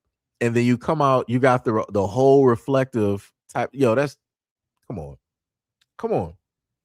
Like you can basically wear that two different ways. So you can basically go to like the club or whatnot or whatever. It's going to appear one way in the dark. But then as soon as you go out and a light start hitting it, you get a whole nother look. Come on now. Come on. Like, yo, and like I said, this is it's dope, man. It's dope, like I said. Sorry to say you can sport those around a swimming pool. Yeah. Yep. Like I said, like that, like, yo, man, like I said, I wish it wasn't seasonal. Yo, I wish so much that a lot of the stuff wasn't seasonal. I think this is back from 2002. So I'm not sure when these might come back out, but like I said, look through some of the videos that he got on TikTok. You'll see a lot of the other collections of shoes and clothes that he's made as well too. Like I said, beautiful stuff. Hard work and dedication. Like I said, work is cold. Let me say, like I said, I would love to see more of this within, like the Black community, being able to, see that. And also he does have a video where he has shoes that, all right, let me pull another video real quick. Right when I sat up there and said, I'm not going to do this again. I keep saying I'm not going to sit up there and do it. And then I keep seeing stuff that I wanted to get way back when. And yeah. Like I said, let me get this video real quick. Like I said, this is what it's like when you have, people that make, very dope stuff. And like I said, you want to see folks winning out here. So let me highlight that real quick. It might blur. Yeah. So these are the shoes that he's showing off. Again, a lot. Oh, let me just freeze it real quick. So a lot of the shoes that you see directly up there, again, you see the other shoes up there that the reflectives up there, along with all of the other different make and models that he's created so far, right? So he got these camo shoes that again activate directly by sunlight, heat, or whatnot. So you see him with the heat gun. The shoes are basically a black and gray, and then as soon as the heat basically touches it, you see the camo get revealed. Like I said, man, come on, like I ain't never seen I ain't never seen a pair of J's like this. I don't see no Nikes, no nothing. Ain't nobody, like I said, the stuff that he's doing, a lot of these other companies, they're not doing it. They're not doing it. And that's the other thing that I love about, people being independent and doing, their own thing. They get the freedom to be creative, right? They're not bogged down by all of this other type of stuff that they, need to do in order to hit or to sell these numbers. You could just create and just put stuff directly out there.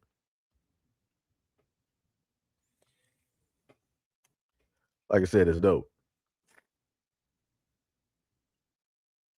Wait, let me see what else. It was something else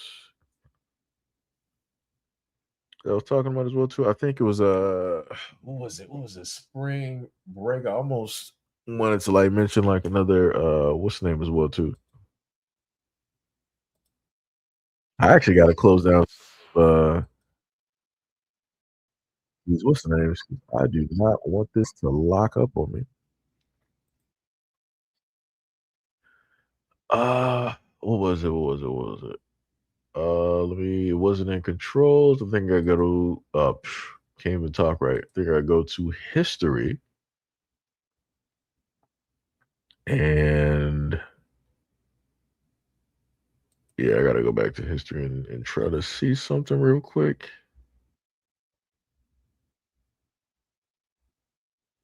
Oh yeah.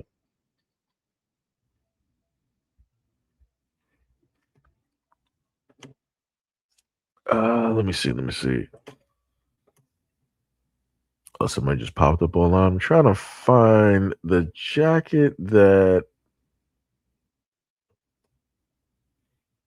I was mentioning. Let me see. No, I can't find it. Let me see. Oh wait, was it? No, no, no, no. Let me see. Click for more. Nope. That's not the jacket I was looking for. Athletic wear, sports. Okay, jacket. It's not going to what?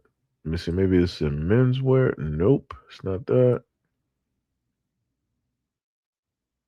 Yeah, was it a? I can't find it. Yeah, I'm trying to find the jacket that I was talking about earlier. I'm trying to go to it because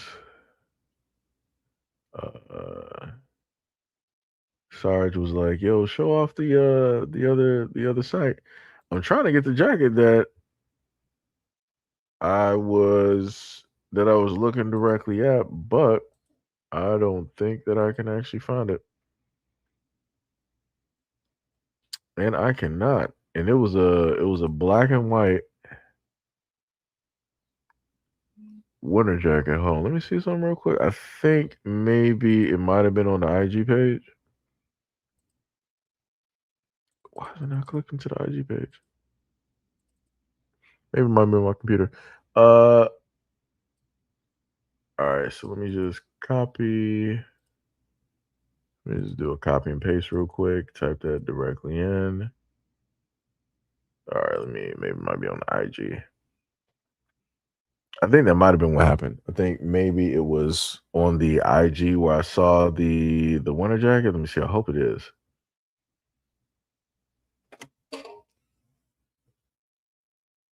Okay, yeah. Okay, that's what it was. It was the IG. Can't see the full jacket. But like I said, I do like winter stuff. Wish I actually could have seen a full jacket, but I can't. But this is what Sarge was talking about, the GHSL wear. Let me see if I can put the picture for the winter jacket directly up that I was talking. Go to desktop real quick and post that right there. Yeah, so this is the other clothing brand directly up there. It's called GHL. I'm sorry, GHSL wear. So if you happen to type that directly in, you can happen to spot it. I'm guessing the jacket and whatnot might be seasonal, so that's why I potentially can't see it directly on the site. But yeah, like I said, the black and white jacket is actually pretty dope. I like it. I do like that. I do like that. But yes, but yeah, like I was sitting up there telling y'all before, I was not trying to, you know, uh do a what's the name? I was trying to sit up there and keep y'all here that long because now we're actually going like 4 minutes and and 11 seconds. So like I said before, a lot of the stuff that I showed off might not be able to get it at the moment from Saya, but let me tell you. But let me tell you, the red and black, I will be getting those. That's going to be happening 1,000%. Because I've been waiting like a lifetime to sit up there and buy something. I missed out on the membership card.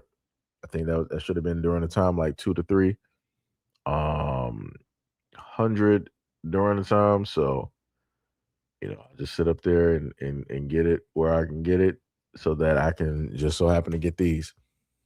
like I said before, if he had these in like in another color, like if it was like a red and black, black and red, or white and black or something like that. Matter of fact, I might have to sit up there. No, I think it might be only one color though. Matter of fact, he does. I think it looked like he got like some reflective what's the names as well too. Let me see something real quick. Trying to go directly through, trying to scroll through. I don't even really wear shorts like that, but the lightning shorts is dope though. Man, you don't got them bad boys in different colors. Bless him. Let me tell you, I would have had two sets. So I would have had two. I would have had two of them, dog. Let me tell you, I ain't gonna lie to you. I ain't even gonna lie to you. Yo, let me tell you. Okay, you said it's the GHL, it's the winter wear? Okay. So yeah, I gotta go back and check that. I got you. You said appreciate that. You said you still 50 plus strong. What you talking about? Oh, you talking about the views? Oh yeah. Yeah, we like I said, it goes down like after, we get past the topic and whatnot. So, D Love said thanks for sharing. No problem. Sorry to say appreciate for the share. Hey, no problem. Much love, respect, and appreciation. Black Panther said GHSL wear has clothing for all seasons and occasions. All right. Donna Foss said, I hope we can get it because it is sold out. I mean, yeah, that usually when it's independent brands, it's things be sold out. So it's first come, first serve. So, you just gotta either catch the wave or hopefully they'll restock, have some different stuff. Cause trust me, I know there's a lot of stuff that I've missed out on. Cause I just wasn't there at the moment. So, it'd be like that. But anyways, much love, respect, and appreciation. Shout out, much love, respect, and Lord.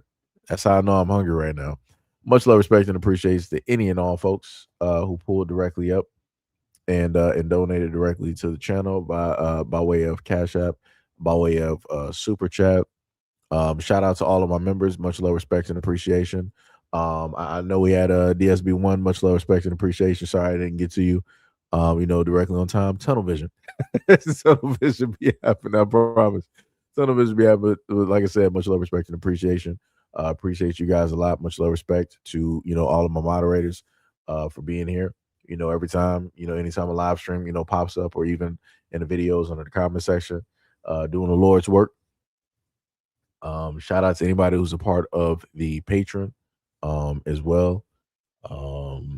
And shout out also to any new subscribers. I think we got about like 698, new subscribers. Much love, respect, and appreciation to all of those folks who, saw some type of value within the content that is on this channel and decided to, subscribe. Much love, respect, and appreciation. I'm just trying to go back real quick and catch up on the other end, just in case anybody had put anything into the chat. Let me see. Go to the last part. What was it? So we got Tippy and we got Squeaky sent a high five. I don't think I was able to call out Squeaky. So shout out to Squeaky for the 100 jewels as well. Like I said, much love, respect, and appreciation. Like I said, I love y'all for everything that y'all do and happy that y'all enjoy the content. So I will let you guys have at it at this 3:11 p.m. So, go get your feng shui directly in order, order some food, Uber Eats, DoorDash, some stuff, or, cook or grill at home, whatnot, whatever, catch up on some movies and, and different things of the sort. And I will catch you guys in the next video and live stream. Was it D Love said I'm gonna have to listen to the replay. I was late. Thank you. Oh, no problem. It's all good. Sarge said what does it mean? It means political man. That was a name that my friends gave me back in high school.